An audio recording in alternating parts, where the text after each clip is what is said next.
Good morning. Welcome everyone to the Florida League of Cities Council Manager Relations presentation. The city of Opa-locka has requested that the Florida League of Cities come in and provide some additional training for our commission in regards to the council manager form and also effective council techniques, so we can be better elected officials. So I just want to thank everyone for being here today, and I will turn it over to Lynn to introduce this workshop and herself and her team. We'll go from there. Thank you very much, Lynn. You have the floor. Good morning, Mayor Pygott and members of the Opa-locka City Commission. I'm Lynn Tipton with the Florida League of Cities and specifically FLC University. We're based in Orlando and are part of the Florida League of Cities as the association for the 411 municipal governments in the state of Florida. We are very grateful that Opa-locka asked us to do this training. We're only sorry we can't be there in person, but are grateful that we can do it thanks to technology and Nelson on your team for setting us up this morning. There's one thing I wanted to explain and make sure that it was understood for the morning portion. We are very fortunate to have a strong working relationship with the Florida City and County Management Association. We call it FCCMA for short. They are part of the International City County Management Association based in Washington, D.C. You can think of them as the Florida chapter, so to speak. This relationship has been going on a very long time, and the Florida Association has been administered by the Florida League of Cities since the 1970s. Dan Clayman, your presenter for this morning, is a past president of FCCMA and ICMA, and he now serves as a senior advisor. I asked him to make this presentation because of his expertise in this area. He's going to tell you a little bit about himself as he starts that program. With me as well is Sharon Berrien, our Director of Member Relations. Sharon is based in our Tallahassee office. I'm going to ask her to say hello, and Sharon, you may have yourself on mute, but please say good morning. Good morning, everyone. As Lynn said, I'm Sharon Berrien, the Director for Membership Relations here at the Florida League of Cities. It's great to see everybody today. I especially wanted to take this opportunity to thank you. Opa-locka has been an active member of our league, serving as leaders on our policy committee, attending our conferences, taking an active role in helping us on our various legislative issues and so much more over the years. So it's really great to take part in this training today with you. One of our many services that emanate from my office is that of the ambassador program. And among other things, the ambassadors travel to cities to provide you with information on our league benefits, our new programs. The ambassadors are your direct and personal connection to the Florida League of Cities. Carol Westmoreland, who many of you may know, has worked with our Florida League of Cities for almost 40 years and has been your city's ambassador. She is retiring, and we are going to miss her, and I know that you will miss seeing her at some of your events, your local and regional league meetings, and coming to your city. And though it's not been formally announced yet, I didn't want to miss this opportunity to let you know that Shwanda Barnett, who will be with us later today in training, will be your new ambassador. So over time, you'll get a chance to see Shwanda a lot more. So again, thank you, Mayor, thank you, Commissioners, thank you, Lynn, and also Dan for inviting me to take part in this training today and seeing all of you. As Lynn said, I am based here in Tallahassee. If you need anything from the Florida League of Cities, your Membership Relations Office is here to help you. You will be meeting Shwanda later, but please feel free to call me if you need anything as well. It's great seeing everybody today, and I'm excited about the training. And thank you so much, Opa-locka, for all you've done for us over the years. We appreciate the support, we appreciate your participation, and we are so glad that you're members of our Florida League of Cities. Thank you, Lynn. Thanks, Sharon, so much. I appreciate that. As I get ready to turn it over to Dan, again, the morning portion of this is really for you as an explanation of the form of government itself. And for the afternoon, it'll be on you as a council working or commission, working together as a team. And as we come back from the lunch break, I'll introduce Scott Payne and Shwanda Barnett to be the instructors for that. I'm here if there are questions or any concerns related to FLC University and our programs, but I'll go ahead and put myself on mute once I turn it over to Dan. The Florida City and County Management Association, again, FCCMA, is very proud of its Senior Advisor Program. These are retired managers that give back out of a love of the profession.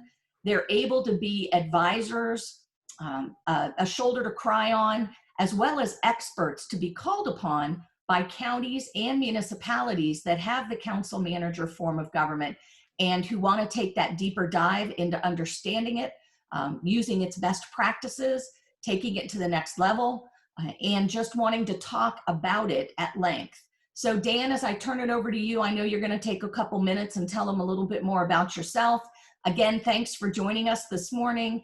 And Mayor, Vice Mayor, and members of the commissioners, again, we just thank you for your time and attention. Look forward to a great morning with you. Dan, it's all yours. Thank you, Lynn.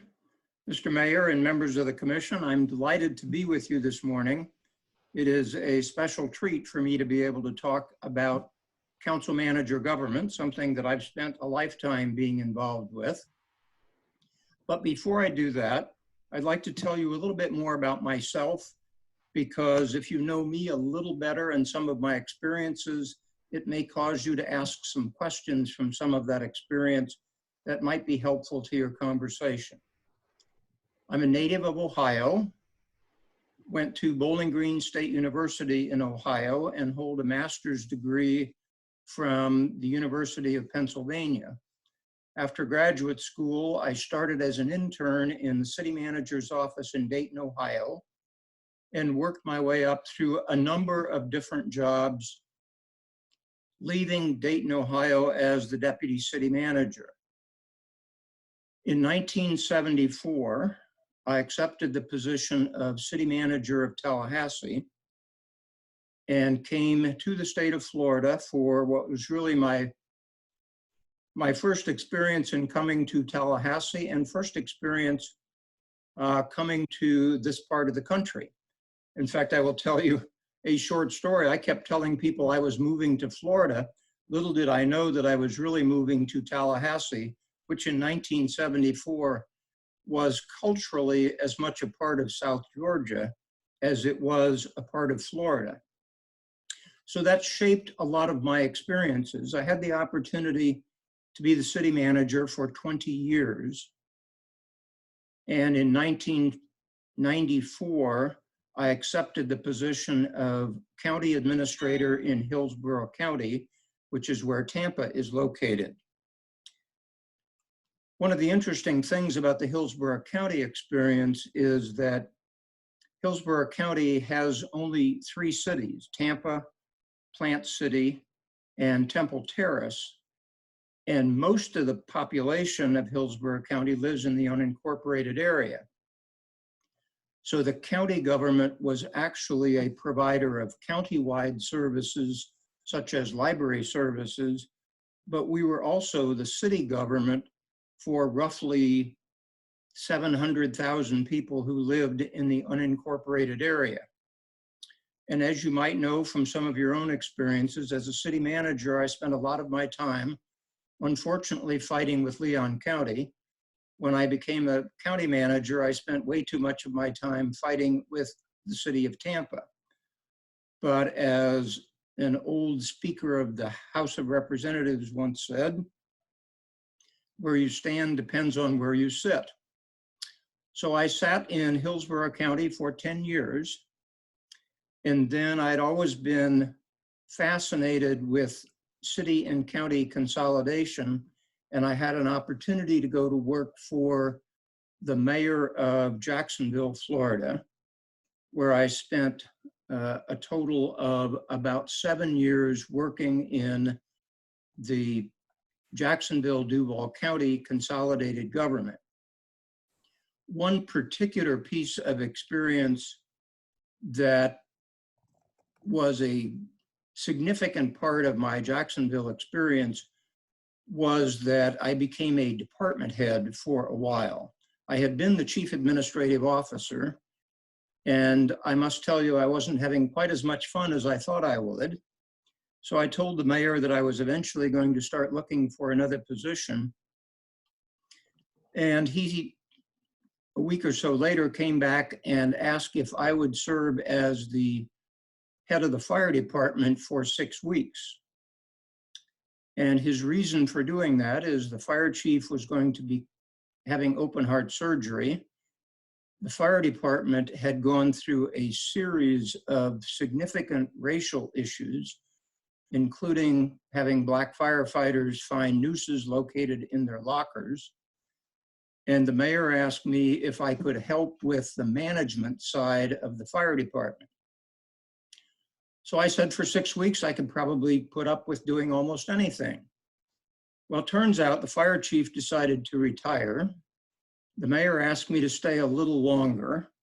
So I became the fire chief of the 9th largest fire department in America for 4 years.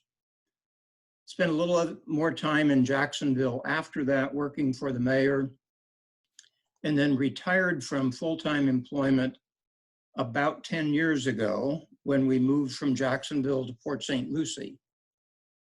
Moving to Port St. Lucie because we have grandchildren in the area. And because I don't retire very well, I still do some volunteer work, such as the senior advisor work, and I do a little part-time work for the city manager of Port St. Lucie, primarily in the area of labor relations, negotiating union contracts. That's a bit of my background. On the personal side, I should tell you I've been married for a very long time because I learned a long time ago to say yes, dear, many times. So my wife and I have been married for 51 years, and we have 4 children and 11 grandchildren. That's way more than you ever wanted to know about me, but I think it might give you a sense of the kind of experiences that I have that can bring to our conversation some city experience, a little county experience, some view from a department head perspective, and so on. So we're going to spend our morning talking about council manager government and understanding how council manager government is supposed to work, how it's set up to work, what kinds of things we might be able to do to make it work better once we understand a little bit more about it. So I'm going to work my way through a series of slides. I'm going to stop a couple of times and ask for questions, but because I would certainly encourage this to be a dialogue, if at any time you would like to ask a question, share a comment with the rest of the commission, simply say, Dan, stop, and I'll hush, and somebody can ask a question or make a comment. Any questions about any of that before I move on?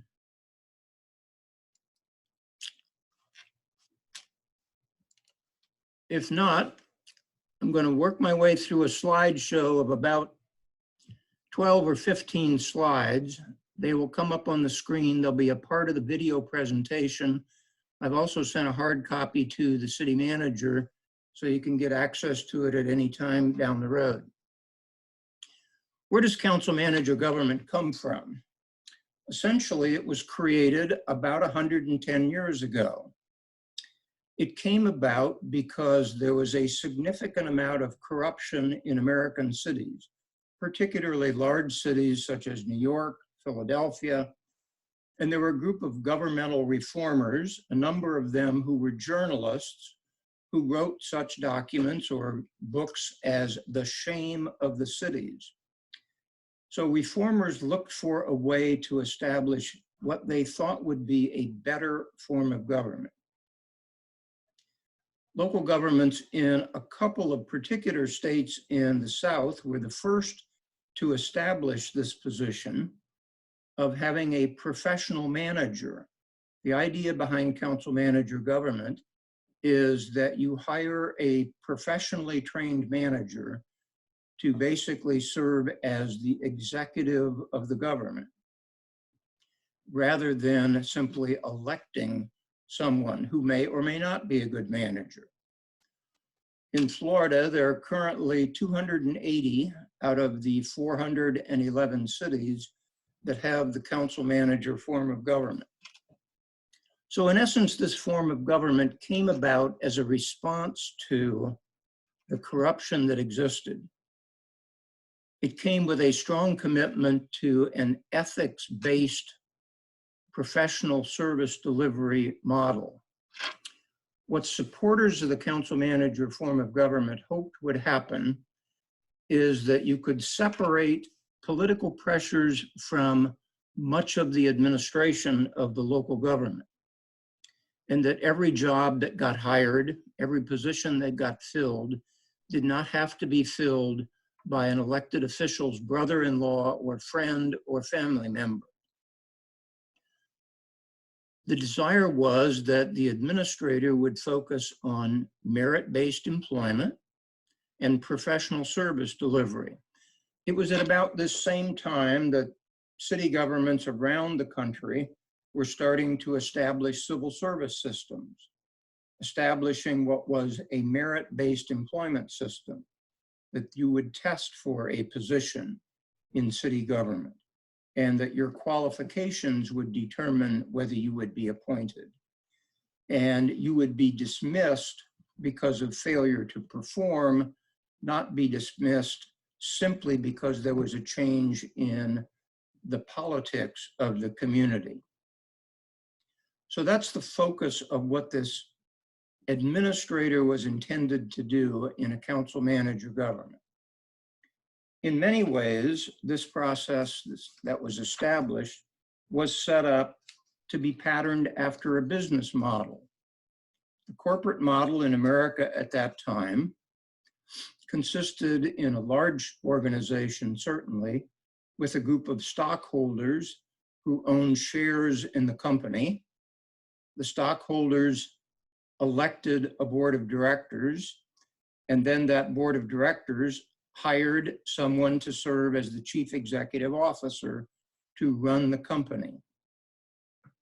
So to look at the governmental equivalent of that, what the framers of the council manager government said is there's a lot of similarity between the stockholders of a company and the voters, because it's really the voters who own the government.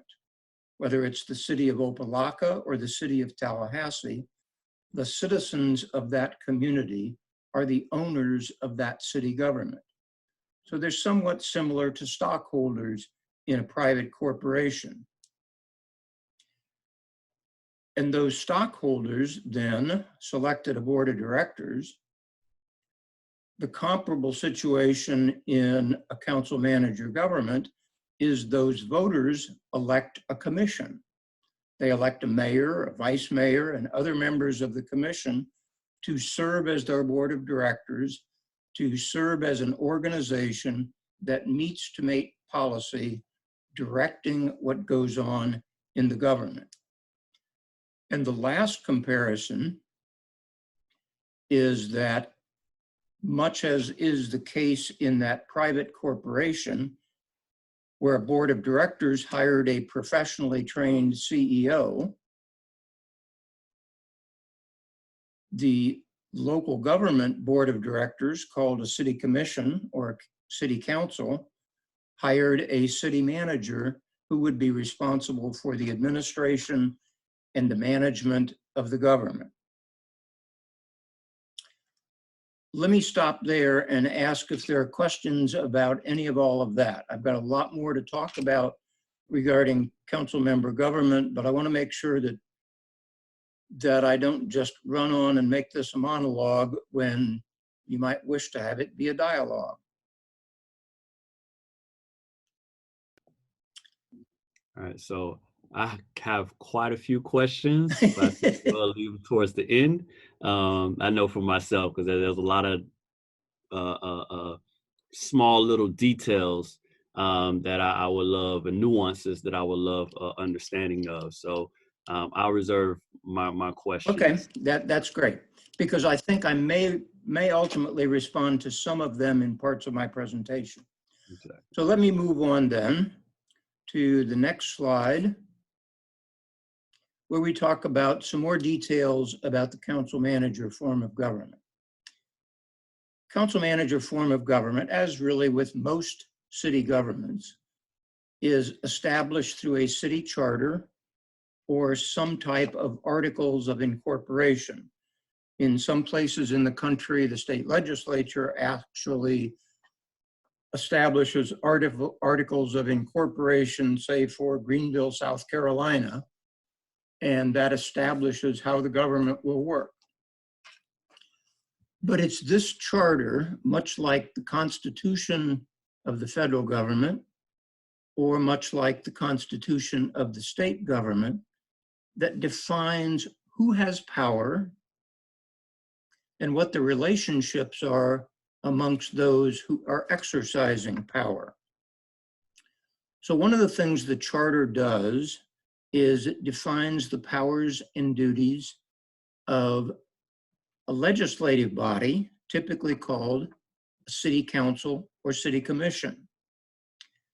If you think about what goes on with your city commission, much of what you do is the passage of an ordinance, the adoption of a resolution, or you might be establishing overall longer-term policy for your local government. The charter spells out the powers and duties of the appointed manager. Remember, the manager is appointed by the city commission.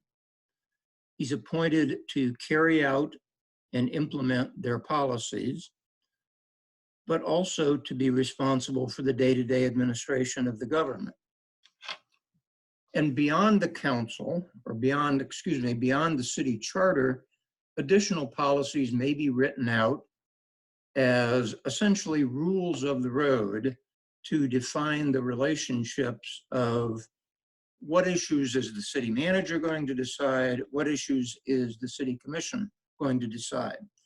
Let me give you an example of what I mean by that. Typically, a city government has a purchasing policy, a written set of rules and regulations that establishes how the local government goes about the process of buying a new police car, establishing a contract for picking up garbage, but all of those kinds of situations where the city government is buying something. Typically, those purchasing policies would be adopted by city council or city commission, but they would delegate to the city manager some level of authority to purchase things up to a certain amount. So many governments would say, for example, that in our purchasing policy, the city manager is required to follow the purchasing rules, but the city manager can make the final decision on buying something that costs less than $10,000 or something that costs less than $50,000. And anything above that dollar figure is an item which has to come to the city commission and would wind up on your weekly or every 2 weeks city commission agenda. All of the purchasing activity, the soliciting of bids and studying the bids would have been done by employees, and they would bring a recommendation through the manager to city commission that says, we're going to buy 4 police cars, and that's going to cost $200,000. And we recommend buying them from the ABC Chevrolet company. But it's the city council or the city commission that actually makes that determination. So what we're saying in the way this whole thing works is that the city charter lays out the basics, the power relationships, the hiring and firing of the city manager. But then there are also a number of policies that are spelled out in other written documents that might be adopted by City Council. Let me move on to a fundamental question about what a city charter says about power. Sometimes we're a little bit reluctant to talk about power because somebody might accuse us of being power hungry or making a power grab. I would tell you that I'm not particularly shy about the fact that people have power and people should in fact exercise it and exercise it judiciously. So let's take a look at how council manager government is set up in the distribution of power.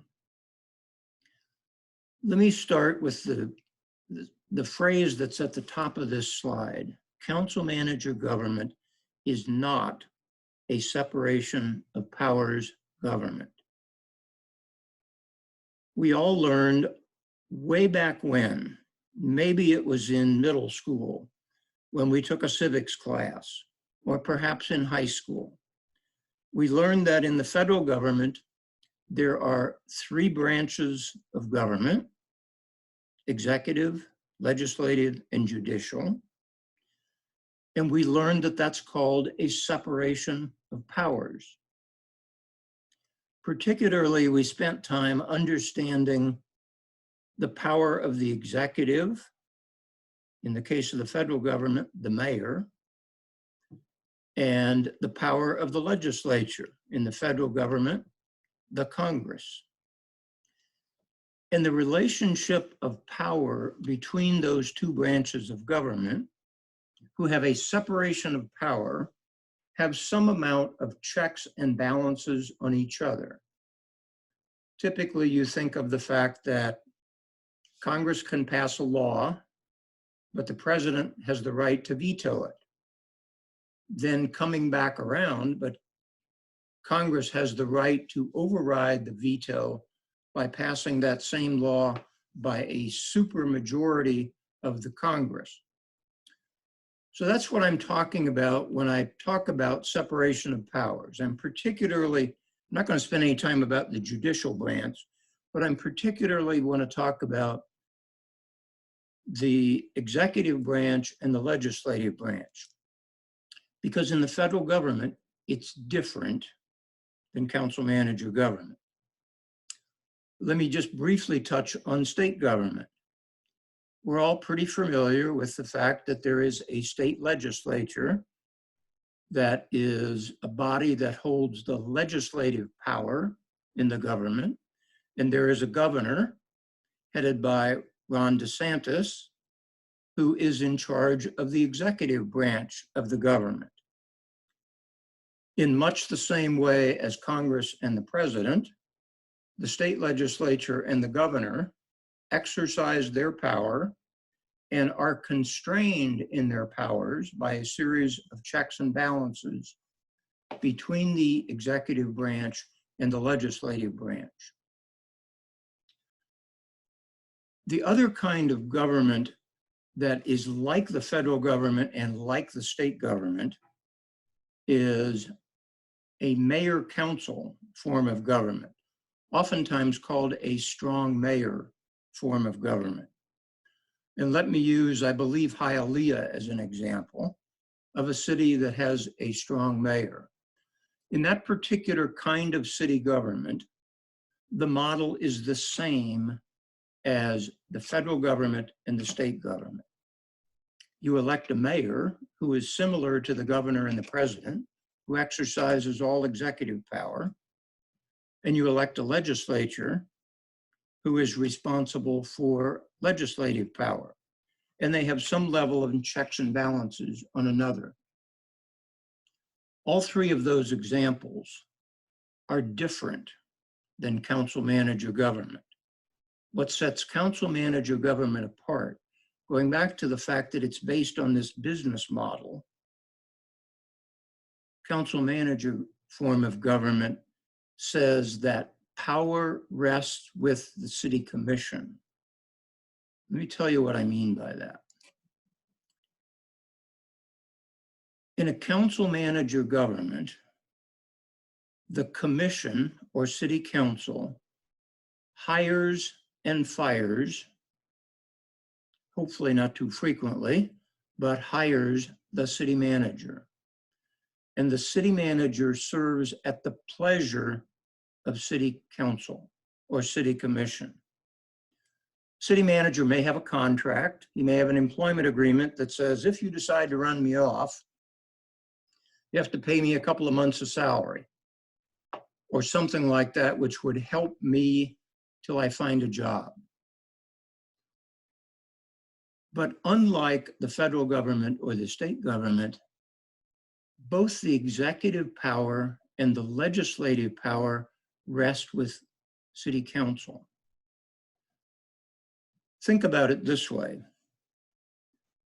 If state government were set up like your council manager government, Governor DeSantis would be appointed by the state legislature, and he would serve at the pleasure of the state legislature. And anytime the state legislature got tired of Ron DeSantis being the governor, they would simply say, thank you for your service, Mr. Governor. We've decided we wish to have new leadership in the government. That's the difference between what is a separation of powers government and a government like the council manager government. But let's draw a very clear distinction between power and responsibility. Power in a council manager government rests with the city commission. In the charter, some set of responsibilities are very specifically given to the city manager. So responsibilities are separated. City commission doesn't typically hire and fire police officers in a council manager government. That is spelled out in the city charter as a responsibility that is given by the charter to the city manager. So the city manager has the responsibility for hiring and firing the workforce. You would say, well, that's a pretty powerful position. Yes, it is. The city manager has to have a lot of power, a lot of authority to fulfill that responsibility. But remember, the ultimate power rests with the city commission, because if the city commission decides it is not pleased with the way the city manager is carrying out those responsibilities, they have the power, they have the authority, they have the right to change city manager. Now, I would suggest to you that's not something you should do frivolously. City managers have real lives as well. City managers have an expectation that you're going to give them an opportunity to perform as your manager. But every city manager knows that in the final analysis, he or she serves at the pleasure of the city commission. And let me tell you from my own experience, that causes any city manager to be very concerned about what the city commission is saying. When you are troubled, the city manager is troubled. When you are pleased with the government, the city manager is pleased with the fact that you hold the government in high regard. But a good city manager will be sensitive to and responsive to the city commission. I continue to talk about the commission as a body, and I draw a distinction between the commission and a commissioner. It occasionally happens that one member of a city commission is mad as heck at the city manager and wants to run that sorry rascal off. But so long as the other 4 members of a 5-member commission are pleased with the city manager, That won't happen. What ought to happen is work ought to be undertaken to see what can be done to maintain, to reestablish, to restore that relationship with a commissioner that is concerned about the manager's performance. And there should be a healthy conversation, discussion, and communication about how to make that relationship better. And we'll talk about that a little later on toward the end of my presentation. But I think what I want to share with you about this issue is simply that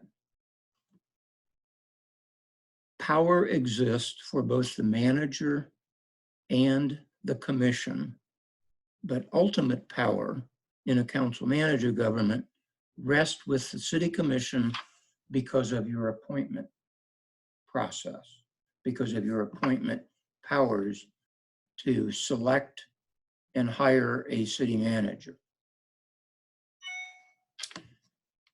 Let me pause there for just a moment and ask any questions about what I've said in that part of the presentation.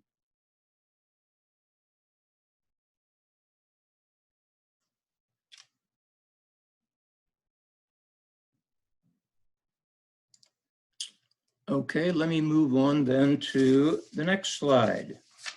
Let's talk about a few more details. Let me go back to what we were talking about regarding how these powers are identified. Who does what? Pretty much all spelled out in the city charter.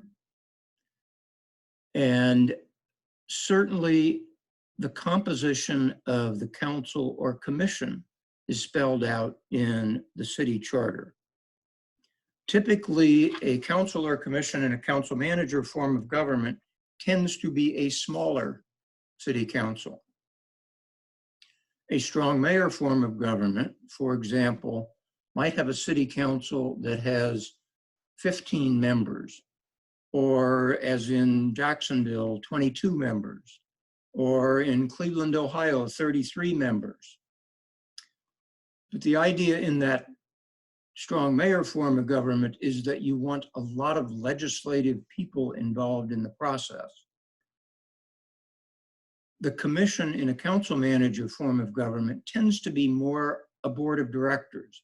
It tends to be more like the board of directors of any other association you might be in. If you serve on the United Way board of directors, if you serve on a private business board of directors, you don't want to have 50 people making all your decisions. You want enough people that you can have some diversity, but you want a small enough group that you can continue to function as a group. Typically, city commissions have odd-numbered members so as to avoid tie votes. Typically, one member of the commission is the mayor. Sometimes the person is called council chair, sometimes president, but in almost all cases, the mayor of a council manager government is a member of city council, not a separate official with executive power. That mayor may have some additional powers in relationship to other members of council, but that mayor is a member of council. Oftentimes in council manager government, elections are nonpartisan. Again, this was part of the reform movement, thinking that partisan politics was not necessary in a small board of directors kind of city council because there weren't nearly as many political partisan kind of issues in local government as there might be at the state or federal level. So council manager elected officials tend to be elected in nonpartisan elections. I mentioned that some of the powers of the mayor may vary in council manager forms. And there are as many variations as there are probably cities. But let me give you just a couple of examples. Some cities allow the mayor to make appointments. In some cases, the mayor has the authority to recommend appointments to a citizen advisory committee. The mayor may be required to get city council's approval, but if there's a parks board of, or a parks foundation, it may be that the mayor makes the nominations of who he or she would like to see serve, and that requires approval of city council. In some other cases, the mayor may have the authority to appoint committees on the city council. Oftentimes, a city commission of only 5 members does not function with committees. A number of council manager governments have councils that have a committee system, particularly if you might have 7 members or 9 members. If you have a 9-member city council, there might be a 3 or 4-member budget committee or finance committee or a public safety committee, a committee that would hold hearings about issues particularly related to those given subjects and then make recommendations back to the full council. And oftentimes it is the mayor who has the authority to make those appointments. Many times the mayor is separately elected. Back when the council manager form of government was established, first one in 1913, the first city council in a small city in South Carolina, the first city elected a 5-member city commission, and those 5 members came together and said, we should have one of us who serves as our chairman, and we're going to call him or her the mayor. So we're going to vote, and we'd like to have Joe, we want you to be our mayor. So a member of council was elected by the council to be the mayor. Maybe that was for the mayor's entire term. Sometimes it was only for a year. And those are changes that have evolved over time. Let me give you an example from my Tallahassee experience. When I became the Tallahassee city manager in 1974, there was a 5-member city commission. All 5 members of the commission were elected at large. And every year in March, the city commission, which was after a February election, every year in March, the city commission would meet and they would elect the mayor for the next 12 months. And in the case of Tallahassee, it was not written anywhere, but it was a tradition, if you can imagine this, a tradition that the mayor always was the city council member who had the most seniority, who had never had the opportunity to serve as mayor. The essence of that kind of system is that everybody on city council ultimately had an opportunity to serve at least for a year as mayor. Over time that changed, and one of the reasons that changed is the public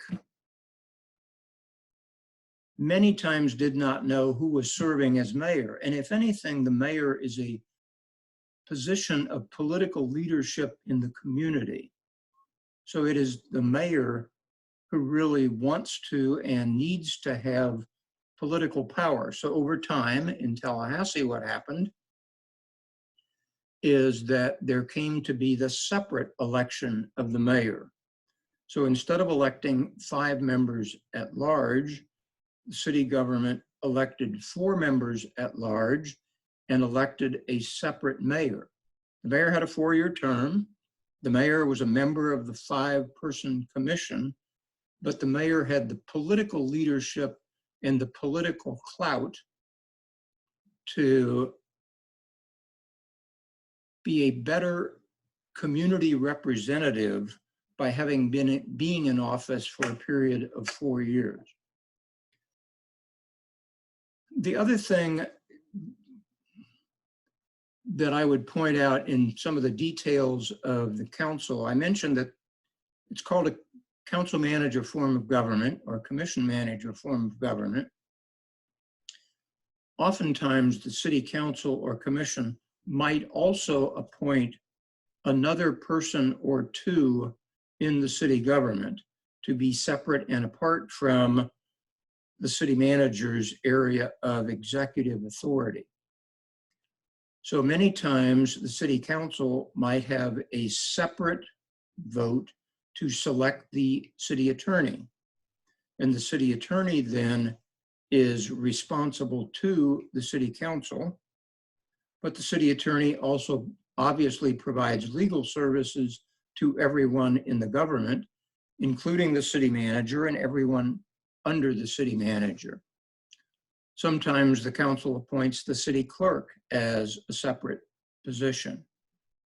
Other times the clerk might be a department head under the city manager. So I think the point is simply that there are a lot of variations, and there are times when those situations may change. Let me just make one more example of the obvious. For those cities that have a diverse population and had exclusively at-large elections, I would cite Dayton, Ohio as an example of that.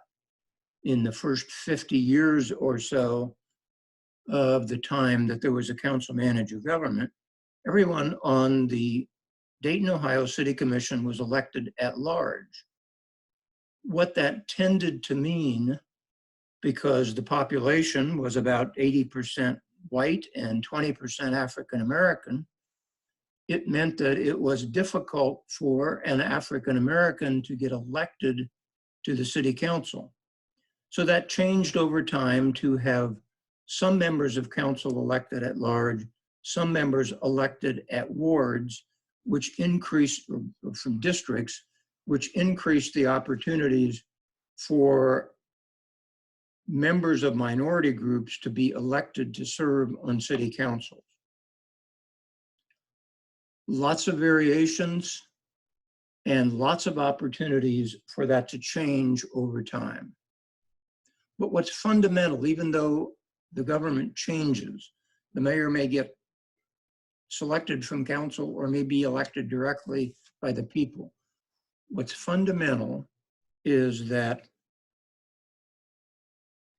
city council holds both executive and legislative power, and city council as a body appoints or removes a city manager. That fundamental is what really distinguishes council manager government from the other examples like the federal government and state government, which we had talked about. Let me talk a little bit more about council's legislative role. And then after that, we'll talk about the manager's administrative role. I've mentioned a couple of times that city council and a council manager government is the legislative body. And in that capacity, there are a series of state laws that require the government to do something.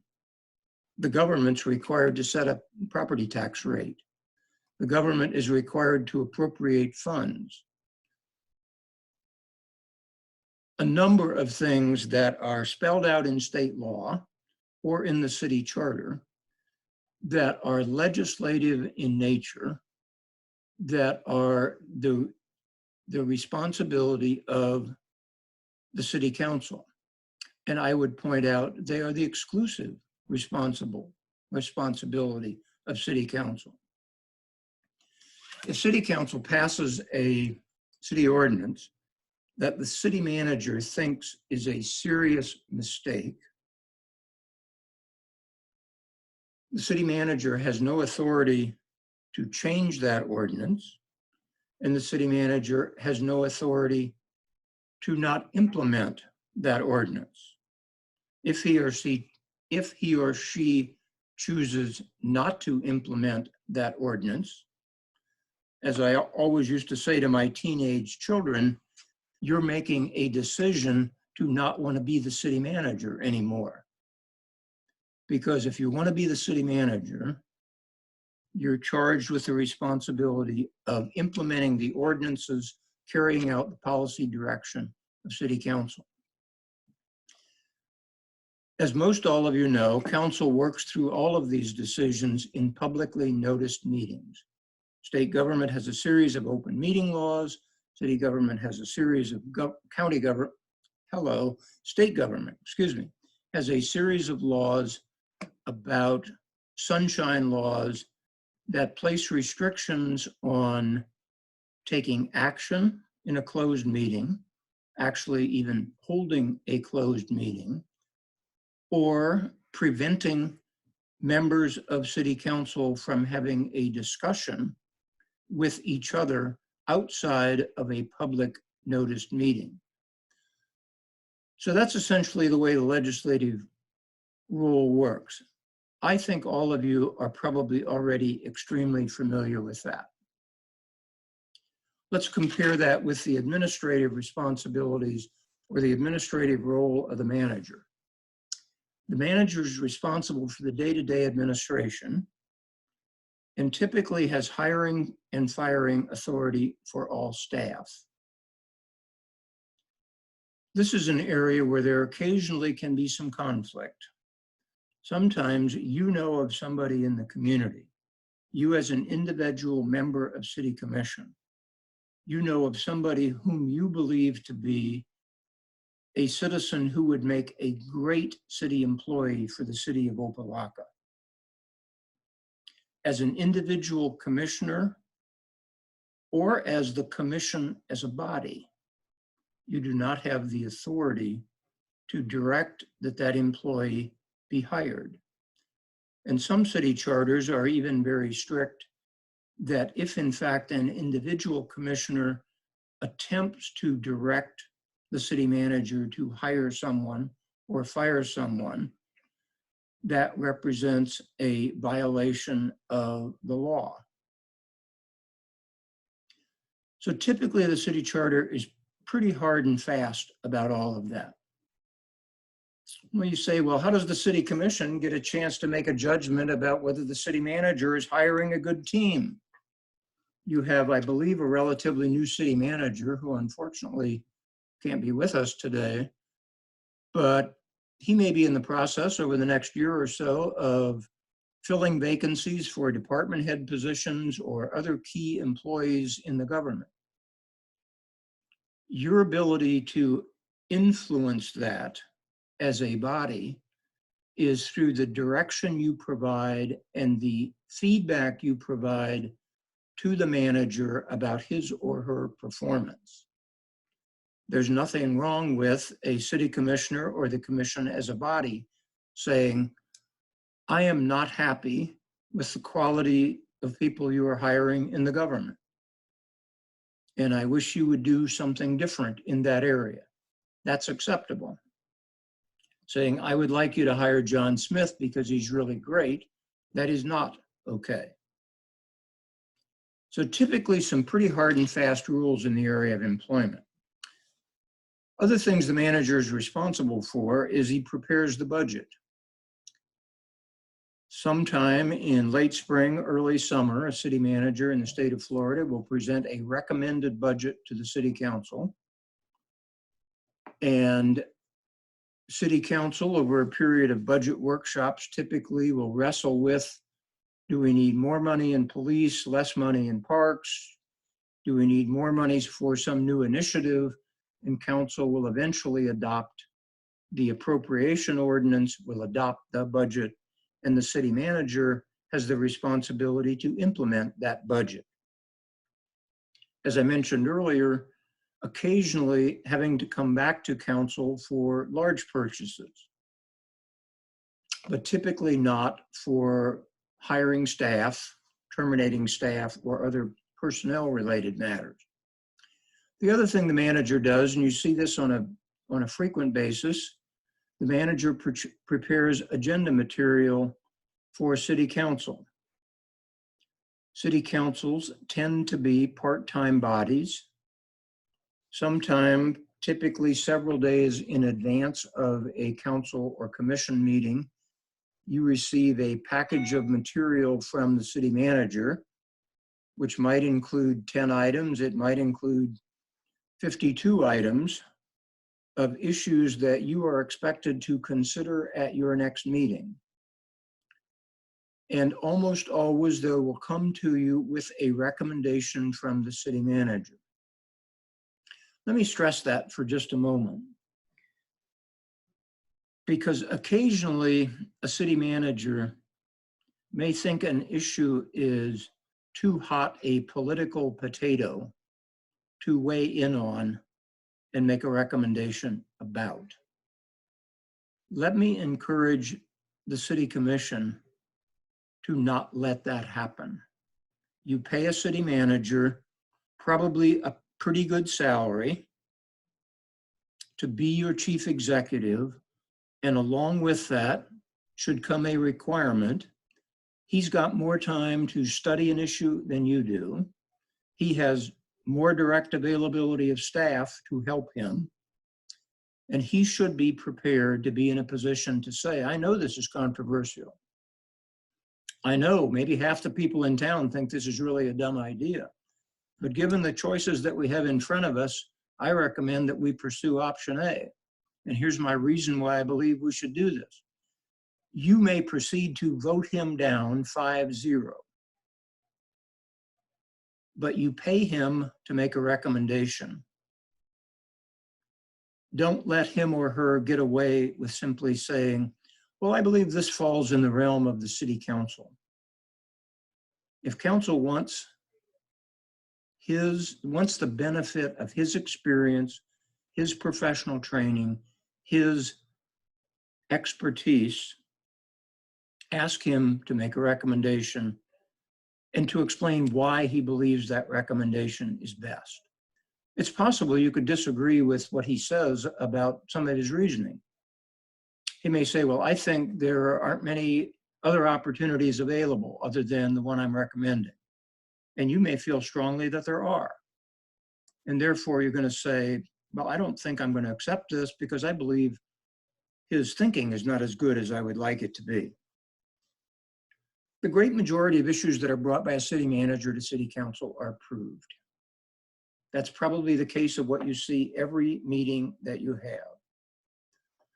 But for those where there's a discussion, for those where there's a debate, for those where the city council wants to weigh in on a policy matter of importance, take the time to study it and ask the city manager for his or her recommendation. So we've looked at the legislative roles for the city commission. Spend a little time talking here on this slide about administrative roles.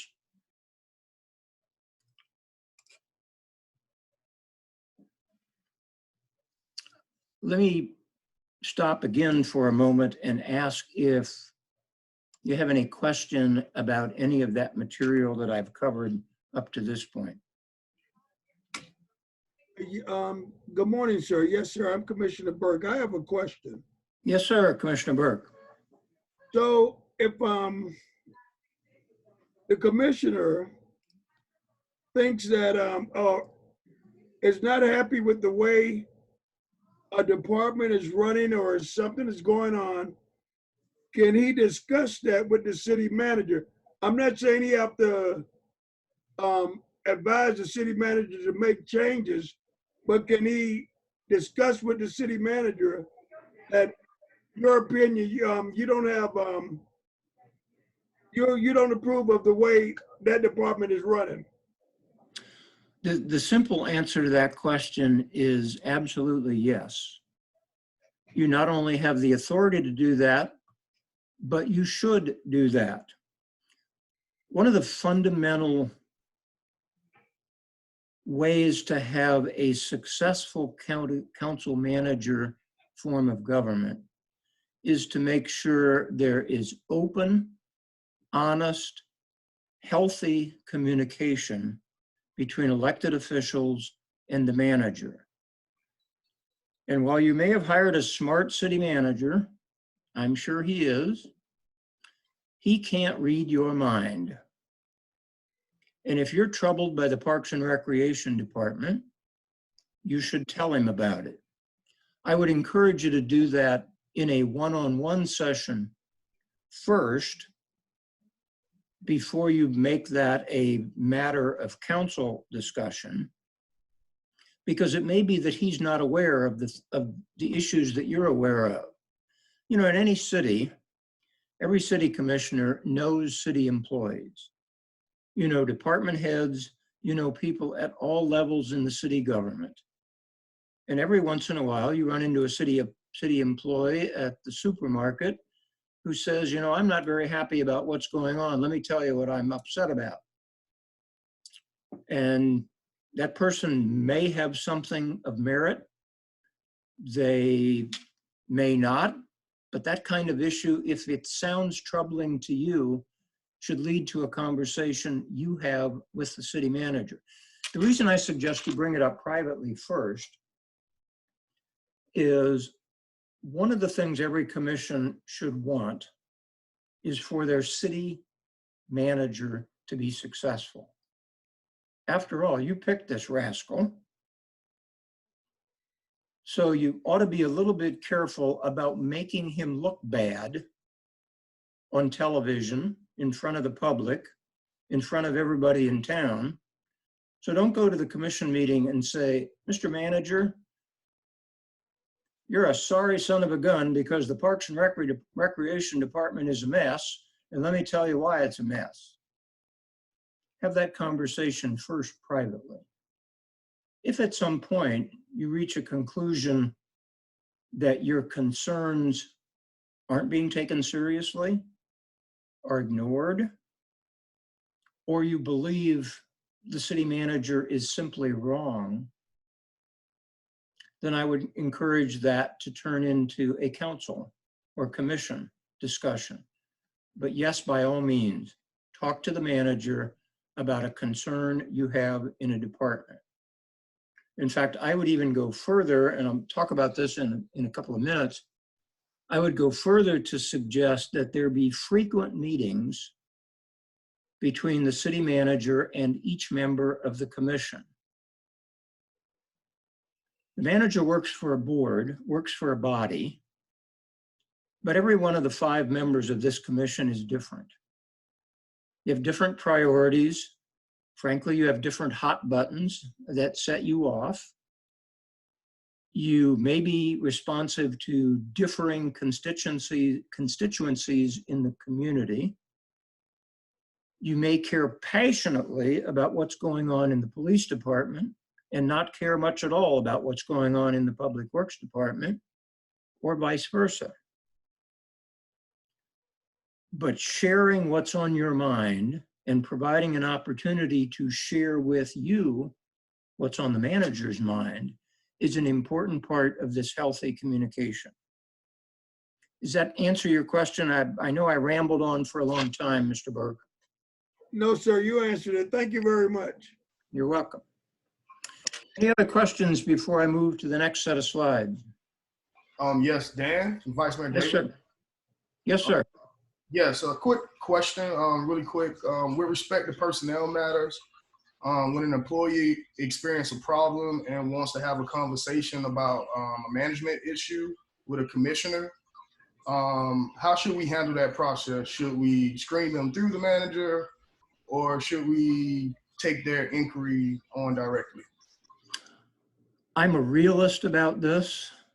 Ideally, what you should do is you should encourage the employee to talk with his supervisor.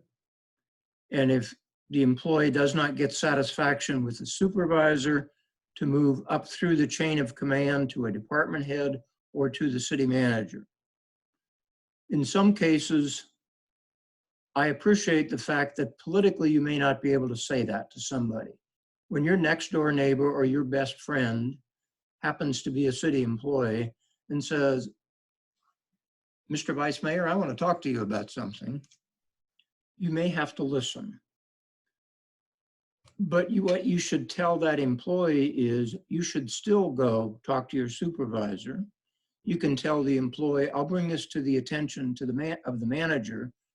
This is an issue I cannot solve for you, I'm concerned that you're having a problem, and I'm going to help you make sure it gets addressed. Might not be settled to your complete satisfaction, but you won't be ignored. And that's the best you can promise to someone. And that's completely within appropriate kinds of levels of responsibility. Other questions? Excuse me, Commissioner Burke again. Yes, sir. Okay, but I think just a few minutes ago, you said if you ran into one of them employees at the grocery stores, you would you could communicate with them. Did I hear that wrong? Or Well, you can listen. right? Okay. It's hard for an elected official not to listen. You will be accused of being a not very good city commissioner if you refuse to listen to someone. What I'm really suggesting is that primarily your response should be to tell the employee to try to resolve the issue through the chain of command. But there's absolutely nothing wrong with you listening. And there's absolutely nothing wrong with you carrying that discussion to the city manager. Okay, thank you. Okay. And I have a question. Yes, sir. In regards to this, so could you go into a little more detail about the interactions between commissioners and staff as board members? Should we go directly to them for questions that we have? Should we have meetings with them in our offices? And how does that work? Well, in many ways, it really depends on the ground rules that the city manager is comfortable with. Because in the final analysis, that issue should be brought to the city manager. It should not be a commissioner department head conversation. If some city managers, and I will say that on certain issues, I was comfortable with this when I was a city manager. If a city commissioner got a citizen complaint about my garbage didn't get picked up, you aren't going to get it resolved very quickly by taking it to the city manager. If the city government has a way for that complaint to go to a complaint handling office, to go to the Public Works Department directly, refer it there if the city manager is comfortable with that. I used to have a rule that I followed all the time with my department heads, which is I'm not going to prohibit you from talking to an elected official on the commission, but I have a requirement that you advise me immediately after you have that conversation. Because in the final analysis, it's only the city manager who can be held responsible. And if you want to make sure something happens, then make sure the city manager is aware of it. And in a large organization, when I was in both Hillsborough County and Tallahassee, let's take Tallahassee. Tallahassee had in excess of 2,500 employees. It was a very, very much a full service city. There was a lot going on. And I was comfortable with, in that case, setting up an office in the city manager's shop, which basically handled every commission complaint. There was a staff member who I encouraged commissioners to call 24 hours a day, call them at 3 a.m. in the morning, and get it off your plate and onto the city manager's office. But again, those are the kinds of issues you should discuss with your city manager. Some city managers are very troubled by having commissioners have direct relationships with department heads. I will tell you, I've personally been a little more open about all of that because, hell, you can't really stop it completely anyhow. and there's no reason making everybody crazy. What you ought to want to have happen is appropriate communication to get the message delivered or the problem solved. And I would encourage you as a body to have that conversation with your city manager. How do you want us to handle citizen complaints? How do you want us to handle this kind of a situation? Typically, having that kind of discussion in a workshop setting is really beneficial for everyone. Because in some ways, everybody on the city commission ought to know that the rules are the same for every commissioner. As sometimes happens with a group of 5 people, somebody on the city commission may like the city manager better than somebody else does. And what the city manager doesn't want, and what the city commission as a body should not want, is because a commissioner and the city manager get along well together professionally. Somehow or other, his stuff gets dealt with better, faster, more efficiently, quicker, or whatever. Mhm. The rules of the road ought to be the same for everybody. So I want to dive deeper into this a little more. So for example, if there is, let's say, issues in the finance department, and we have a question about budgets or something going on, is it appropriate to go directly to that department head for that question, or either email or go by the office, whether or not you copy the manager? Something like that, I would typically encourage you to direct to the manager first. If you're just seeking information, that's one thing. If you think, here's a problem, here's an issue, here's something I want to discuss, here's something I want to make different or solve or whatever, include the manager in that conversation. But if you want to know how much money is budgeted in the city budget for street maintenance next year, and is that more or less than this year? That's the kind of question that anybody in the finance department ought to be able to answer, and doesn't require asking the manager's opinion. I would, again, as I said before, if I were the city manager and you asked the finance director that question, and the finance director told you, we have $1 million in the budget for next year, and we got $950,000 in the budget for this year, I would expect, as soon as that information would shared with you, I would expect that department head to tell the city manager the same thing, because you don't want to blindside the city manager. You want his help in solving the problem, and you want him to have the knowledge that he can use, that he needs to be able to apply the authority of his office to get something fixed. Other questions? So this is my last issue in regards to this. For example, if there are things like, for example, in the city, if we see potholes, if we see issues that need to be resolved, do we go directly to the city manager, or can we send an email to that department head, copy the manager, and detail out the issues that were identified? I would specifically ask that question of the city manager. I would tell you, if I were the city manager, I'd be very comfortable with you emailing a department head and copying the city manager.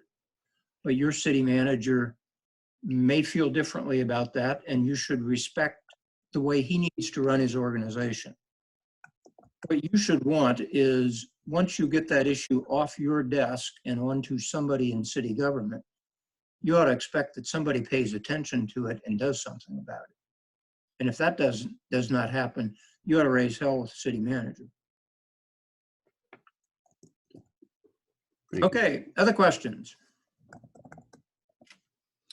If not, I'm going to move on to my last couple of slides. If I can find my mouse back. Okay. how we can establish this relationship in a way that works well. We've been talking about that in many ways through some of the questions you've been asking. Well, let me hit a couple of points particularly. Number one is that City Commission as a body should have a discussion with the city manager about your expectations about what's supposed to happen in the government and how it is you're going to measure his performance. And then somewhere down the road, you should in fact have a conversation with the city manager.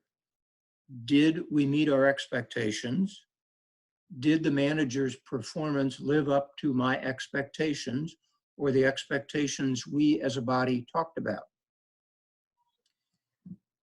Let me talk about the whole question about performance evaluation. You may have a contract with your city manager that requires, in fact, that there be a performance evaluation held annually, periodically, something or other.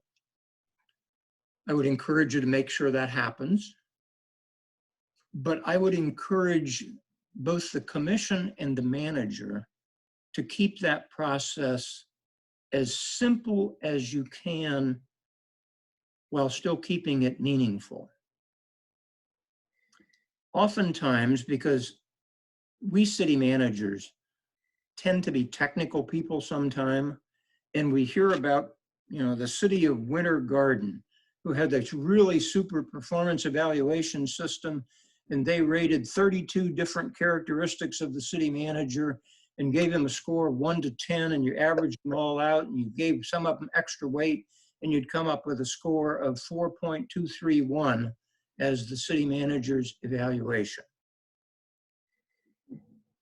I would suggest to you, you're much better off to have a one-page piece of paper that says, what did the manager do good in the last year?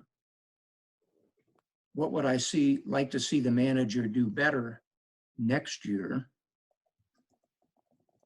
How do I feel about my communications with the manager? And if you answer those three questions and you have an honest discussion with the manager about that, you're likely to get a lot more happen. So none of us are experts in performance evaluations. Almost every employee, almost every manager hates them, but they are valuable. I would encourage the performance evaluation to be done in such a way that each commissioner fills out a piece of paper, and then each commissioner meets one-on-one with the manager to share what's on the piece of paper. Remember, it's public record. And then all 5 of you come together with the manager and have a conversation together about your 5 pieces of paper.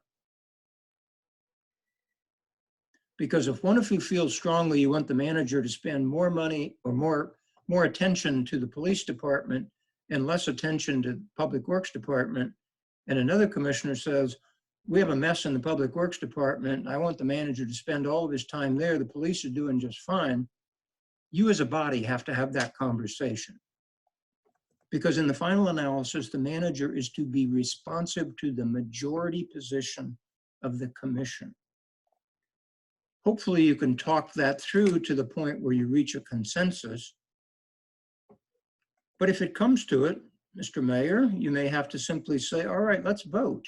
Should the manager devote his primary attention next year to the police department? Let's have an up or down vote. And if 3 people out of 5 say yes, Mr. Manager says, yes, sir, and yes, ma'am, we're on our way. City manager's obligation is to carry out the wishes of the city manager or the city commission, as we used to say, with a song in his heart and a smile on his face, even when he or she disagrees with it.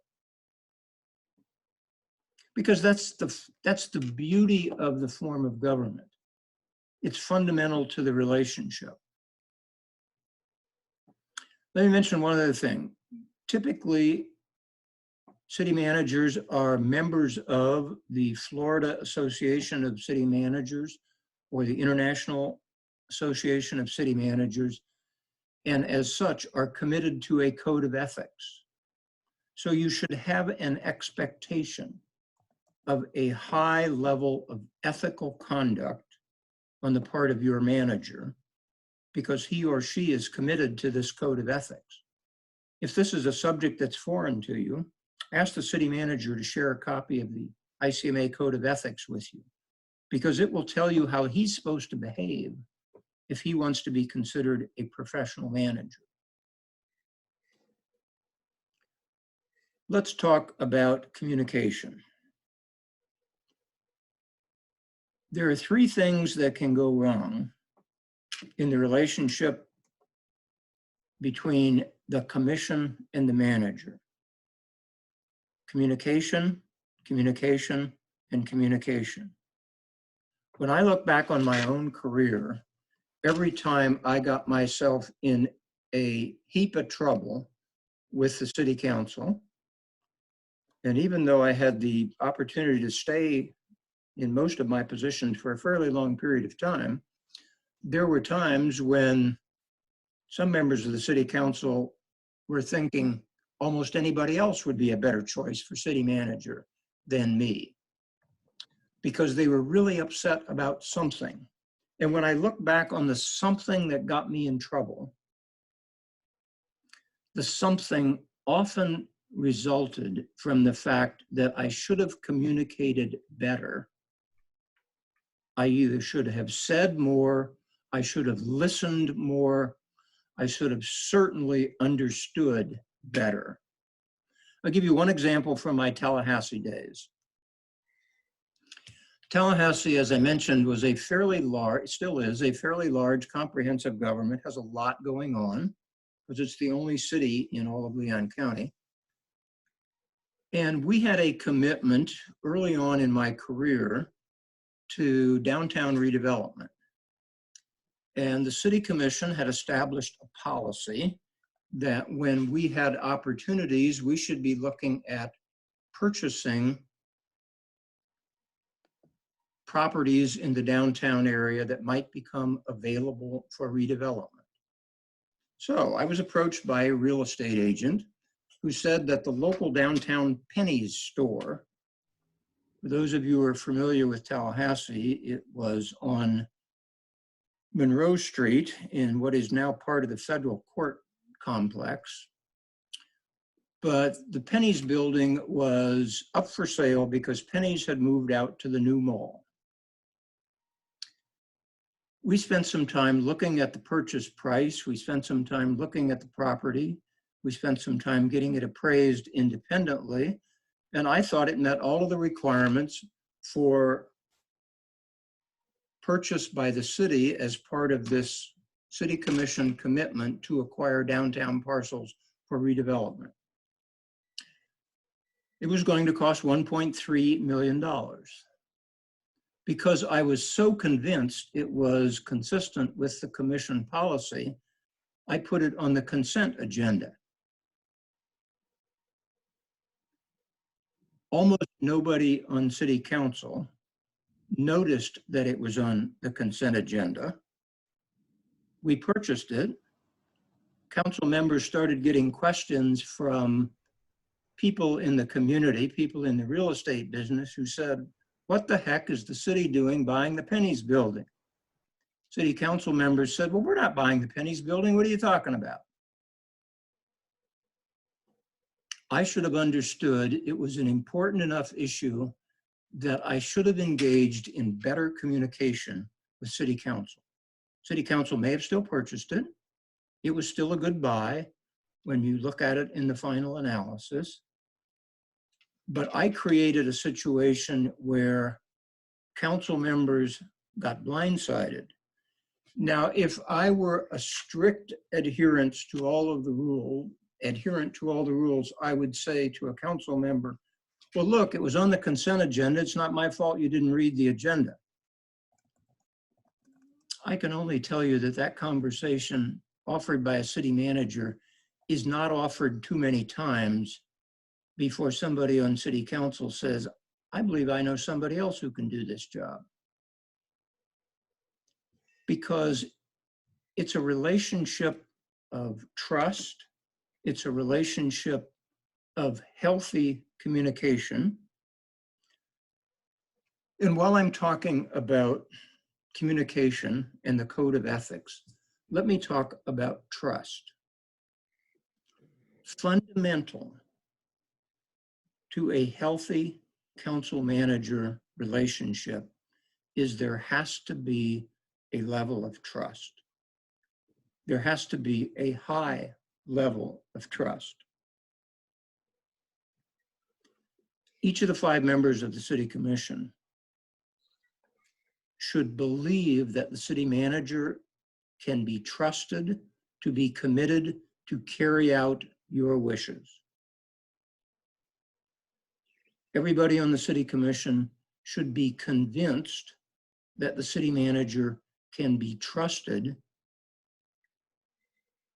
to conduct himself ethically in the way he goes about city business.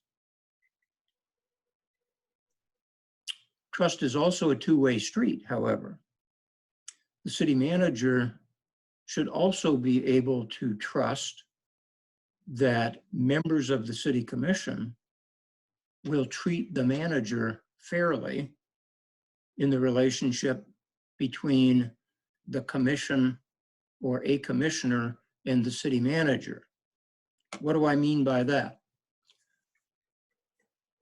One of the essential parts of trust for a commissioner is please do not gunny sack the city manager. What do I mean by that?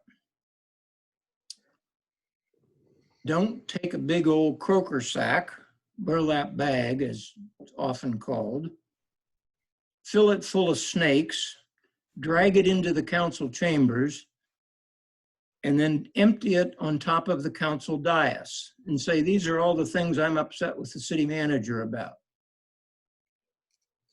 If you're upset with the city manager, tell him in advance, give him a chance to respond, give him time to respond.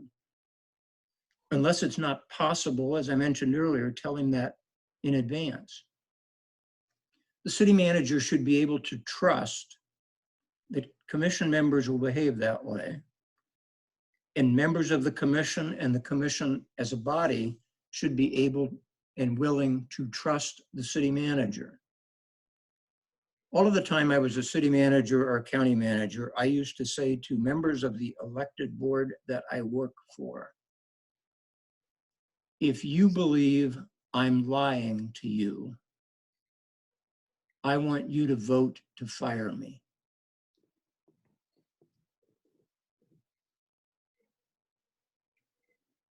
If you believe I'm lying to you, I want you to vote to fire me. Now, fortunately, I didn't lie to members of the commission. That didn't become an issue, but I think it's fundamental to talking about how you describe the relationship. You should believe trust in the city manager, or if you stop at some point. And one-on-one meetings with the city manager don't help resolve that. Then it may be time for new leadership in the administration of the government. Let me move on to a couple of other points and then we'll take questions about all of these. Excuse me, before you move on, the commissioner, communications. Yes, sir. Okay, now, in a mayor commission form of government, the city manager is obligated to share whatever information he has with the whole commission, right? I mean, he shouldn't have one communication with the mayor and then have another communication with the commission. Let me thank you for asking that question, because the answer to that is simply yes. Part of the trust relationship is that you should trust that the city manager is not telling you one thing and telling another member of the commission something different. And one of the best ways to do that is to communicate in writing and to communicate by copying all members of the commission. Let's say you have a concern about the level of funding for street maintenance next year because you believe the potholes in town are just dramatically awful. And you want the city manager and his budget office to do some research on what are other cities doing, how much are they spending, what's the lag time, how long should it take to get a pothole fixed, how long do other cities wait between resurfacing times, and you want the city manager to undertake some research.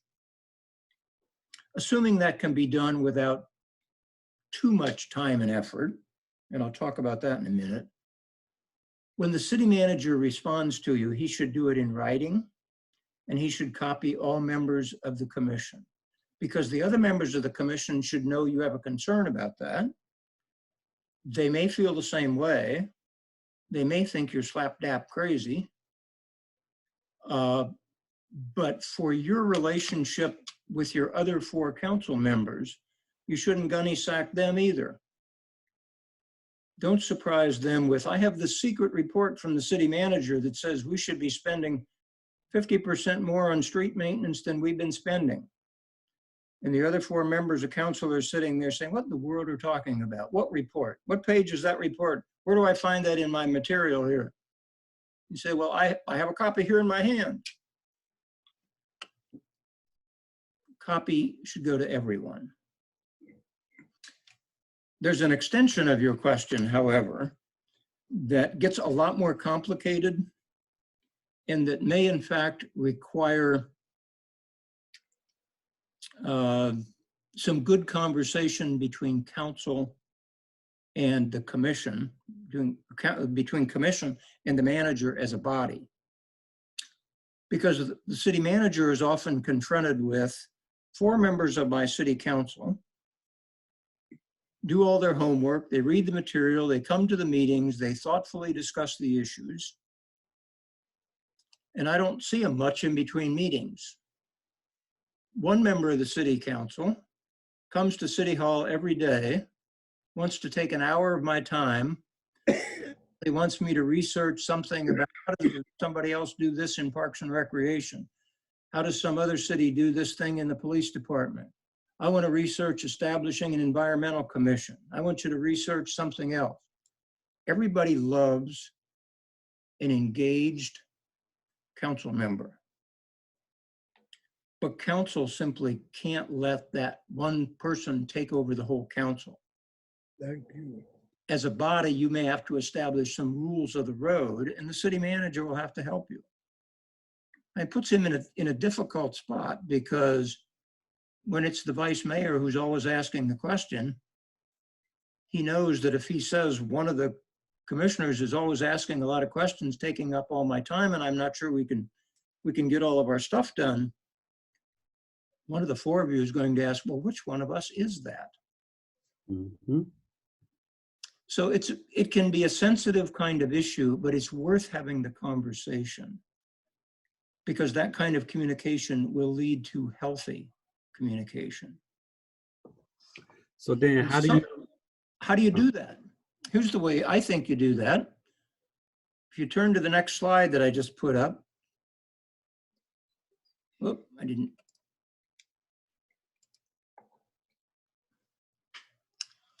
Oftentimes, city councils will have some kind of workshop, retreat, goal-setting session, communication session, long-range planning, whatever. If you do that once a year and you spend 3 hours doing it, or you spend a whole day doing it, and you spend half your time talking about what are the big issues for our government, and the other half of the time talking about how's our relationship working, and you do that in an informal setting, you do that in a non-threatening environment, almost always good things will happen with that. I've been involved with local governments where we had extremely detailed strategic plans, We had a strategic plan that had 50 pages and 212 items in the plan. And everything the government did was spelled out as to when we were going to do it next year and how it was going to work and what it was going to cost. And I've worked in other governments where the city council would meet once every summer and say, what are the top 5 issues we ought to work on next year? And they'd make a list of 5 things, and they would say, Mr. Manager, pay attention to these next year. Any one of those works. Any system in between works. Doing it is what's important. My own particular advice, as it was with performance evaluation, the simpler you can make it, the better. And when you're in this kind of a workshop setting, one of the best communication rules is be a better listener than you are a better talker. Listen twice as much as you talk. And you'd be surprised how much you learn. You'd learn that there really is a reason why a member of the commission keeps talking about this thing that I think is just dumber than dog doo-doo. Because he or she explained why it's important and how it's important. So having some kind of a workshop, retreat, whatever you want to call it, it doesn't have to be fancy. Has to be open to the public.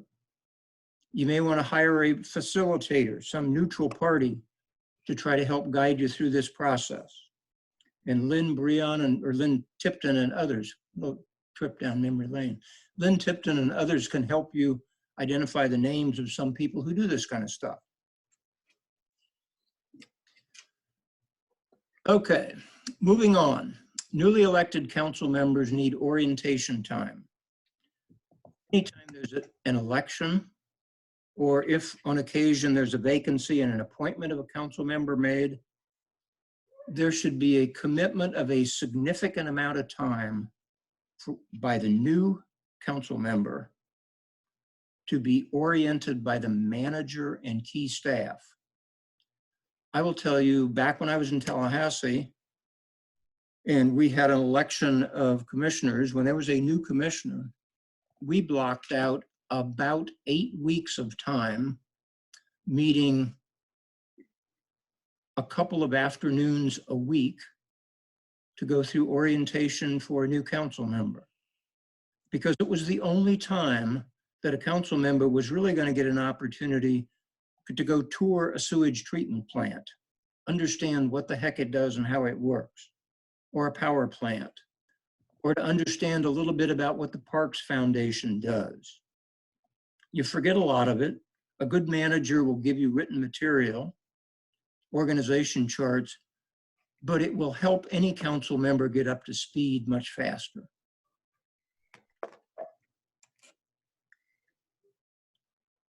Lynn already mentioned senior advisors. I are one of these people. City senior advisors, there's about 7 or 8 of us in the state of Florida, sort of geographically spread around, although I'm probably the closest one to South Florida. But these people are available to help, particularly available to help the city manager. We encourage city managers to call us and say, I'm having a problem with council. I don't want to talk to my staff about it. Do you have any advice on what I should do on such and such a thing? So senior advisors are available. And there are a couple of other resources that I'll just mention. They're listed on your chart. And then I'll move to a slide that ought to be called questions but doesn't exist. That covers the points that I wanted to talk to. We're going to now enter the either I need to go to the restroom part of this meeting or to carry on with more questions. Are there more questions?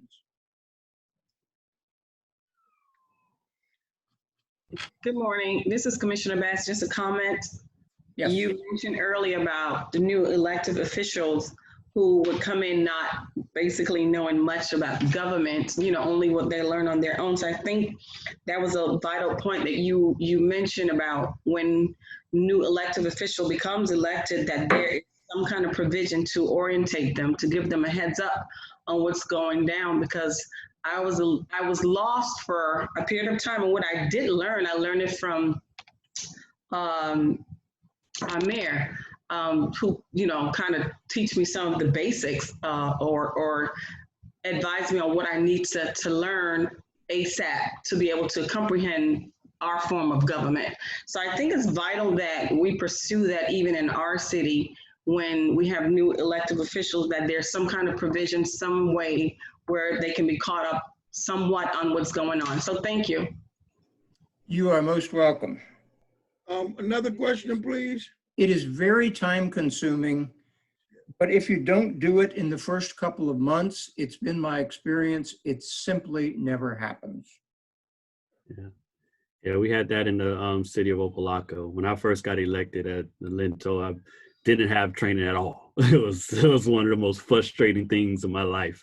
But we made sure that in the city of Opa-locka in the next election, and it was hard because it was trying to get the city manager, city attorney, and city clerk to do the orientation and to make sure everybody was involved and to coordinate it. I think we had like 2 workshops that did that. I wanted to be a lot more detailed in doing so. So thank you for providing that insight. And I know moving forward, we will make sure that happens in a more thorough basis with the advisement of your senior advisors on how that looks in the city of Opa-locka. So much respect, and I appreciate that. You are most welcome. That is the kind of thing that if you do only a little, it's better than doing none. And the sooner you do it after an election, the better. One more question on about communication before we move on. Is it fair for one commissioner to expect the city manager to share information with them and not the rest of the commission? I would say that typically should not be done. There might be a situation where that would be okay. That would be so rare, I can't think of an example. Routinely, the city manager should share that information with all.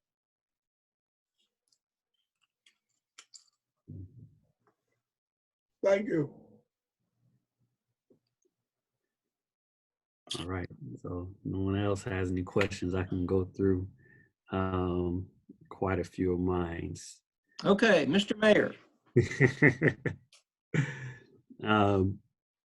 So starting off with the, you mentioned that it should be appropriate for managers to meet frequently with the commission especially in regards to commission items, operationals. How often do you think that should take place? And what should the manager bring to those meetings and provide to the elected officials? And I talk about, because I've been on both sides, where at one point I literally wasn't getting any meetings, and sometimes I received meetings and the reports weren't reports at all. Like, it would just come and not say anything, and I had to ask every single question. And sometimes the reports would be, okay, what's going on in Carland? Oh, they digging stuff up. So it was very, very difficult. How does that work? How frequent? What should be the standard practice? And then how do we hold managers accountable to doing so? Okay, I would argue that you probably ought to meet one-on-one between each regular council meeting. If you have weekly meetings, you should meet once a week.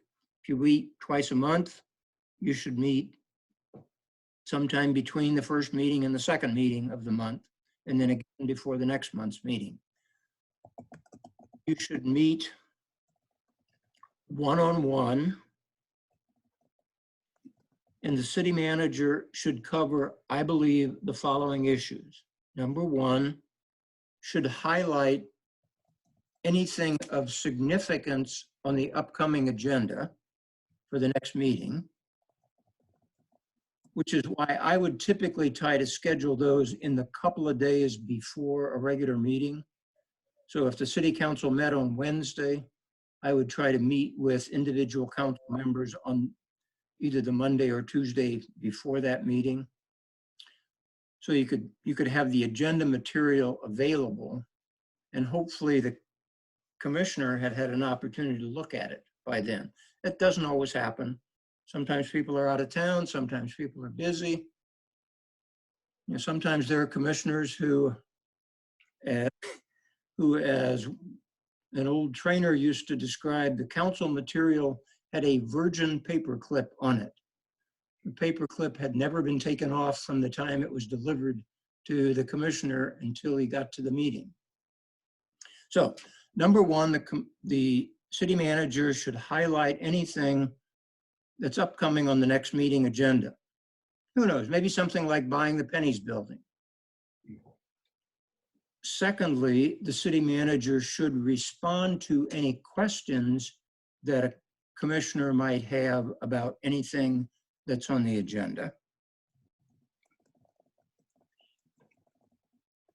Third, the city manager should highlight the progress or status or schedule of other upcoming major issues.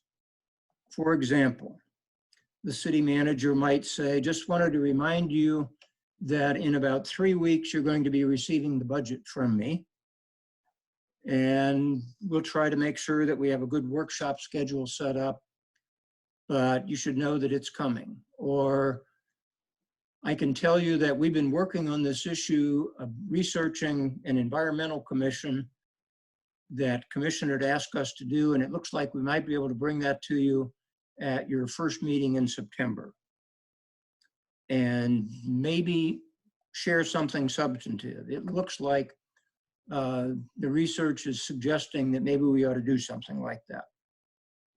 So simply informing the commissioner about what might be on the future list.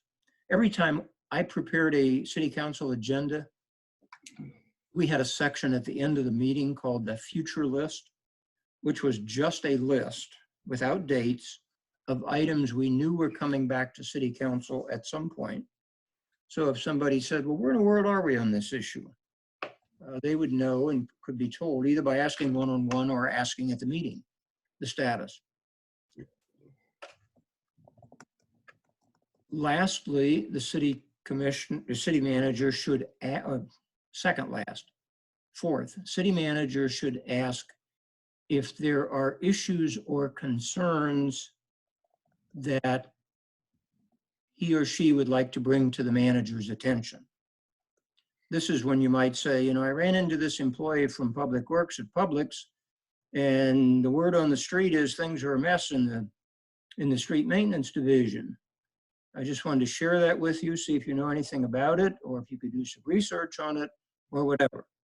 But issues brought by the commissioner that he or she wants the manager to be aware of. And lastly, this doesn't have to happen every meeting, but at least periodically, a relationship check question. Are you comfortable with our relationship? Are you getting the information you need? Is it timely? Are you comfortable with the way council is working? Is there something more you're looking for me? And a commissioner might say, you know, it takes you a long time to respond to my request. I got a citizen who calls me, and every time I send you a citizen complaint, it takes you 3 days to get back to me. If there's any way you could do that in a day, that would really be appreciated. All of those kinds of things that could become potential major problems in performance evaluation, so that mid-course correction can take place.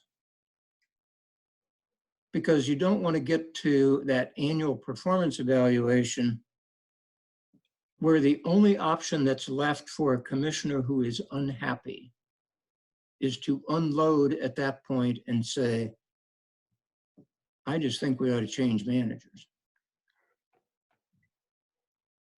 Because nobody has done the work they need to do on building the relationship, neither the commissioner nor the manager.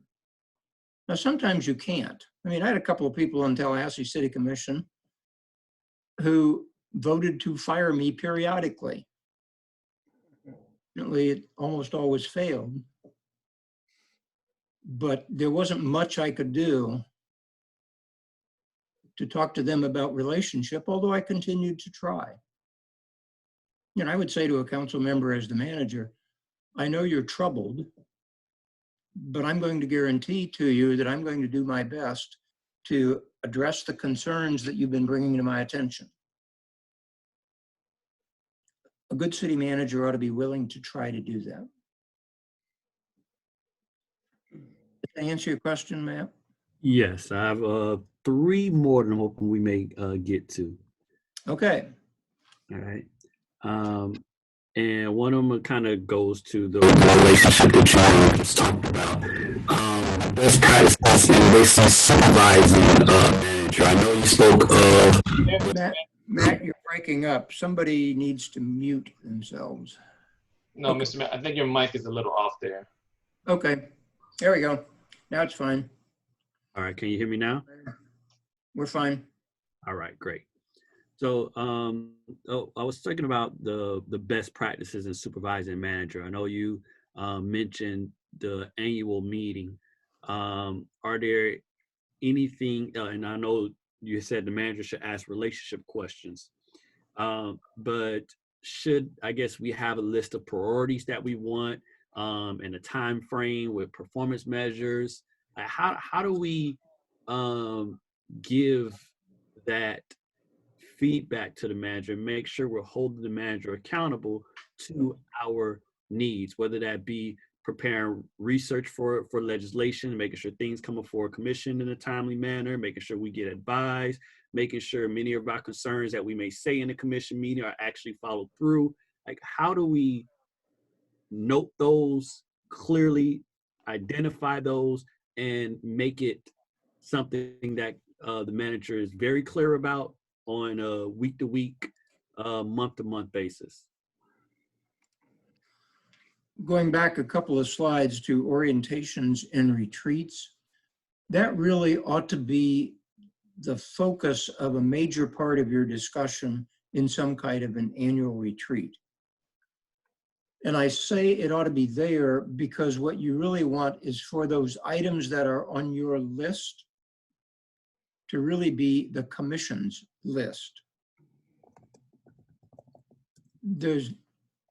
It's really difficult for the manager if each commissioner brings a list of his or her stuff, and it is clear from previous board action, previous commission action, that the commission does not support something on someone's list.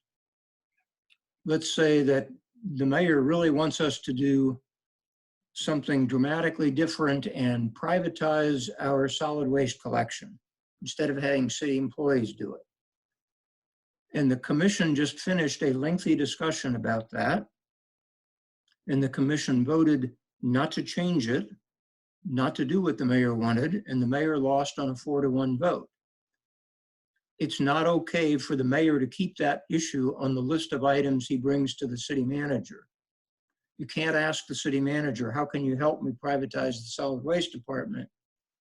Because the manager's obligation is to remind you, I'm obligated to carry out the wishes of the city council, city commission, not an individual commissioner's wishes.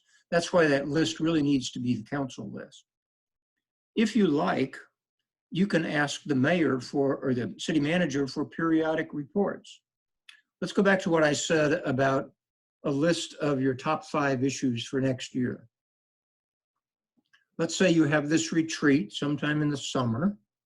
You have a day-long workshop, you use a facilitator, and you come up with a list of 5 issues that are important to the city commission for next year. and you expect the city manager to help make happen. What is reasonable to expect is that the city manager would give you a written status report on those 5 issues, whether that's done once every 3 months, once every month, but it shouldn't take long for the manager to say, on the issue of investigating buying additional parkland, here's what's happened in the last 3 months. We've talked to 3 other cities. We've gone out and evaluated some property. We've spent some time researching what our financial options are, and we anticipate being able to report back to you in the 3rd quarter of this year. Because what you don't want to have happen, you don't want something that you as a body say is important for any of you feel to think is being ignored. There's an awful lot going on all the time, and it's easy to get caught up in all the stuff that you're required to deal with. Part of what happens to every city council in America is that you have to vote on stuff that you probably don't care about. Probably have to vote on approving some kind of purchase. And it's the last thing you want to spend your time talking about, because you want to spend your time talking about something else. Let me suggest making this list of high priority items not only helps all 5 of you come together to focus on what ought to be on the list, but it also suggests that each of you should know that when those items are up for discussion, that's major discussion time.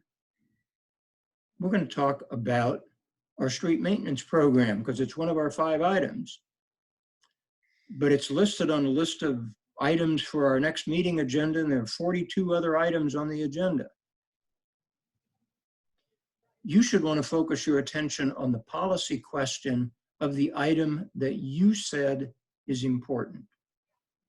You know, there's an old adage in the council manager form of government that the council makes policy and the city manager carries it out. And then the question always becomes, well, what's policy and what's implementation? Because a lot of people will draw the line at different places. I will tell you, I always drew the line at a point where the city council said it's important enough for this body to spend time talking about it. Because of the power to decide darn near anything. If you want to have a 3-hour discussion about what color the trucks in Parks and Recreation ought to be painted, you can darn sure do that. That is your right. That is your prerogative. You can decide that's the most important policy matter in the government. But I'm going to guess that if you compare it to those 5 items you identified 6 months before that you said then were the most important items in the government, it probably doesn't measure up. Time is a finite quality. Every one of you, even if you spend full time being a commissioner, every one of you has a finite amount of time to devote to being a good commissioner. And as with anything we do in life, the system, the procedures, the processes ought to encourage you to spend your time on the important issues. So hold workshops on important issues. Put items on consent that you know require your approval, but you really don't, you can trust the manager, he's going to do the right thing. But be really jealous of how you spend your time. Because when you sit back and look back on how you spent your last month at council meetings, what I would want you to do is to feel really good that you had a really successful discussion about something. Issue was important to me. I lost the doggone issue, but I sure got a fair hearing and we sure had a good discussion, and it was a good thing. Mhm. Mr. Mayor, you have other questions? Yeah, I know it's going past 12, but I want to get this last question well, I actually have one more, but this one it's in regards to, I guess, agenda items. And I guess the manager's responsibility to provide the information and options to the commission about agenda items. There have been times where there were items sponsored by the commission that don't have backup material, where I guess the financial impact, the options available, and what's the manager's responsibility to provide that to the full commission, and also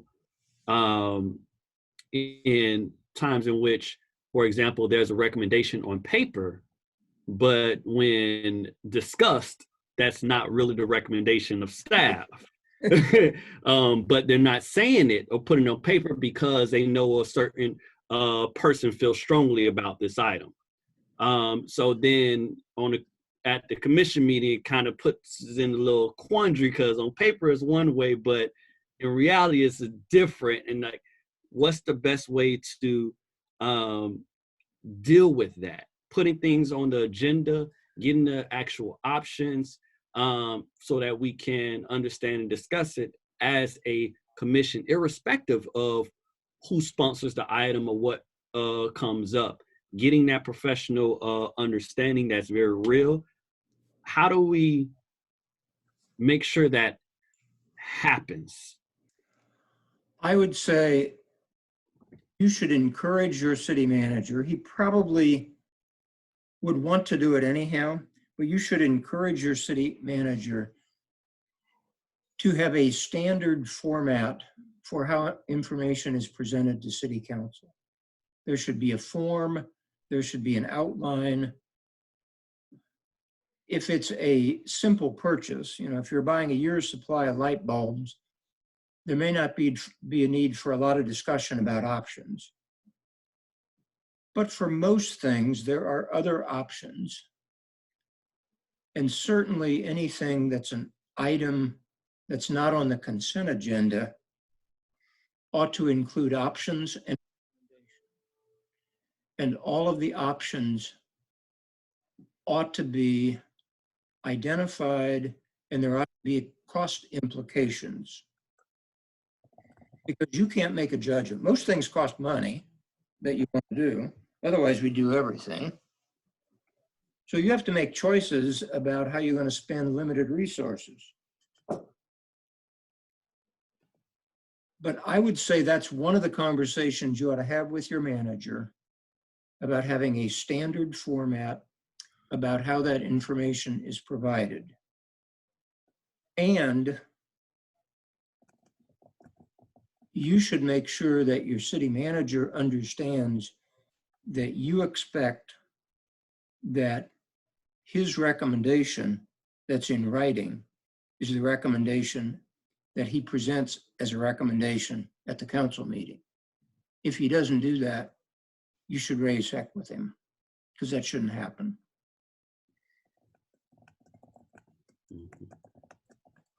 Excuse me, sir. Yes. One more question. I know we're running, but we meet as a commission. We meet twice a month.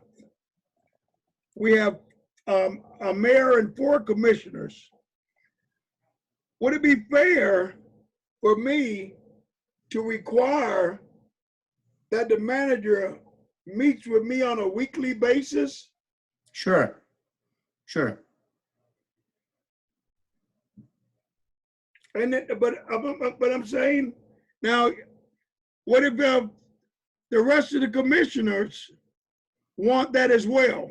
If they want to, then the manager should accommodate it. Okay. I would think any more frequently than once a week, unless it's you stop by City Hall, you stick your head in the manager's office and say, hey, how you doing? Ran into Joe Blow, he's upset about something or other, and then move on. Anything other than the what I would call a hallway conversation, a scheduled appointed meeting. You can have them weekly if you want them. Okay, The communication is almost always better with frequency. If you tell your spouse you love her once a week or once every 2 weeks, let me assure you, once a week is better. okay. Thank you. Let me say one other thing about those one-on-one meetings. Everybody should be committed to try to do them at the same time each time you meet. It should be part of your regular schedule, and the manager can make it part of his regular schedule. So if the mayor is going to meet with the manager on Monday mornings at 9 o'clock, every Monday morning that you're going to meet at 9 o'clock, you both ought to be expecting that's going to happen. Try not to change it to 2 o'clock on Tuesday, or I'll catch you whenever you're free, or having a set time makes it a priority, and making it a priority is important. Mr. Mayor, you had more questions.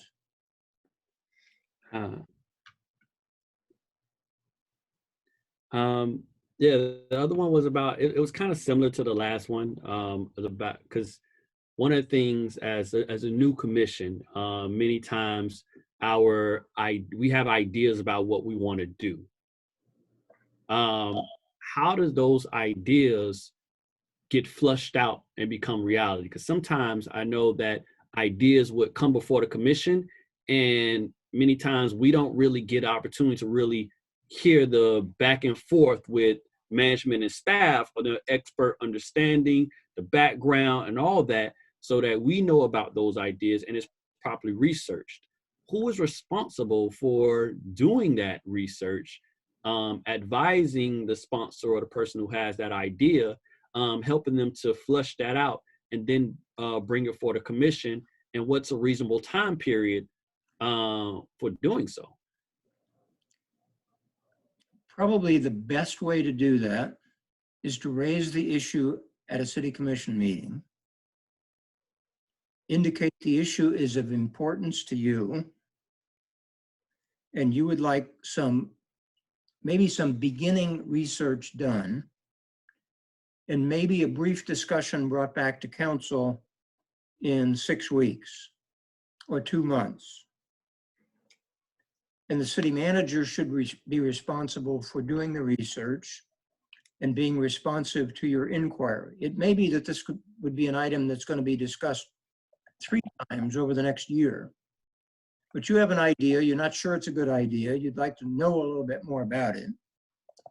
The reason you should raise it at a city commission meeting is if the majority of the city commission meeting believes strongly that the city manager is wasting his time doing this research, then it ought to be a lower priority.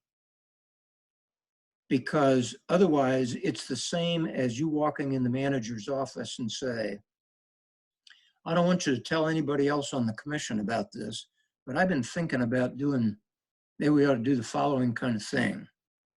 Can you do some research for me about that? I would discourage you from doing that. Unknown caller.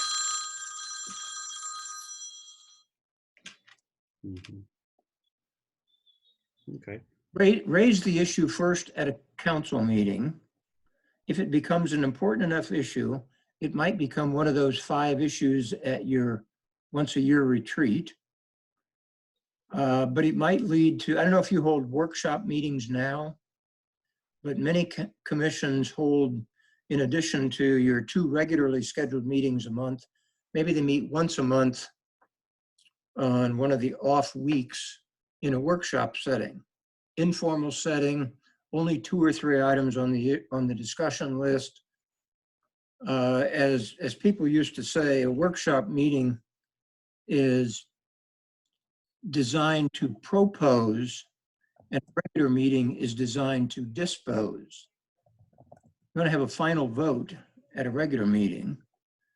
But when something is an embryonic idea, just starting to think about it, have an informal conversation about it.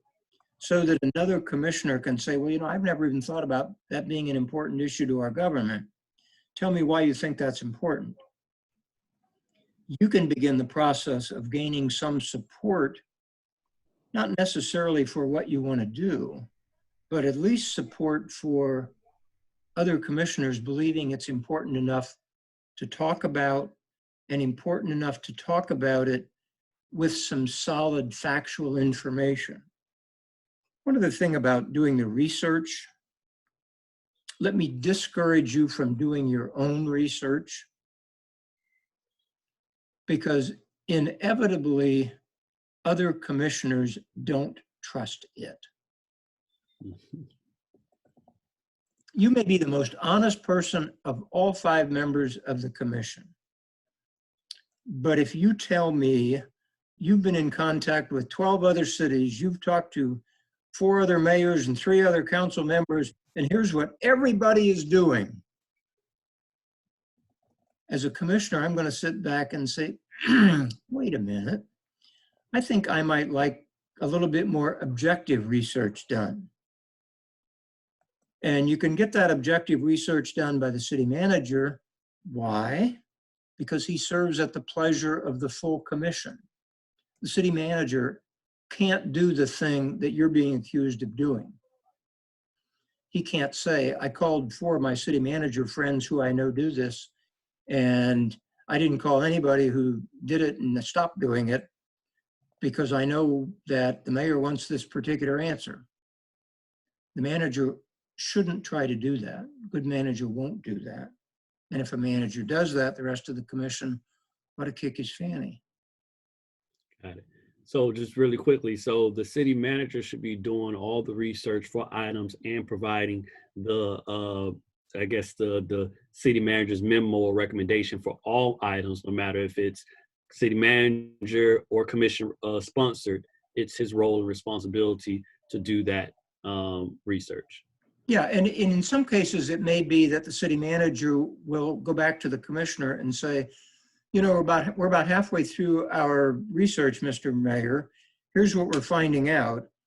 Are we really asking the questions that you wanted us to address? Because when we take this back to council, I want you to feel that we've been comprehensive in the way we've gone about doing it.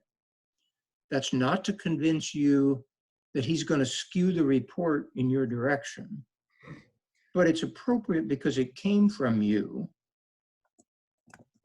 that the manager makes sure it's at least responsive to you. And a good manager will give credit. Ideally, the city commission is in charge of everything in the government that goes right, and the city manager in charge of everything in the government that goes wrong. It doesn't always happen that way, but a city manager who has that kind of attitude knows that it's important to members of the commission that you get the political credit for something that you brought up. And at some point between you bringing it up and the manager bringing the report back, it can't be now the manager's idea only. Otherwise, the mayor will take that gavel and start banging it on top of the manager's head. Any other questions? I know we're running over just a little bit, but as I understand our schedule, we're a little flexible.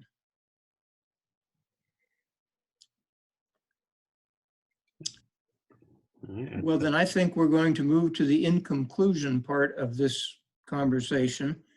And for my part of in conclusion, I will simply say that I have truly appreciated the opportunity to be with you. This has been fun for me. I have done a little college teaching in my day, and being a trainer, being a facilitator is something that I enjoy a lot. I want to thank members of the commission for being attentive. Thank you for your very good questions, and wish you the greatest success as you move forward. Any response from my colleagues? Yeah, Right. Bass, you had something to say? I'm sorry. All right, go ahead, Commissioner Burke. Yes, all I wanted to say was I appreciate your wealth of knowledge.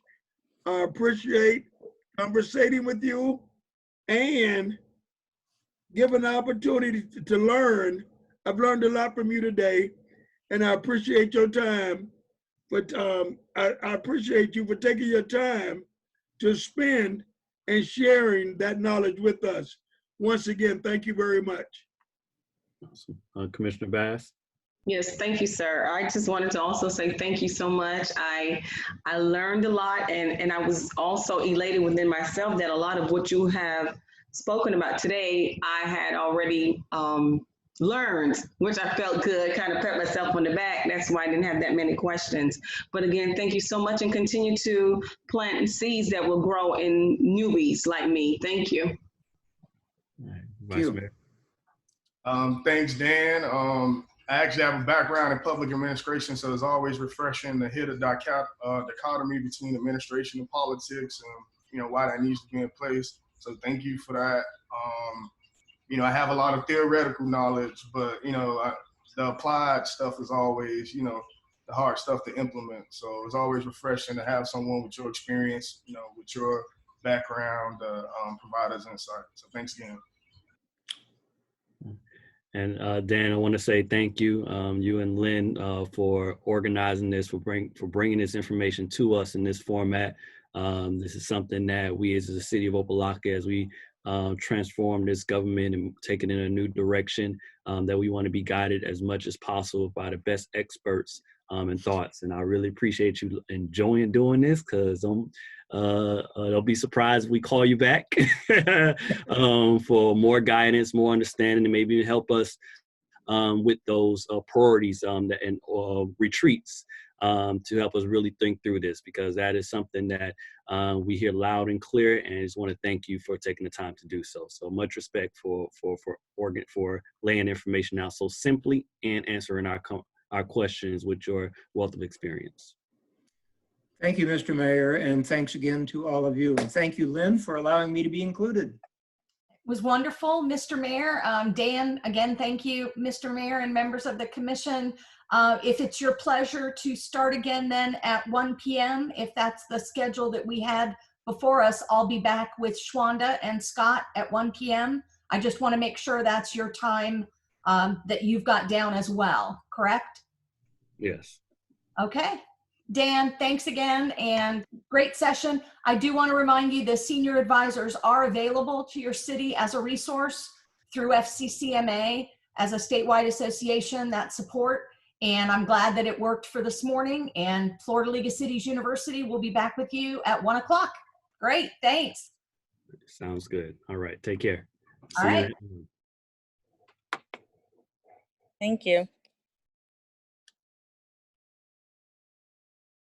All right, I want to welcome everyone back. This is part of a two-part series on which we're doing today in regards to effective council techniques. We've asked the Florida League of Cities to come in to assist the city of Opa-locka and give us additional trainings on effective council techniques and the council manager form of government, so we get the latest and best information on how to lead within the city of Opa-locka. So I want to give thanks for the Florida League of Cities for taking the time to provide this information to us. And with that, I'll turn it back over to Ms. Barnett and Mr. Payne. Thank you.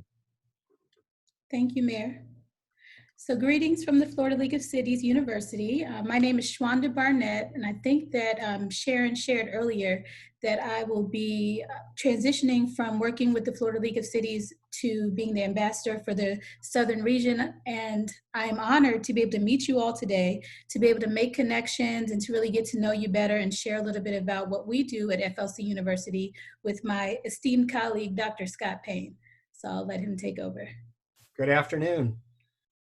Hopefully this is all working. It's my video sharing. Not yet, from what I can see.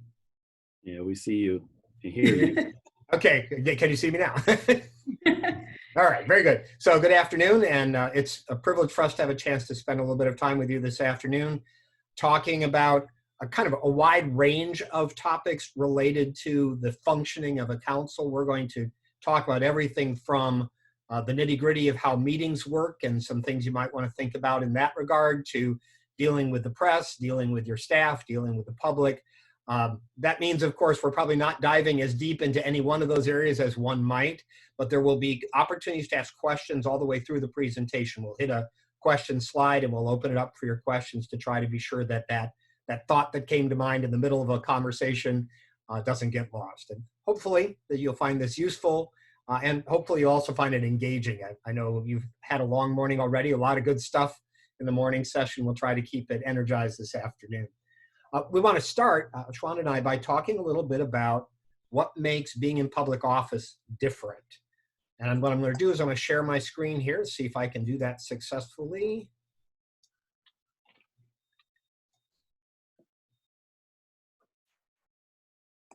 And there we go. So let's talk about what makes being in public office different.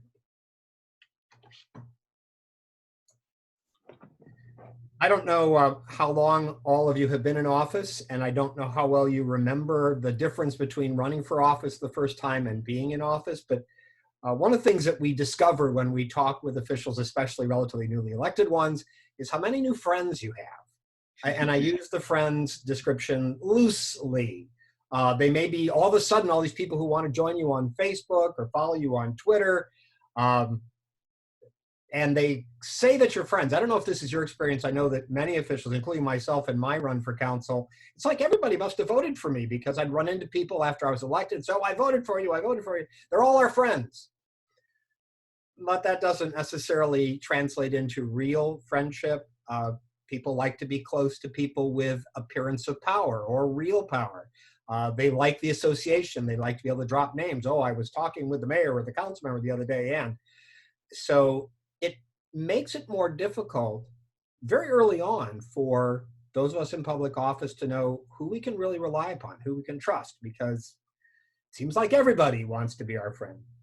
The other thing that changes dramatically, and I know from your exposure to the ethics laws and so on, you have some appreciation of this, is how much behaviors that were perfectly appropriate and common in your private life, in your business life, your professional life, suddenly become at best problematic and may even become illegal once you're in public office.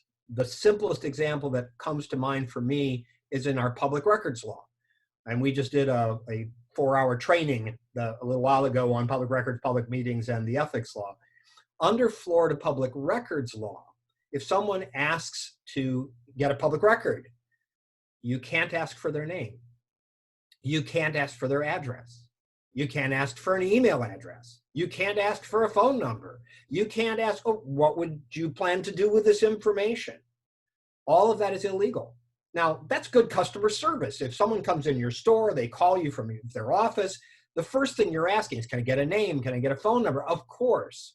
But under Florida's law, for those who serve in public government, not just elected officials, but all of your staff, when someone asks for a public record, you're limited to essentially getting the information about what their request is, and then asking them, how would you like for me to let you know when that record's available? So being in public office is very different from the way most of our lives work outside of public office.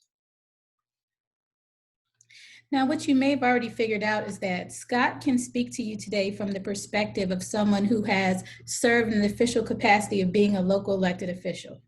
My perspective is that of your residents. So I have worked for city governments. Now I work in serving all of Florida's city governments and supporting the work that you do.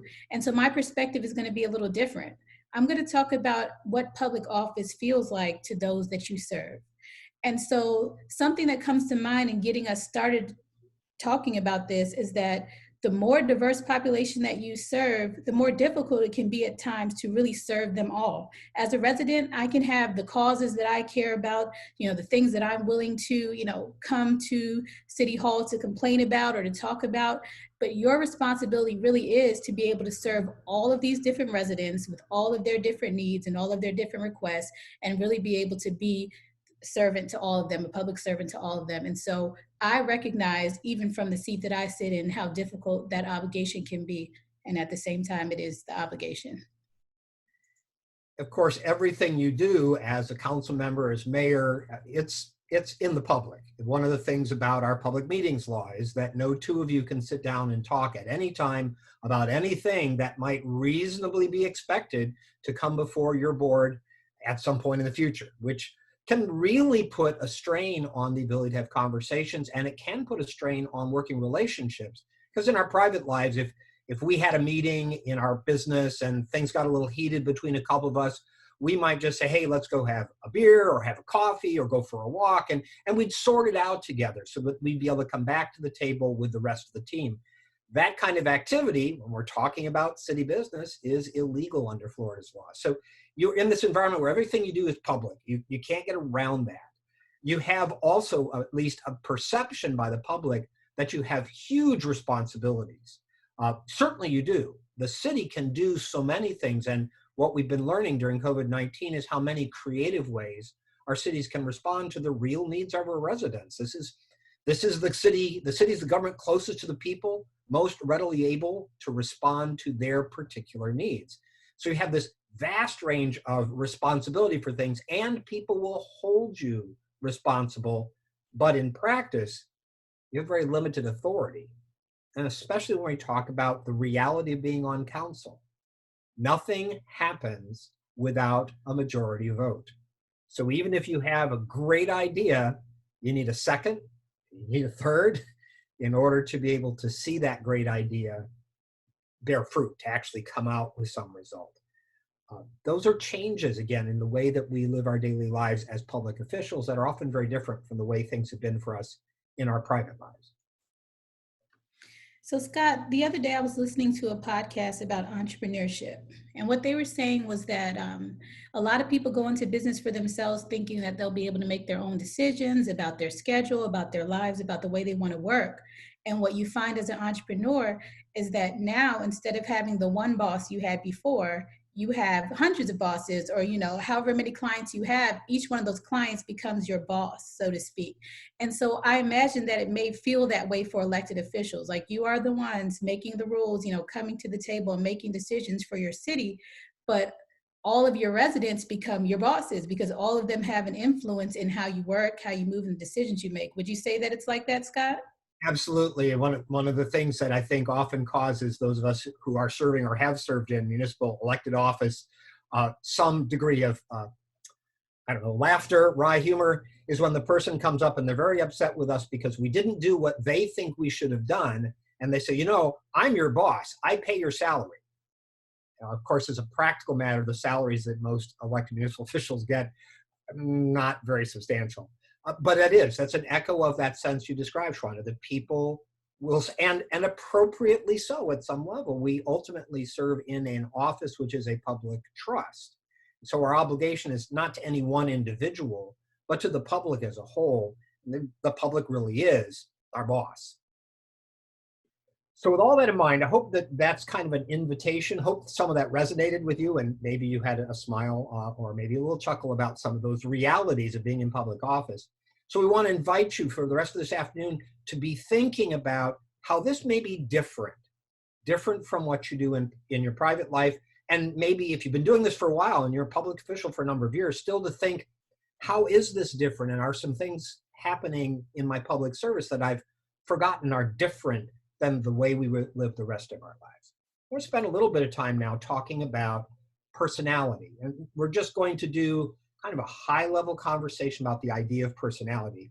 If you may be one of these people, or you may know people who, when you start talking about personality, they immediately rattle off 4 letters because they've done Myers-Briggs or they've done some similar kind of tool that helps them identify certain characteristics of their personality. And I actually administer the Myers-Briggs, and I administer another one called FIRO-B. These are useful tools. They're useful not because they're right, but because they often help to simplify some complex realities of our individual personalities into some broad patterns. So I want to talk not about what your personality is as though I can describe it in great detail, but to talk about some common patterns that we observe in people's personalities. Because what personality type can help us understand is how we like to work, the way that we tend to do things, how we tend to see things, how we tend to perceive the world around us, and our sense of being comfortable or uncomfortable in a variety of different situations. And those things tend to be fairly stable in most people over considerable periods of time. So there's some value in thinking, how might we be different one from another on a council? How might we be different from members of our senior staff? How might we be different from the public? How might we be similar so that we can better work together? Let's talk about leadership itself. And some of the things we think we know about personality suggest that some of us, when wrestling with a problem as a leader, want the detailed analysis. We want the spreadsheet. We're going to dive into the details. We're going to study the numbers. We're going to have an extensive conversation about all the data. And some of us much prefer to get to 30,000 feet or 50,000 feet. We may quickly perceive a pattern and then not be as concerned about all the details. And those are just differences. There are differences that are traceable to measurable personality types. And that can mean in a conversation about a decision that needs to be made in the city, that one council member is spending a lot of time on the detail because that's how they approach issues. And someone else is leaping to a conclusion, not necessarily incorrectly, because they see a pattern very quickly. And those are just differences. Neither is right or wrong, better or worse, they're just different. Some of us like to keep our options open as long as possible. In my own circumstance, my wife and I are very different in this particular personality trait. So my wife is someone who likes to keep her options open. We have a son who's entering college this fall, and very quickly last fall, he had latched on to the college he wanted to go to, knew it's where he wanted to go. His grades and everything were great, so we knew he'd be able to get in. And he was just set. So he'd get mail recruiting him to go to other schools, and he'd just throw it in the trash can, throw it in the trash can. My wife is going, don't you want to look at this? Don't you want to take a look at that? Can you imagine what it'd be like to go to school here? How about there? Because she likes to keep her options open. My son likes to make decisions. And so he made a decision, and having made a decision, it's like, okay, I've taken the decisive action, I'm ready to go. Neither of those is better or worse, right or wrong. They're different, but you can readily imagine the potential conflict between members of a council or between council and the staff if there are these differences in how we like to deal with decision making, and they're just differences. So Scott, how do you find the compromise between those? They're pretty extreme. How do you find the compromise between one who wants to keep the options open and one who wants to make a decisive decision? Sean, that's a great question. And the best answer is simply to respect that both methods of approaching decision-making have value. So if I'm the one who leaps to decisions and someone else is saying, wait a second, well, okay, let me pause for a moment, because all I'm doing is doing what I'm most comfortable doing, but I'm not the only person that matters. And likewise, someone who likes to keep their options open, if there's a movement toward making a decision and I'm still pushing to say, no, we need to think about this some more, that's my preference. That doesn't make me right. Maybe I need to be a little accommodating. This is really about accommodating each other's preferences, acknowledging that there's value in each of these perspectives. The same thing, Shawna, is true. And Shawna has worked with me now for a number of years. She knows about this trait in my own personality. When I'm looking at something, a proposal, a document, a presentation, I'm zeroing in on the flaws. I see every document with a red pen in my hand, which is fine. It's good to catch the flaws. It also can feel to the person for whom I'm pointing out their flaws, with the intent to be helpful, of course, is that I'm beating up on them. I don't mean to do that, but I'm not thinking about how my focus on flaws might lead them to feel like I don't appreciate their work. There are also folks who immediately focus on what's good. They gravitate to the good stuff that's there, and they may tend to miss the opportunity for a little deeper critique about something. Again, these are just differences. They're preferences. Right.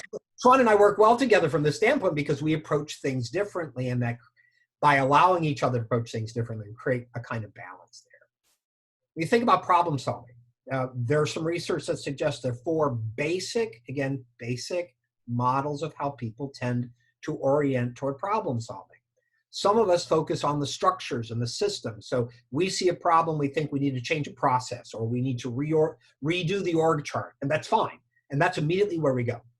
Some of us prefer to focus on the interpersonal relationships, and we're immediately thinking about, okay, well, the problem is this person and that person aren't getting along really well, so we need to do some kind of intervention, or maybe we need to shuffle the deck of the team, bring somebody else in who can keep things on an even keel, and we focus on the relationship side. Some of us immediately gravitate to the political, in the sense that a political scientist would use that term, meaning where's the power? Where do I build my power base? It's all about a struggle. It's always a fight. How am I going to win? And that's how we approach problem solving, is how do we win this battle? And then there are folks that immediately ask, what does it mean? They're not focused on, again, maybe the detail. They're saying, what's the significance of this conflict we're having? What's the significance of this problem we're facing? What's the story we can tell ourselves that makes this make sense? Those are all just different ways of kind of intuitively entering into problem solving. And they all have value. We all need a sense of meaning. We do need to take a look at structures. We need to think about people and how they're interacting. We need to understand where the power lies. So appreciating these differences, listening to each other and understanding how we tend to approach problem solving can enrich our problem solving process. The point of all this, Sean, is you and I've talked about before, and I hope this is making sense to everyone on this call.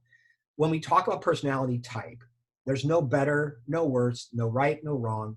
Every type, every way of approaching problem solving, every way of engaging the universe, every way of making decisions brings to that process some strengths. And it also has some limitations.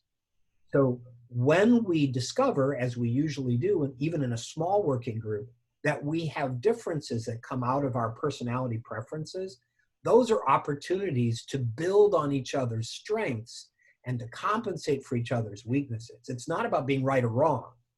It's about appreciating what each of us, given our preferences, can bring to the conversation.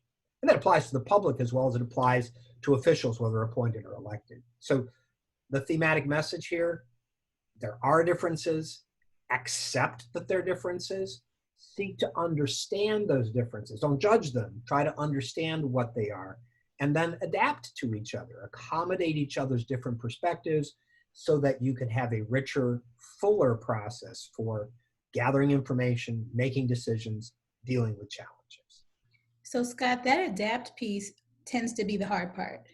What Yes. does that look like, on the dais in real time? Does that mean just creating more space for people with different personality types to be able to go through those different thought processes before taking the vote or moving on or what have you? What does adapt look like? Well, what you described would be more true for someone who either needs to look at more detail or who likes to keep their options open. But of course, that's what you like to do, Shwanda, so it's natural for you to go there. Right? Sometimes it means you need more time. So that people can do that work. Sometimes it means letting go of the sense that you need more time. So what we're really talking about is every person in a leadership role and every person on a team benefits from an appreciation of the differences of the people around them and benefits from the idea that what we need to do is adapt to each other, that none of these are right or wrong. There's no, it's got to be my way. And if we adapt to each other, then sometimes we take a little more time than some of us would like to. Sometimes we take less time than some of us would like to, but we're listening to each other. And we're assuming that those differences in the way we're problem solving are simply a reflection of our different approaches. They're not right or wrong. They're not malicious in intent. We can appreciate what each of us brings to the table, and we can each adjust. It's an ongoing process. It's really dynamic to make a group work well this way. And we all have to be willing to just adapt a little. I'm going to pause here and see if there are any questions. Mayor, if anyone from the council has questions, we'll be happy to answer them. I'm going to try to, as I'm learning this tool, see if I can switch out of sharing the screen for a moment so we can see each other better. Mayor, anyone have questions? All right, floor is open. And Scott, I'm really curious to know if the mayor, vice mayor, commissioners see themselves in some of these personality types. Like as you were listening, could you say, yeah, that one was me or that one was me? Put back up the slide with that, because I know right now very clearly. I think the council and also most of the staff know that I'm the person that goes straight to identifying the flaws. Okay. That's definitely me. Yeah, I want to make sure things are right and on point, and following policies, procedures. So that's definitely one thing that I do. And I'm also very big on taking decisive action. I do not like problems going on. If it's a problem, let's deal with it right now. What is the answer? What is the solution? And I kind of do both when it comes to the detail analysis and big picture. I'm really big, and I know they hear a lot. I always talk about these 4 major challenges that we have as a city to move forward, because that's the big picture understanding, but also a very detailed analysis of what those mean. So I'm kind of in between it with that one. Yeah, I'm definitely more the optimist. I'm definitely the optimist on the commission that sometimes can lose sight of some of the challenges that could be associated with being so optimistic. Also, I think that, the structure of systems process, like I'm a real systems guy. I have a background in public administration, so I'm always looking at the structure of our government and kind of how things are working and interacting with one another to achieve the goal of our municipal agency. And then also power base. Before getting into politics, I was community organizer by trade. So kind of, sitting on the reverse side of that, I really, I guess, could see a lot of the power dynamics that are both at play, as an administrator as well as on the, grassroots level. So just really having an eye for that and really looking at the big picture as far as, how we, should move forward to achieve whatever type of goal we're trying to accomplish. Vice Mayor, we're here. I feel you. It's the way that I process too. Other members of the commission want to make comment?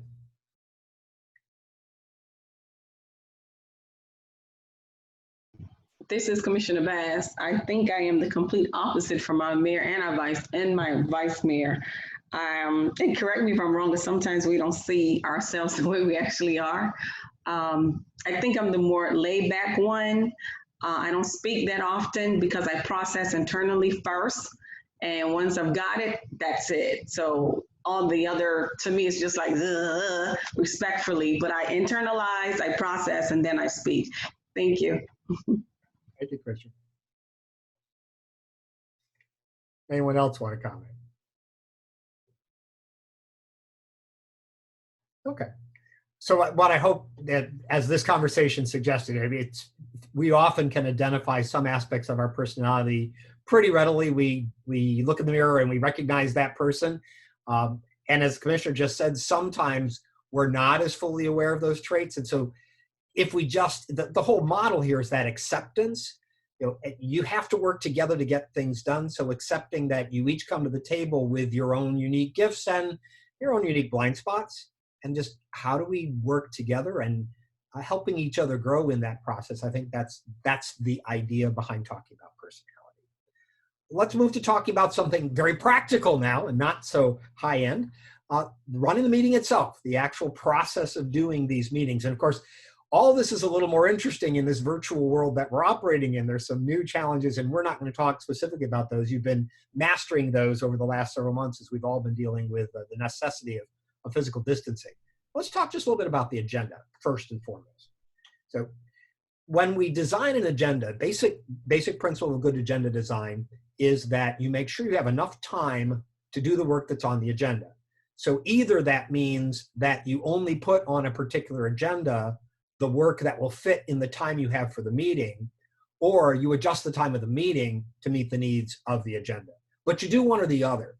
What I have seen happen in some cities is that it's neither.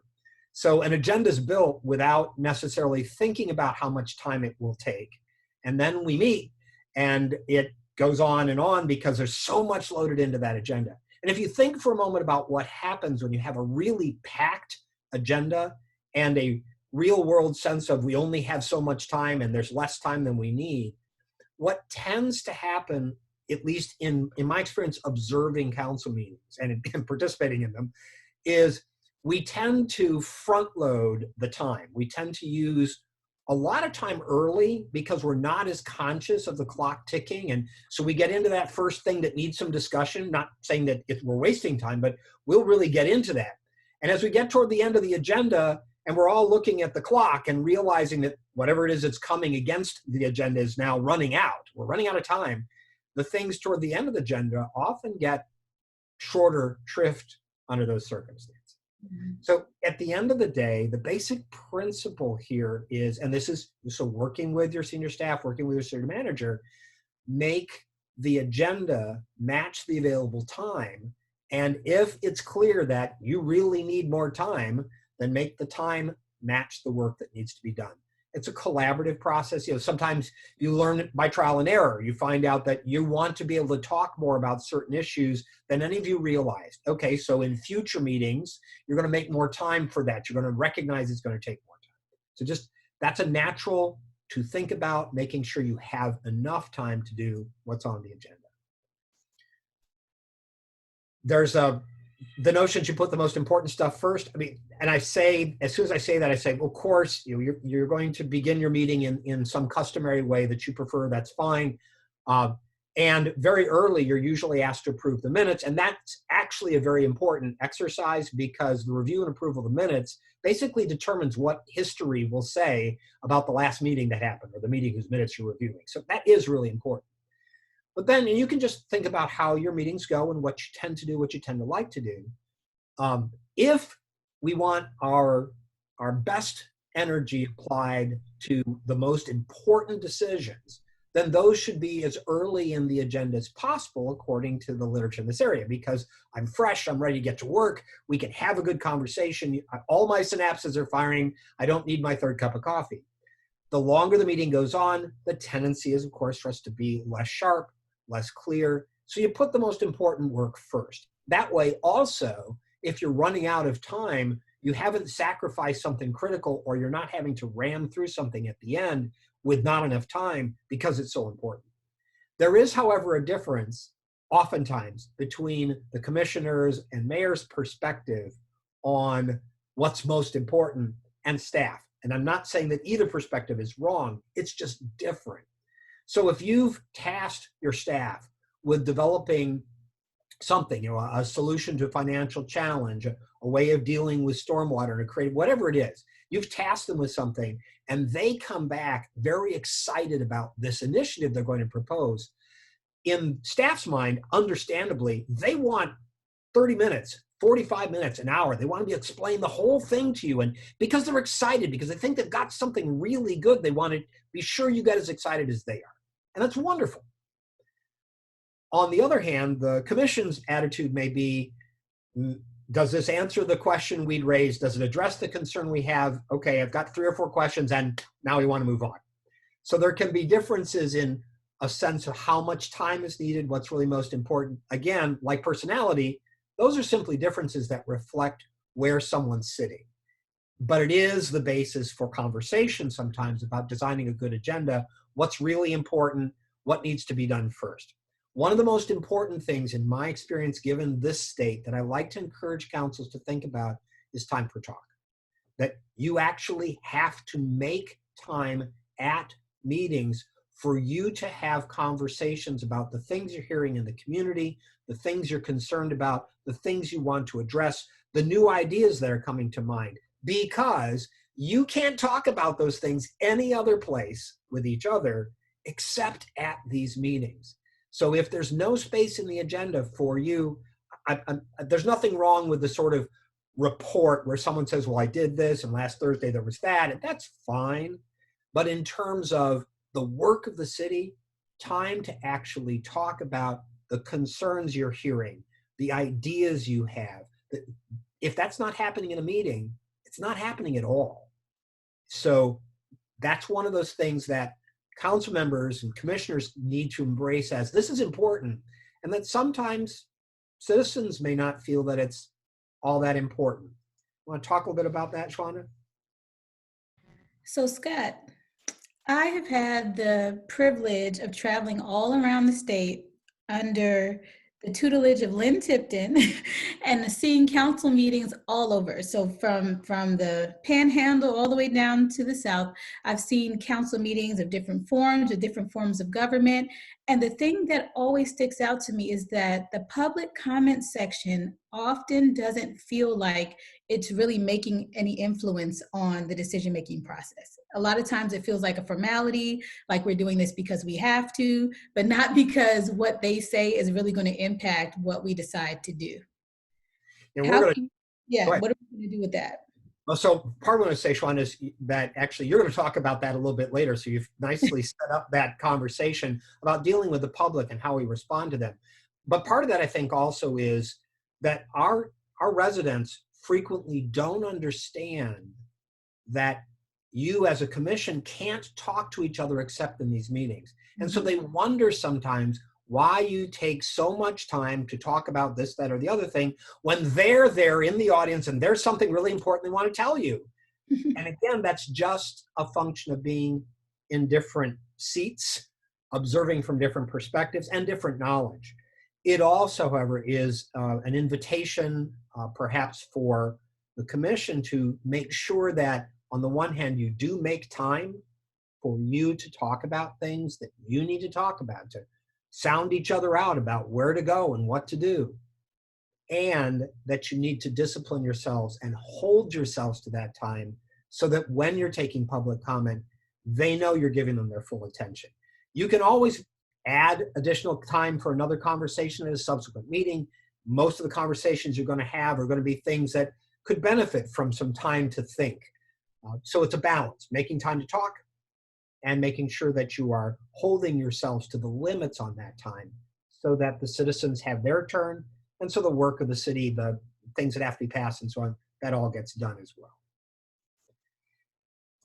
Sorry, I gotta click my right screen. You probably all are familiar with Robert's Rules of Order, and according to Robert's Rules of Order, in order for you to have a discussion about a subject, there has to be a motion on the floor and a second, and then and only then can you discuss it. Having taught the Institute for Elected Municipal Officials for a number of years all over the state, I can tell you that at least half of the cities, their councils don't honor this. And I think that's a good thing, because Robert's Rules of Order wasn't designed for a small body like 5 members of a commission or 7 members of commission. It wasn't designed for an environment where commissioners couldn't talk to each other about the business of the city except in a formal meeting. It was designed for large parliaments where there's all kinds of caucusing going on and coat room conversations and all of that. That's what Robert's Rules of Order was designed for. So if we hold ourselves to a strict interpretation of Robert's Rules of Order, which generally speaking we're not, we actually limit our ability to do our job well. What I'd like to suggest is that you allow yourselves time to talk without emotion on the floor. So I'm going to say, I've been hearing a lot about this issue in our community, and I wonder what my colleagues are hearing. Here's what I'm hearing. No motion. I don't know where this is going to go. I'm just putting it out there to see what other people think. Maybe emotion will come out of that. Maybe it won't. But I won't know what could be done without hearing from each other. So you get that free exchange of ideas. The risk, of course, is that you can talk forever and get nothing done. Because at the end of the day, there's no emergent consensus from your sharing ideas, or no one's ready to bite the bullet and make a motion. It's like, yeah, I kind of know where this is going, but it's politically sensitive. It's a difficult situation. I don't know for sure. And then you get the sense that you've been spinning your wheels and the public may get frustrated with that. Mr. Payne, I do apologize. This is Bernadette Norris Weeks. I'm the city attorney for the city.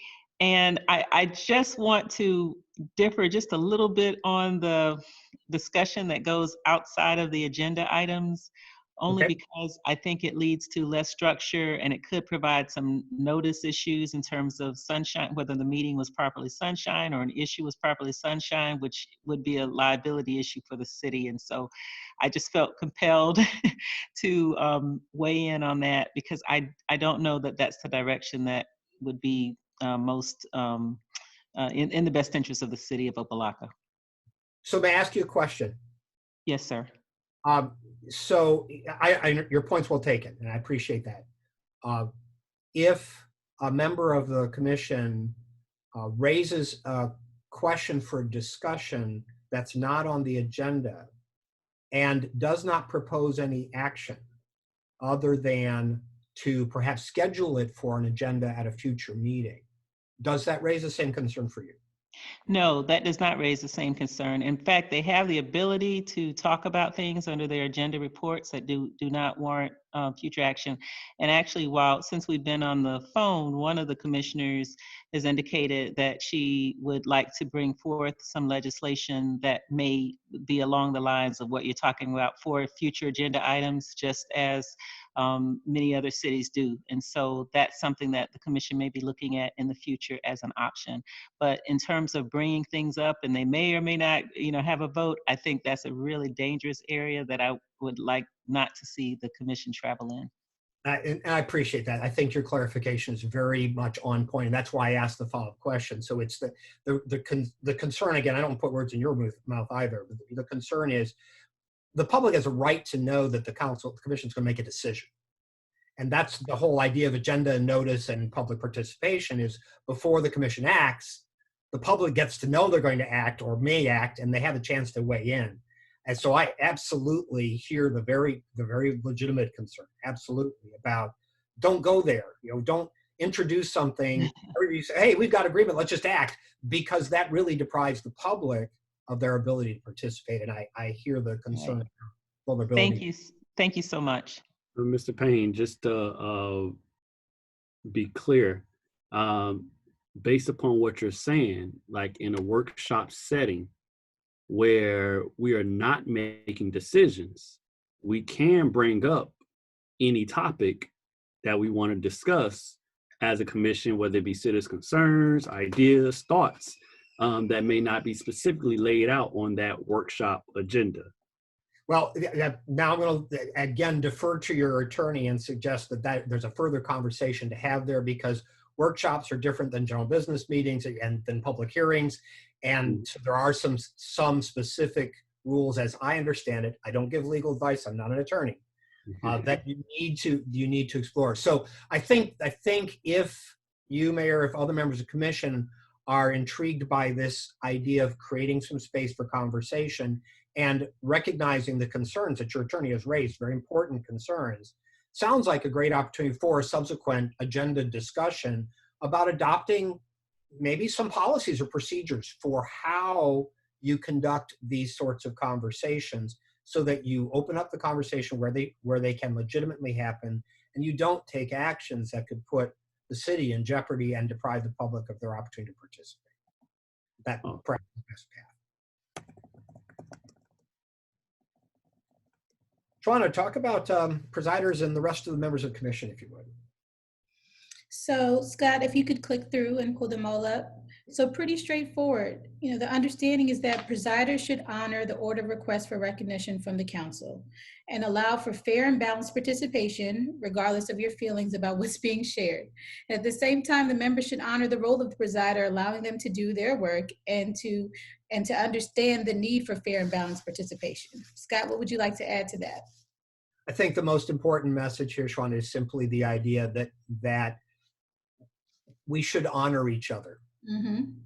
That presiders need to honor the members of the commission members need to honor the presider. And Shawana, you and I have been around the state, we've heard this. There are communities where the notion of honoring each other is completely absent. Mm-hmm. Mm-hmm. And if you read the news and follow the headlines, you see it around the state. There are some places where you shake your head and say, wait a second, aren't these people supposed to be trying to work together? So that's the point. It's that there is an honoring of each other, and there are unique roles for the presider versus the rest of the commission. Let me go specifically then to talking about that in terms of motion. So now we're at the place where there is something on an agenda, not necessarily something where there is an ordinance to be approved. So you may not have language to adopt. That's one kind of situation. Sometimes you've agendaed a discussion and there's a need to make a motion. No motion yet exists. In that situation, the presider can, according to Robert's rules, actually make a motion. Now you're going to hear my personal concern about that. The presider already has a unique kind of power. It's that power of recognition. So that's something no other member of the commission has. It's their value added, if you will, as a presider.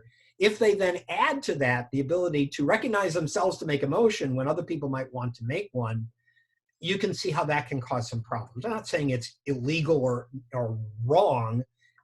It can cause some problems. So the Robert's Rule says a presider can make a motion. The caution here is being aware of the necessity of respecting, honoring your colleagues, and make sure you're not taking too much advantage of your ability to recognize yourself. The presider also obviously is recognizing other members of the commission when it comes to making motions, and sometimes it's a person who just says, hey, Mayor, I'd like to make the motion.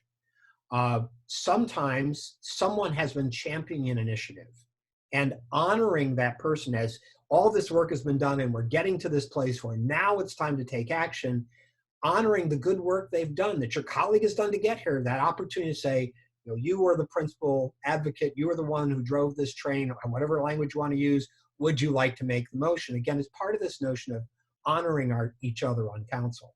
There are also situations where the framing of the motion, both the words and the explanation, can be fraught. It can cause problems, whether those are problems within the community or problems in a courtroom.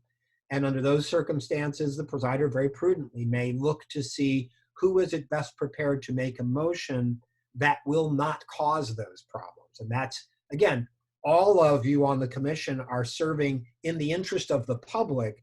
You're protecting the public when you help ensure that a motion is made prudently. Now, in my time chairing some boards, I never chaired our own council, but chaired a number of other boards in my public life. I learned that sometimes, because I was presider and mostly listening and recognizing people, I was hearing what was happening, but my colleagues were too in the middle of the debate to necessarily hear the emerging consensus.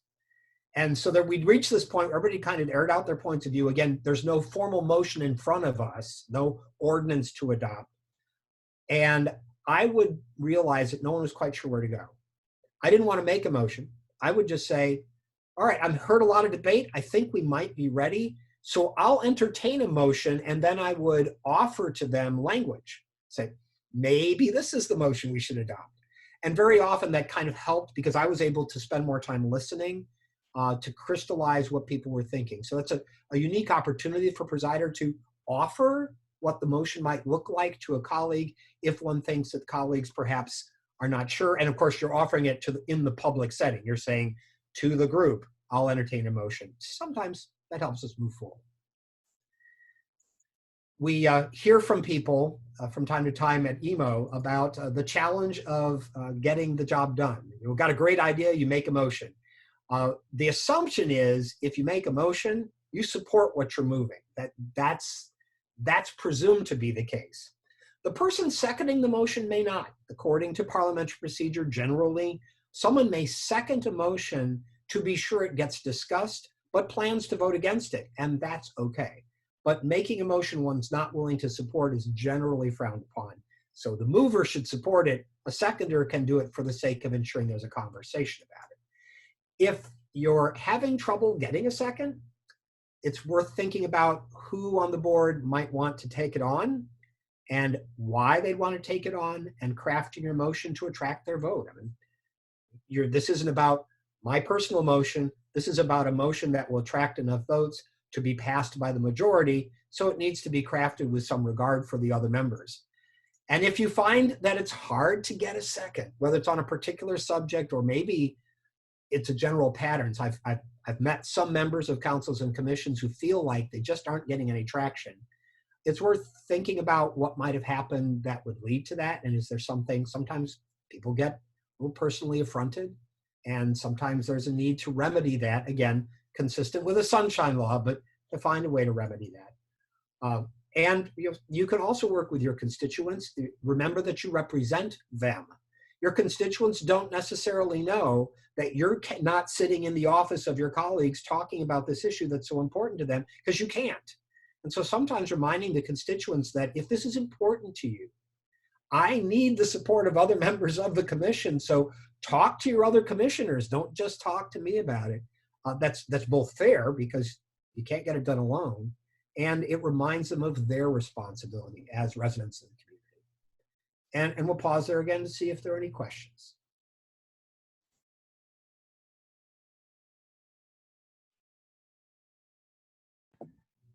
Anyone? Yeah, it's pretty straightforward for me. Very straightforward. Okay, good. So we're going to come back and there we go. Talk about public participation. Shwanda? Okay, so as I previewed earlier, it's important for the public to really feel and have the perception that what they share or what they're saying is respected, is being listened to, and matters as part of the process. So these are the basic tenets, very straightforward. Show interest in what they're saying, show respect, and give each member of the public their due. The don'ts are pretty straightforward as well. Don't emphasize your power over them, or the power of your opinion over theirs.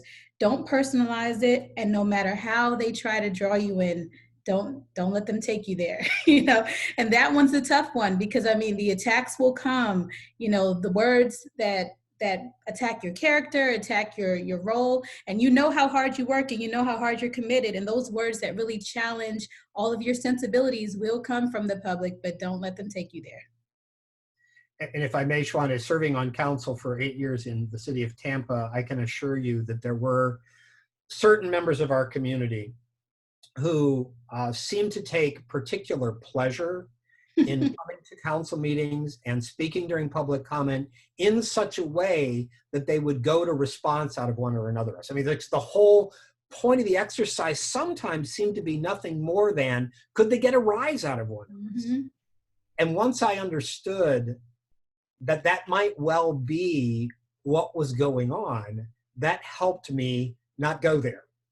I don't want to let that work out that way. I want to manage myself, because the general public isn't interested in seeing me blow up. They're not sitting here trying to goad me. There's an individual with their own agenda. That's fine. If they're a resident of the community, they care about that's fine. But I don't have to join in that effort. And Scott, I would say that one of the easiest ways to lose the confidence of the public that the process is fair is for the procedures to not be clear, for it not to feel like everyone who gets up to the mic is being treated equally or given equal opportunities to share and to speak. So the big picture is being sure that the procedures are clearly communicated, that everyone understands what their time is, what their opportunity is to share, being consistent in applying those rules, whether someone is trying to take you there or not, not rising to their level, but, quieting down, listening to what they have to say and not allowing them to take you to a place that's inappropriate, and knowing when to say, we need to take a break. Like this isn't going to go anywhere good. We might need to take a break and then reconvene. But most importantly, remembering all of your audiences, the audience that's there with you, those that get up to speak, those that are just sit and listen in, those that may be listening in through whatever online platforms you have, the YouTube or social media, just remembering all of your audiences and creating space and creating ways for them all to engage. In general, I think if you think about managing, as Shwan is talking about, in our interactions with our residents, interactions with our staff, and we're going to talk about that separately in just a moment, if we focus on interest, so we're trying to understand what someone's interest is, what they're concerned about, the effect of a decision you're going to make, or the effect of circumstances on them that's leading them to ask you to do something. We focus on their interests. And of course, we focus on their rights. We want to be sure that everyone's rights are always respected, regardless of the circumstances. If we focus on those things, we can be on very solid ground, and there can be some room to talk. When we slip into declarations of positions, and I know this is really hard for folks who run for office, people demand that we make a commitment. You're going to vote for this. You're going to vote against this. There's going to be a lot that's going to happen between the conversation I'm having with that person and the final version of whatever it is we're going to vote on. And trying to create space for ourselves to be able to come up with the best solution, which may be a compromise, means de-emphasizing taking positions, focusing on interests, focus on the things we're trying to accomplish, not on the position. And as Shwanda already said, not emphasizing our power. At the end of the day, the power any of us in public office hold belongs to the public. We've simply been handed that power for a period of time only to exercise it on the public's behalf. So let's think about emotional testimony in respect to the time that we're in. A lot of people are emotional right now for lots of reasons. There are plenty of things going on in the world right now that have a lot of people in just a state of emotional unrest. And so we have to approach the situation, every council meeting, as the people are going to be emotional. That's a given. We're not going to be expecting that if we're hearing from the public that we're not going to hear emotions, that we're not going to hear people, you know, just in a tizzy. Under some conditions, people may not be in control of their emotions. You know, they may have heard something throughout the process of the council meeting. They may have experienced something prior to coming to that's being discussed that has strong emotional connections to it. And the emotions attached to the issue that you're discussing may not even directly correlate with the decision that's going to be made. You know, that's very common. But at the end of the day, you know, we have to create space for them to be heard, for them to be able to express emotions, for us not to take it personally or internalize it.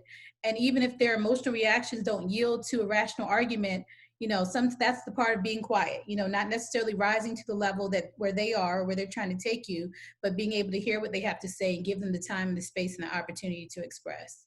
Now, usually when Scott does a longer version of this, he shows a video of a woman having a very emotional testimony. And Scott, if you wanted to give like a little background about what that looks like.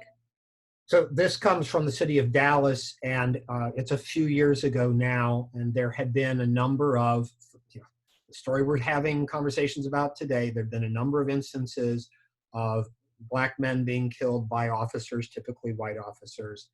There was a lot of controversy. There were lots of issues and lots of discussion.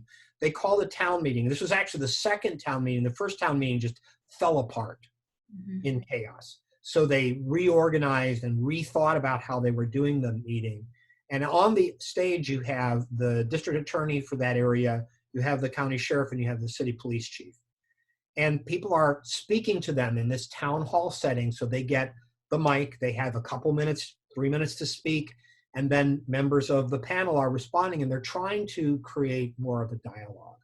This one woman stands up to speak, and it's her cousin, I believe, who had been killed by the police.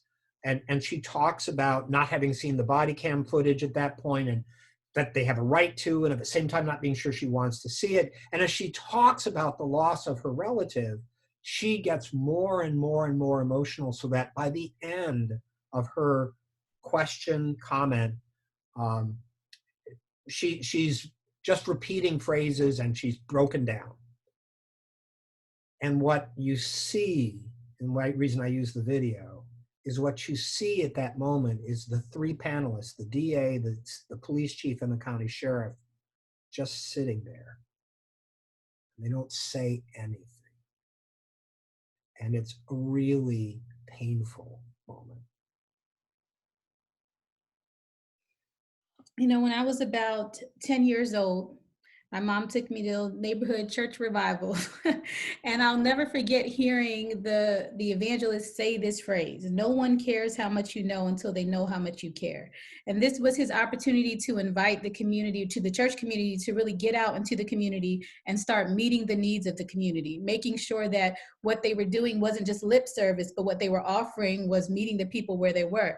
This phrase stuck with me forever because it translates into every relationship we have. Like if you are to be seen as a public servant and one who really cares about the people and cares about their interests, then they have to know that you care.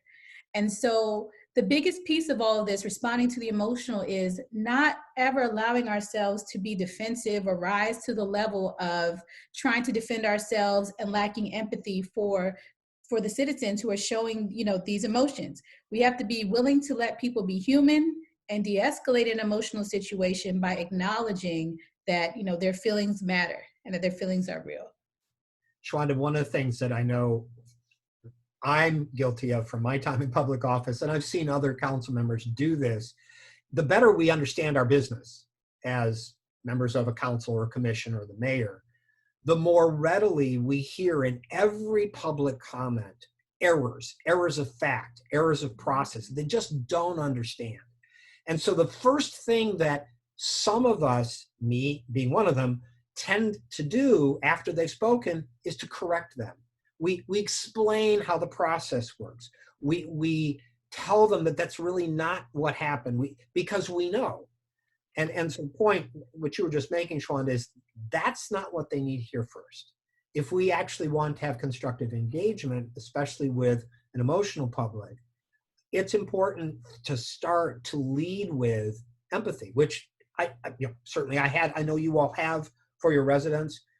Lead with that. Make sure that that's clear.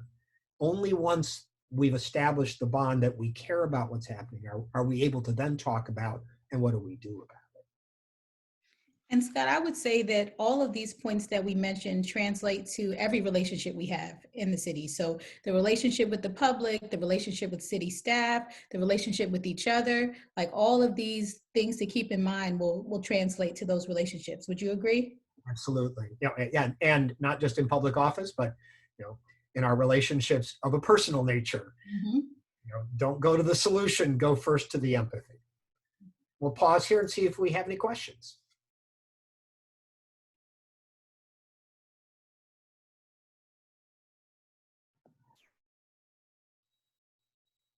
All right, not seeing any. Okay. Well, I would just make a comment though, because I know one of the hardest things, because my first involvement with the city commission wasn't on a positive note. I was one of those persons that was completely clueless to the process, getting up there, not unsure about it, and then feeling as though I was just completely disrespected, kind of colored my perception. Now I'm being on the other side, and it's a balance between being empathetic and also keeping composure during the meeting. And that's very difficult to do because we have a public forum at the very beginning. So whenever you have an issue with keeping your composure, once it's broken, it is really hard to seal it back up completely. So when you say be empathetic, what's going on through my mind is because there's some hot button issues that can quickly, it takes a lot for me to keep my composure. I wasn't raised in no public setting. So, but I do a very good job of it for most people looking on the outside. The people that know me outside of this, they know that it's a completely different story. So when being empathetic, it's like, how do you balance being empathetic with one person as opposed to another? Because everyone coming up there have issues that are pressing to them based upon where they are. And if you show a level of empathy to one person and not that same level of empathy to another, it can be taken as though you're not balanced. So I've always been just straight. And so I will, any thoughts on that? Yeah. Mayor, you framed that very well. And obviously, our own life experiences influence how we have empathy.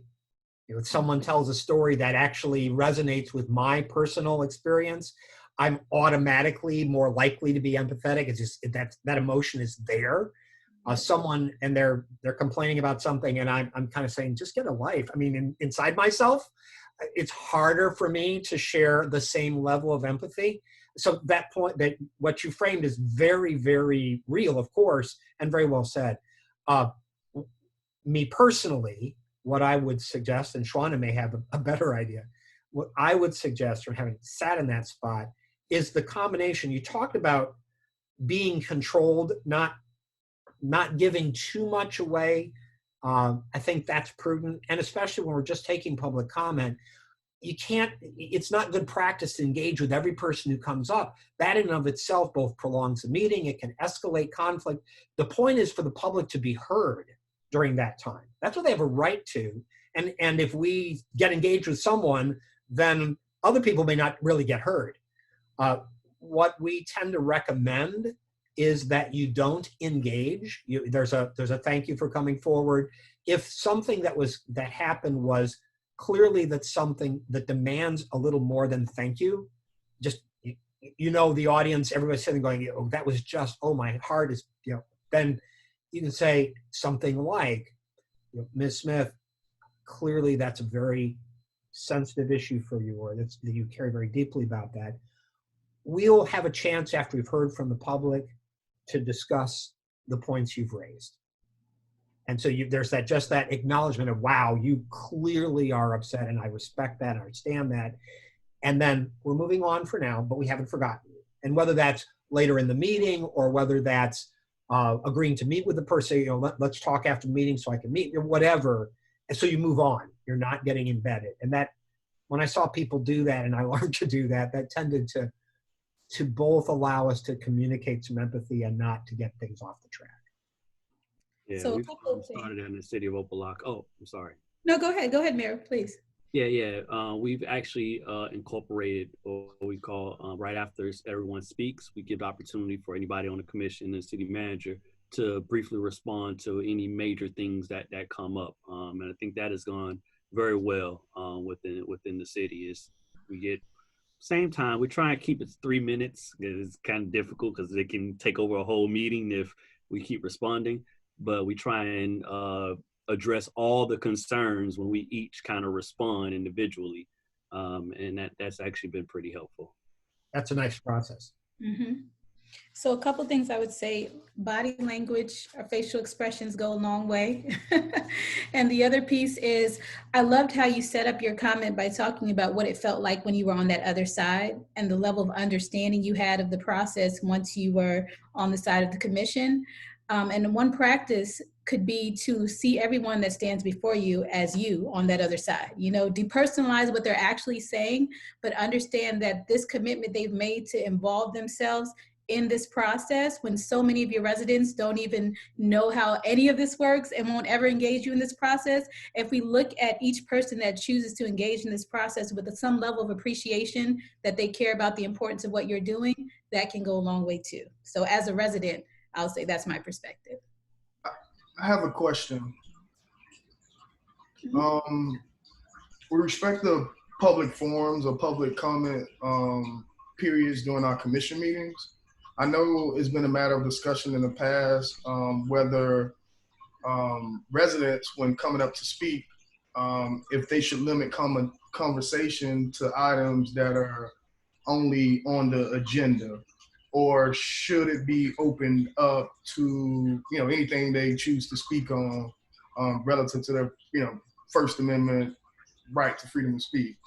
Because oftentimes our public commission meetings are the only public forums we really have for our residents. So if they have an issue, they have their 3 minutes, to speak, but oftentimes that's limited, based on what's on the agenda, if we, tend to take that approach. So do you guys have any recommendations or best practices, given your experiences with dealing with such a matter? Vice Mayor, that's a great question. And I preface what I'm going to say by saying, remember, I'm not giving you legal advice. Talk to your city attorney about the details. What we often see is that on an agenda, there will be a period of public comment for items on the agenda, or there may in fact be several, depending on what's on the agenda. You may take public comment on items 1 through 7, and then deal with items 1 through 7, and then take item 8, and then take item 8. The idea is that this public comment period that's occurring before you take action is specifically about the actions that you might take. So the instruction is, again, as Shwanda said, procedures are really important and need to be clear and consistent. So you say to people, this is a time for comment for items on the agenda, or these items on the agenda. And then respectfully, when someone goes someplace else, stop them. I personally recommend, if you use a timer and you're timing them, pause the clock for a moment. So this would just go to the mayor and say, pause the clock. You're not taking their time away. You're saying this time period, and you're not mad at them. You said, clarifying the procedure. The conversation we're having right now, the public comment, is about these items on the agenda. You're welcome, and then maybe later in the meeting, this is not an uncommon model, toward the end of the meeting, there's time for a public comment about anything, whatever they want to talk about.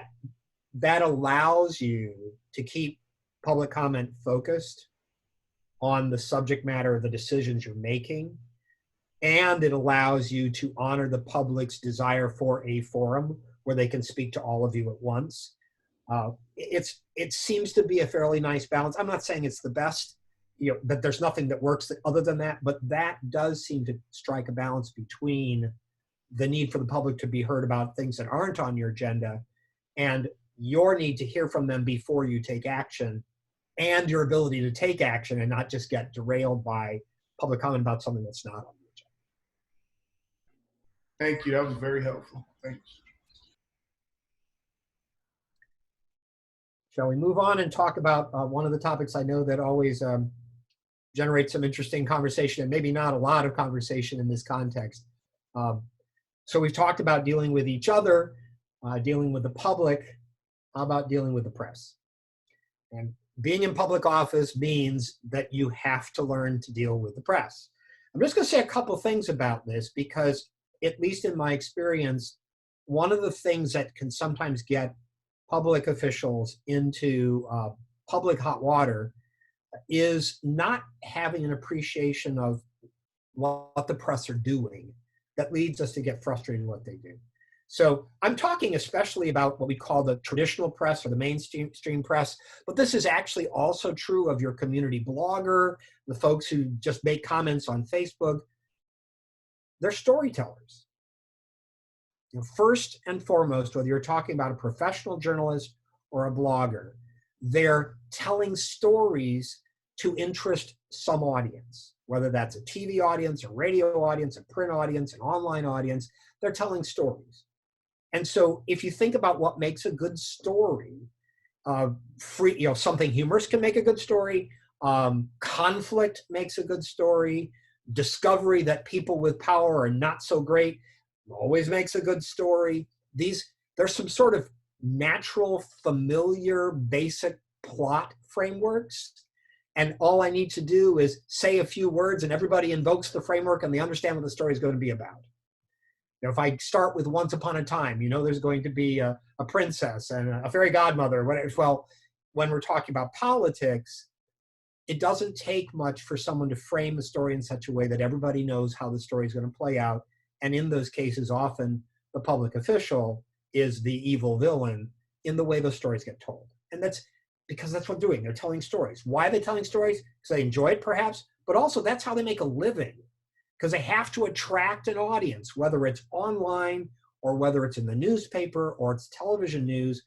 They need to attract an audience in order to be successful. And audiences are attracted by certain kinds of stories. Doesn't make it right or wrong. It's just acknowledging what they do, what that profession looks like. So how do we deal with that as public officials? The first thing I suggest is that you help them do their job. Don't view them as the enemy. View them as someone trying to tell stories, telling stories about your city. Okay, so we facilitate them being able to tell the story. They need information? Sure. They want to talk to us? Sure. No, we're very conscious of what we say and how we say it and when we say it. Just because they call doesn't mean we have to talk to them that minute. Especially if we know, we should always ask, what's the topic of the conversation? And if we need a few minutes to get information or just to deep breathe before we get back in that conversation, do that. But help them do their job. Understand the story they tell is not going to be your story. You have the opportunity to tell your story through the city's channels. At least the city does, not you personally. You have your personal opportunity if you're on social media, for example. You can tell your story there. But the journalist is not going to tell your story because that's not their job. And some of the practices of contemporary journalism actually push against that. The assumption is they have to have someone who disagrees with you because, after all, you're a powerful person. So just get over the fact that you're not going to get the story told the way you'd like it to. But if you help them do their job, you're reliable, you're honest, you're respectful. You can tell them you didn't like the story. That's fine. You can tell them why. The more you do that, the more often pieces of the story that you want told will end up in the story because they're worth telling and you've helped them tell that story. And please don't give them a bad story to tell. You know, and again, you know this, you've seen it happen. There are people, we'll see them in the headlines from wherever in the state. Some of this stuff rises to the level of national news, even though it's a local official. They behave in such a way that they are obviously the villain in the story. They, when caught or challenged, they act in such a way that simply reinforces the general sense that they are the villain in the story, and they don't know when to stop. Journalists call public officials like that the gift that keeps on giving. Because there's a story, and then a follow-up story, and a follow-up story. The reporter comes into work the next day and says, I'm going to call that person again because I know I'm going to get another piece, and this is just going to continue to unravel. And in the end, those stories always hurt the official who gave the bad story to tell. So you just be conscious. People are watching. Of course, you're public servants. Be conscious of how what we're doing communicates about who we are and what we're really doing. Don't give people a bad story. It's not about, well, it's not illegal. It's about, will this be perceived as fulfilling the public trust or betraying the public trust? Because I guarantee you, if it's perceived as betraying that public trust by that journalist, that's the story that gets told. You don't have to love the members of the press, just help them do their job. And we'll pause quickly just for questions, see if you have any questions about dealing with the press.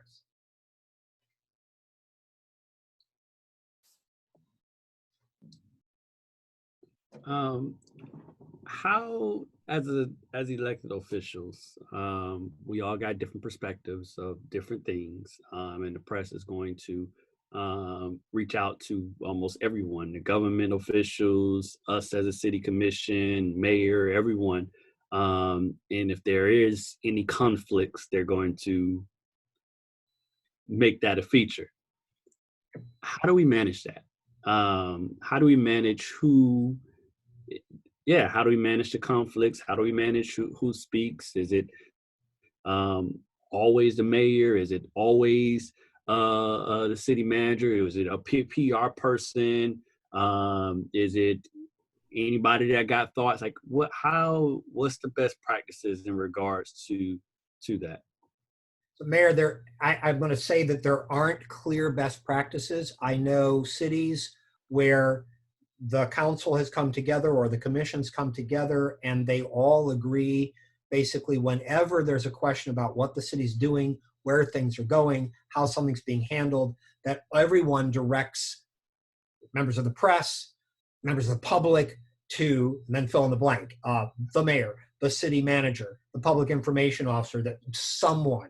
And they've just decided that for them, because it allows for consistency of messaging, it becomes much more manageable. And it is ultimately, if your fate as a member of a commission is tied to the reputation of the commission. Your fate as a municipal official is tied to the reputation of the city. It is very, very hard, if not impossible, to be the shining light in a sea of darkness, of murk and trouble. It doesn't work.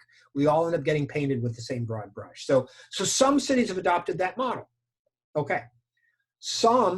Each individual member of the council or commission, looking at themselves as, I am a representative of the people. I was elected by the people. I'm going to speak to the people. We'll choose to say we're each going to speak. Okay. A couple of best practices on that model. One is being very careful not to be the authoritative source for information about, for example, where can I get sandbags as a hurricane comes? Because you want that to be an authoritative source. You want that to come from the administration where they can keep the information current, they can update it, refer people back. So if you're on Facebook or Twitter or whatever, and people are asking, refer them back to your official source of information, because you always run the risk of providing misinformation just because something has changed. So when we're talking about official declarations of here's what's happening, here's what the ordinance requires, refer back. That's a good practice. What the public may be interested in hearing from individual members of the commission is what you think about this, or how you're approaching something. That's more the, if you will, the representative function, perhaps. And okay, if that's what you choose to do, do that. And remember that it really is very difficult to burnish your own reputation at the expense of the board you serve on. Members of Congress can do that because Congress is so far away and we only see our House member. But everybody sees the whole commission. They see the meetings. They hear about what's going on. If the commission is in turmoil, and we actually have research that supports this, if you have a local decision-making body that's clearly in turmoil with itself, the public doesn't trust anybody. Public trust goes down in the institution, in the individual members, it all goes down. That's statistically what happens. So if you're each going to engage in talking to the press and talking to the public, that's fine. Remember that at the end of the day, your reputation is tied to the reputation of the city and the council, would be what best practice would recommend. You can respectfully disagree. You can say, well, the commission voted this way, I voted differently, but this was the decision of the commission. And you move on.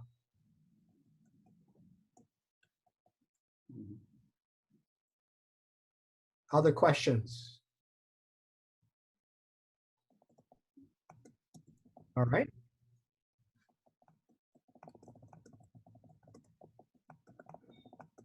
Talk about working with your staff. Okay, this is the part I get excited about.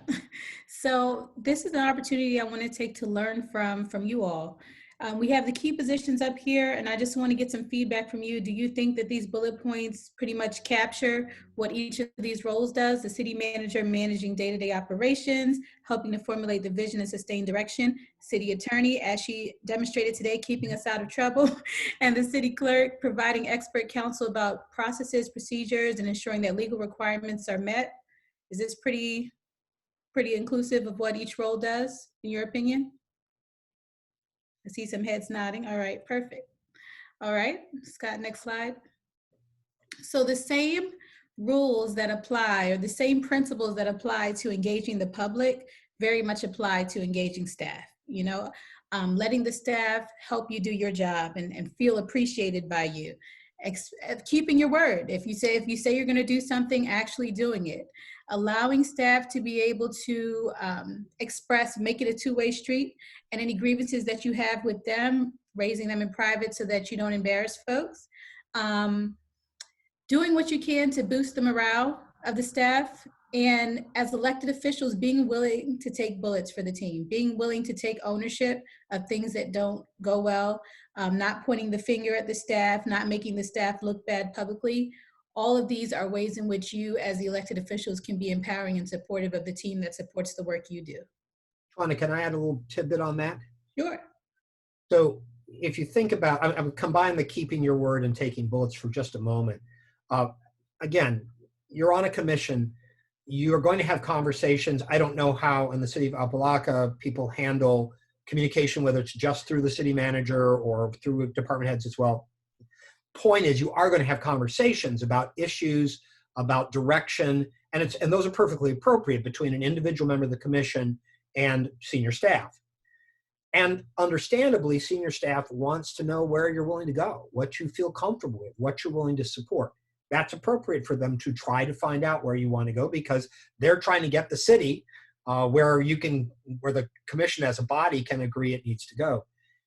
If you know, for example, that this particular proposal they presented, you absolutely are supportive of this 100%, and you want to commit in that private meeting, so you got my vote, fine.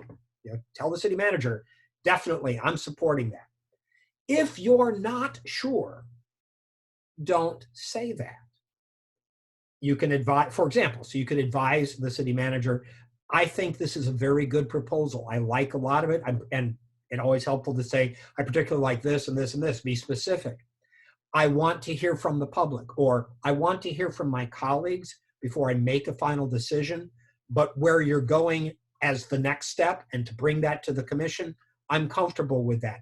And if I decide not to support it, I'm not going to accuse you of having done anything wrong.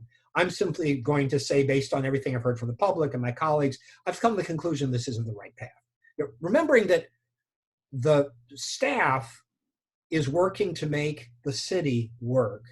You're, if you will, the board of directors. And so this isn't a war between you and staff. This is finding common ground. So you're not obligated to promise to vote for anything. This goes for dealing with the public too. If, however, you make such a commitment, then people are going to rely on it. So senior staff is going to rely on it. Constituents are going to rely on it. You don't keep your word, you've just destroyed your trust. And that's never a good thing.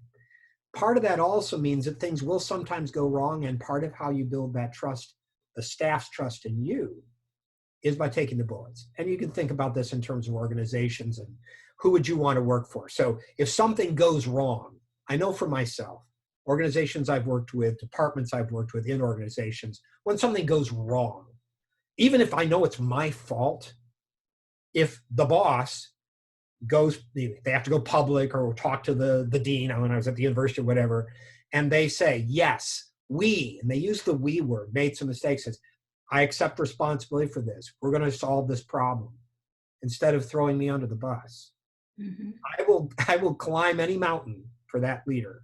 I will ford any river for that leader, because that leader, even though I knew I was wrong, when it came to the public exposure, it was we. The organization failed. Now, privately, I may get chewed to pieces because I deserve it. But publicly, we failed. The organization fell short. Not accusing, not laying the blame on someone else's doorstep.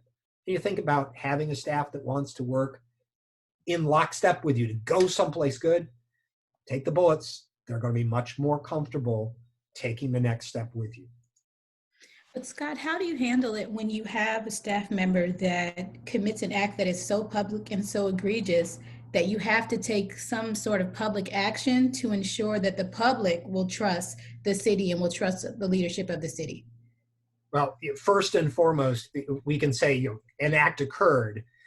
There's always the need to get all the facts. And there are circumstances where we need to make comments based, I think it's fair to say, public officials need to make comments with incomplete information, and I get that. And we've seen these instances, the George Floyd incident, there's more investigation going on, of course, but what happened there, when you see that video, to not say, that was horrible, yeah, even though I don't have all the facts, there's enough information there. And you can always couch a response by saying, based on what I've seen, based on the evidence that's been presented, and then you can say whatever you need to say about that issue. And be clear, based on that information, so that you're always clear about the information base if you need to speak earlier about something. But at the end of the day, before you take action, we need to be sure we have all the facts. And that's a critical part of the process. And again, if you read headlines around the state, Shwanda, you know that from time to time, it seems like all of a sudden something's happening to some person who's a professional employee of a city, and there doesn't appear to have been any development of that. There doesn't appear to be any careful research about that. It's just boom. And you go, what was that all about? And the public looks at it and says, the fix was in. What was that all about? Knowing that the commission can't get together and discuss this in private. Getting all the facts. Excuse me. Yes. Can I ask a question, please? Of course. Commissioner Burke. I know that city manager has the day-to-day operation of the city, but would it be correct to say that the commission, as well as the city manager, are responsible for staff's morale? So, Commissioner, my opinion of that would be yes, and I think that's clear from what we've said.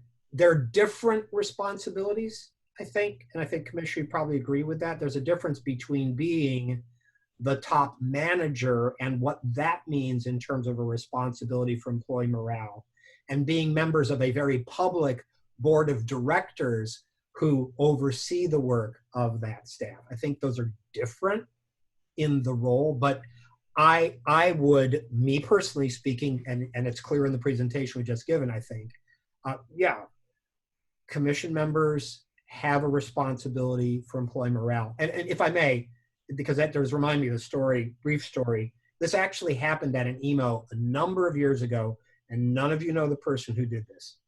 So I'm doing this presentation, and I'm talking about dealing with grievances in private, because yeah, things can go wrong, people cannot be doing their job, raising morale in public. And this one person who was a council member of a city that shall remain nameless said, no, I'm not doing that. And I said, well, you know, she said, they never get anything right. I said, well, surely it's not never. No, never. Well, okay, you know, you've got a 4th of July picnic. They do a great job. So no. And after 2 or 3 attempts to ask this council member to reflect on whether actually there never was an opportunity to say to the staff, you did a good job, I stopped, I gave up. But how do you think every other elected official in that room thought about that council member after that interaction? Oh, what a jerk. I mean, seriously, even when a city is struggling with major issues and there have been some serious mistakes, not every staff person comes to work every day and does everything wrong. That's just not real. And conversely, if you think the other side of that, if I'm the person working as hard as I can, and yeah, maybe I've made some missteps, maybe I made some major errors, but I'm still here and I'm trying to figure out how to make things right. And all I ever hear from my elected officials who lead my city is abuse. Why try? It's not going to make a difference. That's the reason behind my response to your question, Commissioner. Yes, what you say as elected officials affects employee morale. And just think about the city you lead. Is the city is it better for the city and for the citizens and the residents of the city if you help the team perform better by lifting them up? I'm not saying ignore the mistakes. I'm just saying, yeah, lift them up. Thank you. I'd say the overarching principle in everything that we discussed is empathy. I mean, we have all been employees somewhere in one way or another throughout the course of our lives, and no one likes to be on the wrong side of personnel issues. It's not something that people enjoy, you know? And so even when there's been, you know, an act that has to be addressed, whether publicly or privately, even when someone has to be let go or someone has to face the consequences of whatever actions, you know, the big piece here is showing empathy and sensitivity and treating others the way we would want to be treated in that situation. Ready for the next slide, Shonda? Yep. So as we wrap up thinking about staff, every time Scott and I have the opportunity to speak to leaders, whether it's for corporations or for cities, the overarching principle for me when talking to leaders is always that you set the tone. You know, so what people see in you, the way that people see you treat each other, the way that they see you treat city staff, that's going to have huge impact on how the city runs and how people treat each other as far as the staff is concerned. If you model, you know, that you'll celebrate people in public, deal with the things that go wrong in private, if you model speaking to people with respect and dignity and showing honor to the staff for the hard work that they do, if you actually talk about the good things that they do and not only the places where they mess up, and that they feel that they're rewarded for when they show up and when they do a great job, it's going to impact the level of service that they provide to the residents and support the work that you do for the city. Anything you want to add, Scott? No, I will see if there are questions on this one. We already had one question. See if there are any others. Vice Mayor. Yes, thank you for that information. That was very insightful. You know, it's very important, I think, to incentivize and motivate our workforce, being that we're in the service delivery business. Despite our recent challenges with our service delivery systems, such as with our water enterprise, we always get a lot of customer service complaints and just issues that are negatively reflective of our staff and how we interact with the community.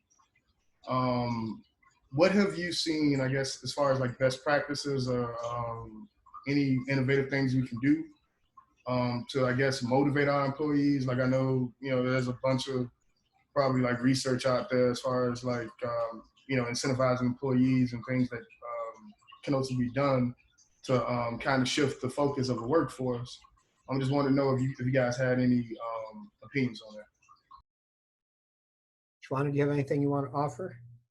So has there been a process of identifying leaders within the staff that could take ownership of creating incentive ideas that are, low cost or no cost, or creating opportunities to celebrate the work that staff is doing, being able to identify, people that can lead that work, that are working with the staff members every day could be powerful and something that I've seen in some cities.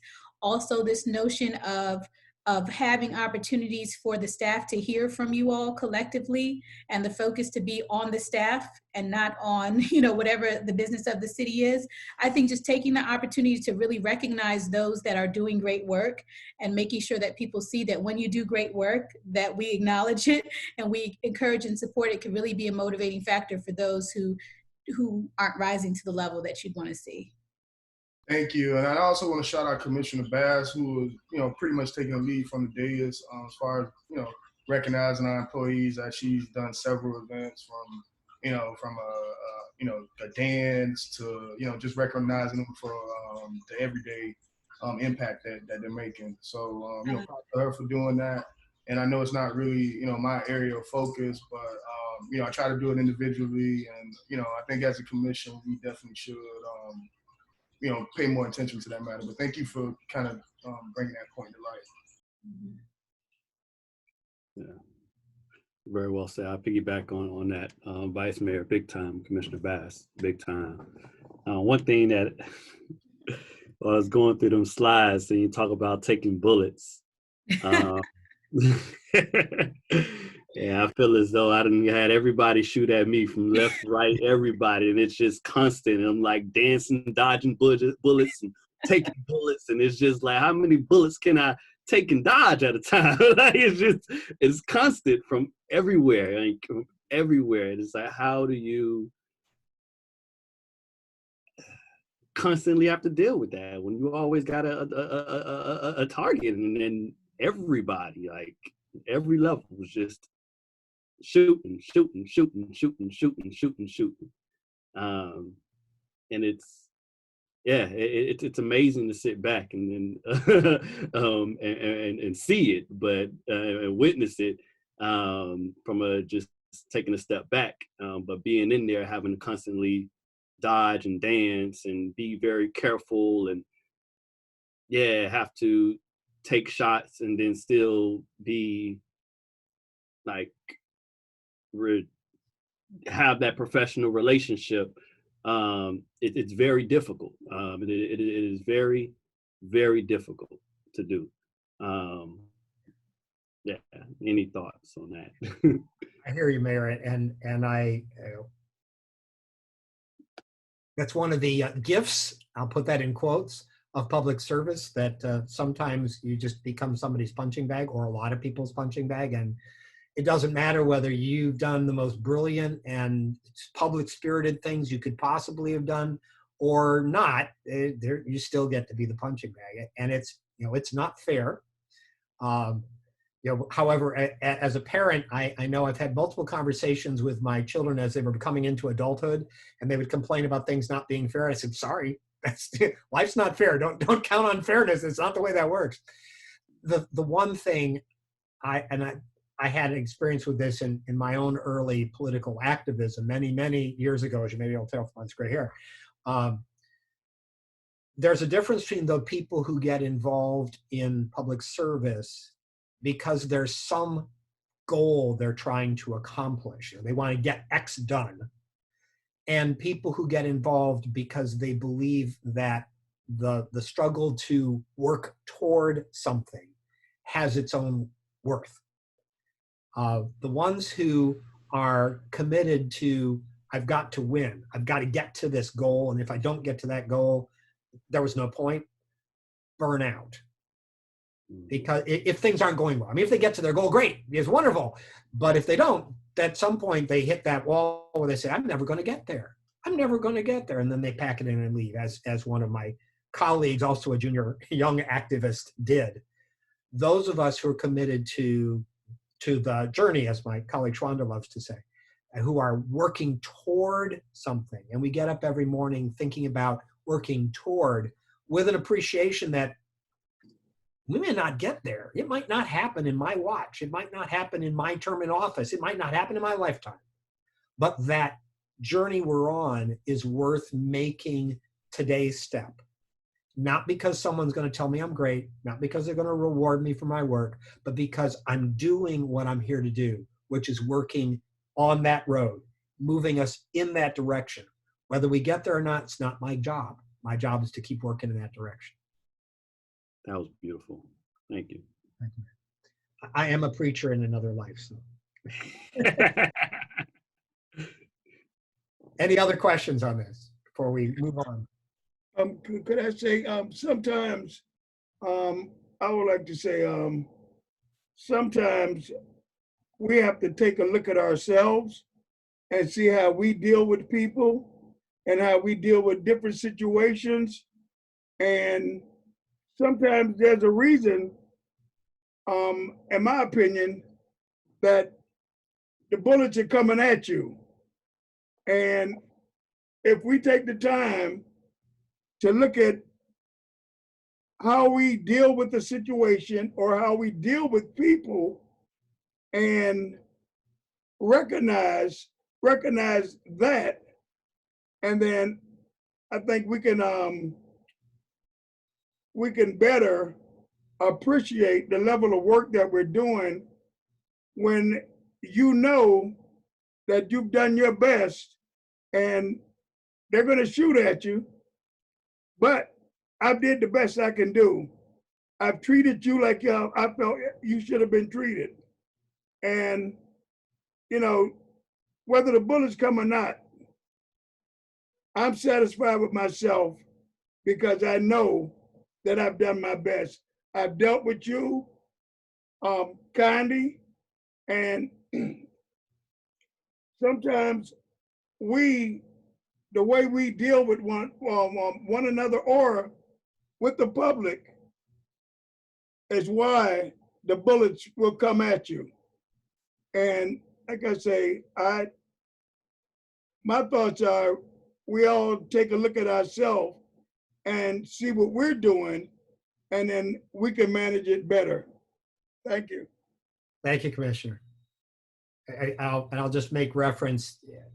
There's a poem that was written by Rudyard Kipling for his son, and it's familiar, but it's actually well worth a careful read. It's called If, and it makes the point, Commissioner, that you were making with some very specific kinds of illustrations, that it's not that if I'm getting beat up, it's because I'm doing the right thing. It's not that if I'm getting beat up, it's because I'm doing the wrong thing. It could be both.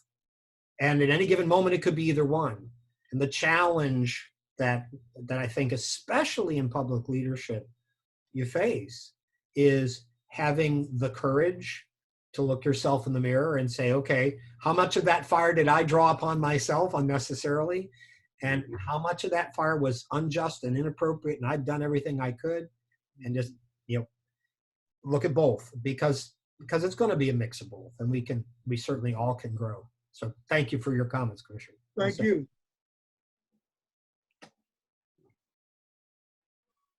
Shall we talk about working with your executive, the city manager? I'm not going to say a lot about this. You had a good discussion this morning about this, and I know you asked a lot of great questions. So I want to talk about a framework. So this is a 50,000-foot kind of conversation. When you think about working, the commission working with, in your case, the city manager, there really are two kinds of models that we see operating. In the first model, the senior executive and the council or commission, they see each other as partners. They have generally common goals. They may not all be the same, but they have goals in common that are important to both of them. Where there are differences, rather than seeing those as causes of conflict, they see those as opportunities. You know, it's in the difference and the rubbing up against each other's perspectives that we improve our own perspective. You know, the marble that we see on countertops or in churches, that marble started out as gritty old sandstone, and it was by grinding rocks against rocks over the course of a long period of time that you get beautiful marble. We see those opportunities of conflict, that grit, as an opportunity for us to improve and to learn.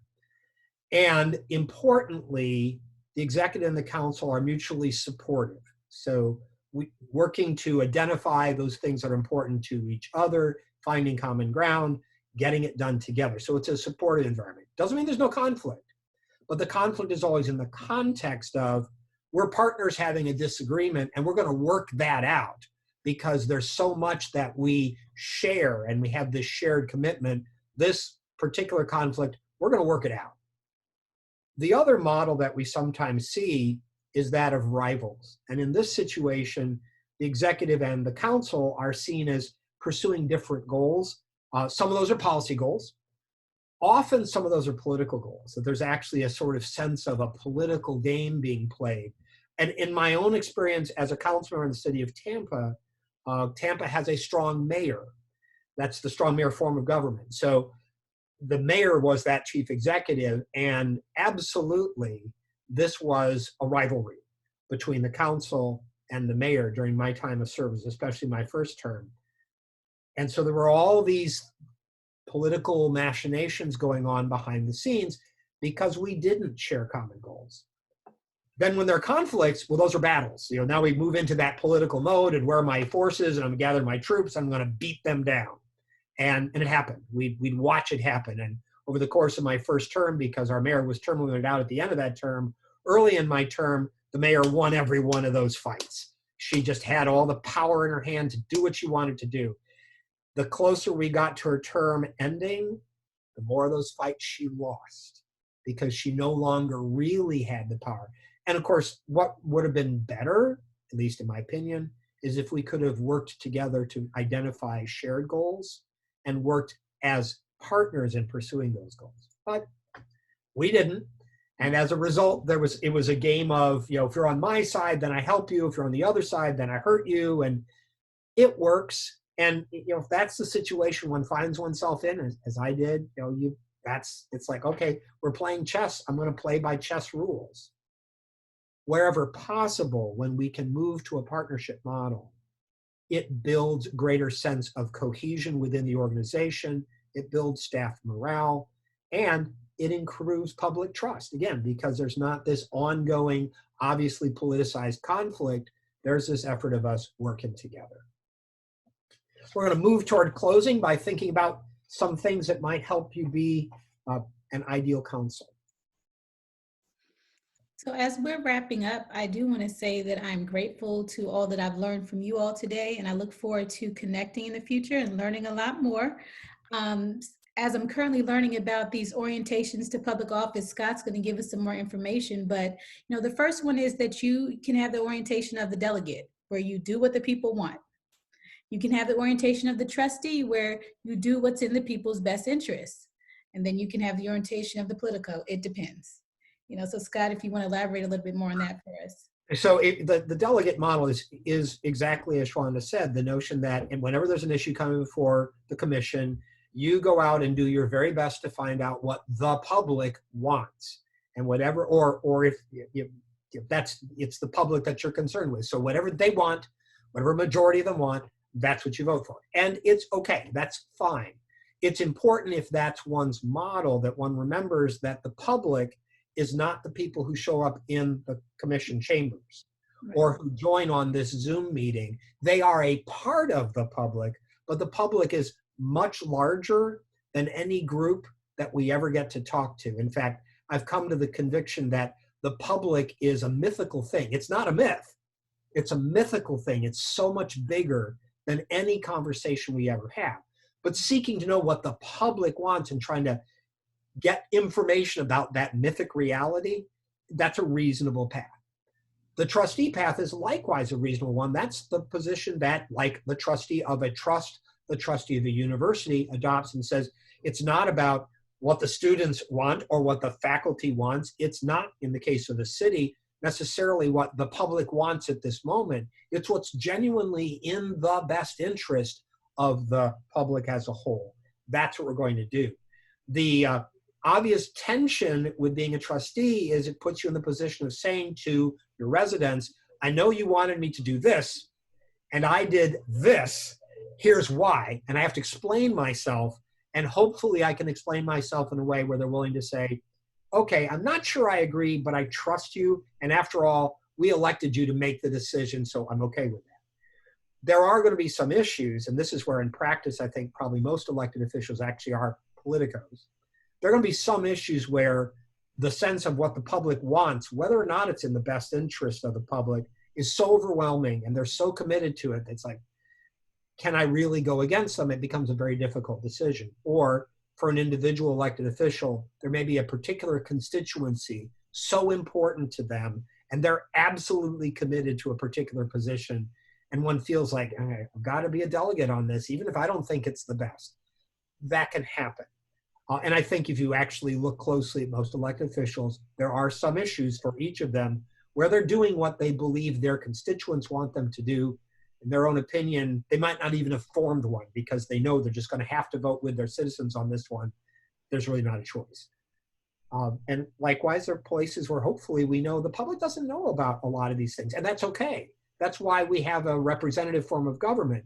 We choose people to do the hard work of understanding the details of how ad valorem taxes work or how your utility works, to listen to the staff, to learn that and make good policy decisions in the interest of the whole community. Most of your residents don't want to become that expert. They've chosen you to be on the board of directors, to listen to the expert staff, and then to make those prudent decisions. So a mix of those perspectives is probably an appropriate way to approach public office, certainly what most elected officials end up doing. I already mentioned the idea too, Schwanda, of the representative role that each member of the commission functions as. You're communicating citizen needs and concerns back to the city, letting the city know what you hear in the community. You're a representative, you're out there, people talk to you, you bring that back. You also help ensure that at the level of city administration, they're hearing a diverse set of perspectives. That's the job of a representative, is to keep expanding the circle of voices you get to hear so that all of the voices of the city are heard in the policymaking process. And when you do that, it goes the other way. You assure your residents that the city actually is working in their interest because they can see it. They can see their concerns being addressed, not always the way they want to, that's okay, but they know that they're being heard. And they can see that all of the residents' concerns are getting heard. It's not just a privileged few. You also have a role of governing, which is not the same as your role of being a representative. You have to make good public policy. You make decisions. You also have an oversight obligation. So you adopt some policy. You want to know that that policy has been implemented in the way that you'd hoped it would be. So periodically you ask from the administration to get updates and reports on various initiatives to see how they're doing. That's an appropriate role of oversight. And in that way, you're assuring the public accountability with their dollars. You are making sure that good policies are made and that those are properly implemented. Those two roles can conflict. The residents may want you to, some resident group may want you to do something, you hear them loud and clear. In your governing role, you're going, but you know, that's not going to be good policy. And this is where that tug and pull of, am I a trustee? Am I a delegate? Each elected official has to navigate that water in the way that they can best see to get down that path, to travel through those rapids. And it's important to add that it's okay for individual commissioners to make different decisions about how to navigate that, particularly if a member of a commission might be close to one particular constituency versus another. That often happens. And so this particular constituency is really concerned about some issue, and that commissioner is being a great advocate. But the other members of the commission are thinking about the governing role, and they're looking at the big picture and saying, yeah, I hear you, and I understand, my colleague, where those people are coming from, and I appreciate your effort to advocate for them, and I hear you. When I think about what's best for the city as a whole, can't do that. And that doesn't make the commissioner who was the champion for that cause bad. They were doing their job of representing a concern of some folks in the community. It doesn't make the decision makers who made a decision about policy bad because they didn't do what those people wanted. It's this respect each other, recognize the roles that you all have to play, make some space for each other to do the good work of both being an advocate or representative and making good public policy. If you want this all to work, from what I've seen around the state, spending time with council members for a number of years, something Shwanda already said, modeling the behavior. If you want the commission to behave in a certain way, you behave that way. Others will take your example. Look for common ground. We've already said that doesn't mean you can't disagree, but at the end of the day, finding common ground allows the city to go forward in a constructive way. And common ground may be compromise. There's nothing wrong with that. Sometimes it's the only way you can go forward. But you can't go forward with any consistency if you don't establish some degree of broad common ground. When you're getting into arguments, this is a little distinction I think is very helpful. Praise people. So if there are reasons to praise a colleague, praise them. When you get into a disagreement, critique the idea. Because you're not critiquing the member. The idea, in your opinion, is not a good one. So critique the idea. We live in an era where people seem to have forgotten that. If you look at what happens on Twitter or in the national dialogue often, regardless of your point of view and your position, it's like, if I don't agree with you, then I'm going to attack you. Rather than having the intellectual integrity to say, here's what's wrong with this idea. And as you do that, don't personalize it. It's not a bad idea because it's Scott's idea. It's a bad idea because it's a bad idea that Scott happened to introduce. That allows us to have really energetic debates without them devolving into shouting matches or insults. Stay focused on your goals. We can get down into the mud and battle over details so much that we forget where we're trying to go. I know you as a commission, there's a place you're trying to take Opa-locka and get out of all this that you've been through. Don't lose sight of that. Don't let the momentary conflicts divert your attention from the primary purpose. When you have problems, deal with them. When things pop up, confront them right away, tackle them. Don't let them ferment, become much worse. Tackle them appropriately according to the ways we talked about that before. A word that I like is the word we, not in the imperial sense of we visited with the Queen yesterday, but in the sense of we, the commission, we, the city, we're working together. Because as we said earlier, nothing actually happens without more than one person making it happen. It takes a second and a third to get anything done.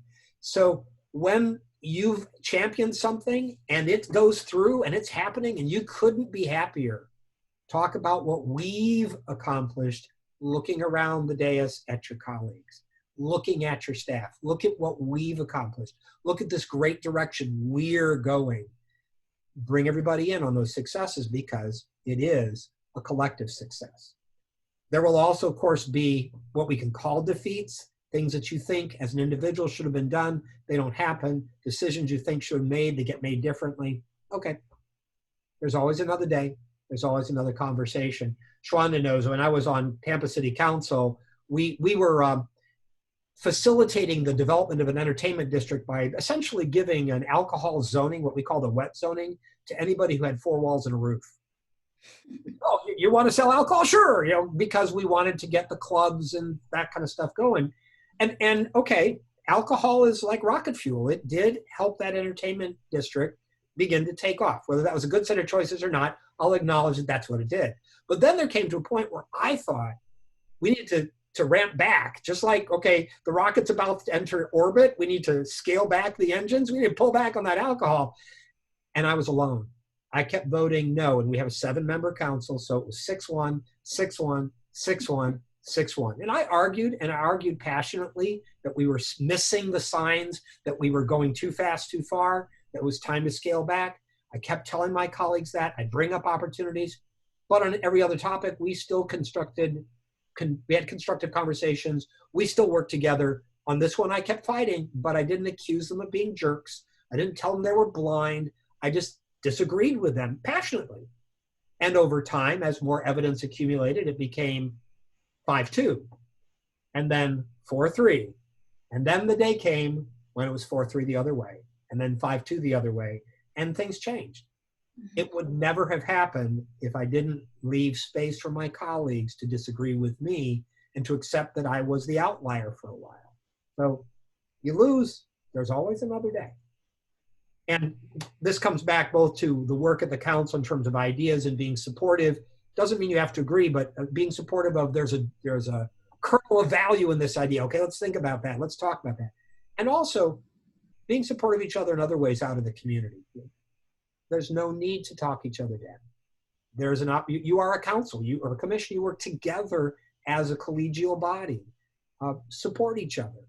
That doesn't mean you have to lie. It doesn't mean you have to say that you think every other person on the commission is the most brilliant person in the world. It's just, okay, we get things done by acknowledging and respecting each other, not just at the dais, but in conversations with others too. If there are issues, they're about ideas, they're about policy direction, we'll talk about that, but they're not about people, if at all possible. Of course, sometimes it can't be good. Hopefully that's not the situation you're in, but sometimes you have a commission or council that just is fundamentally dysfunctional. If you run into that, the first thing is to keep doing everything that you do if you wanted it to be good. You still got to model, you still got to show respect, got to accept defeat graciously, all those things. You still have to do that. And then when it comes to dealing with where the fundamental dysfunction is, be honest and respectful. It's more often than not still about just major differences of opinion about some direction.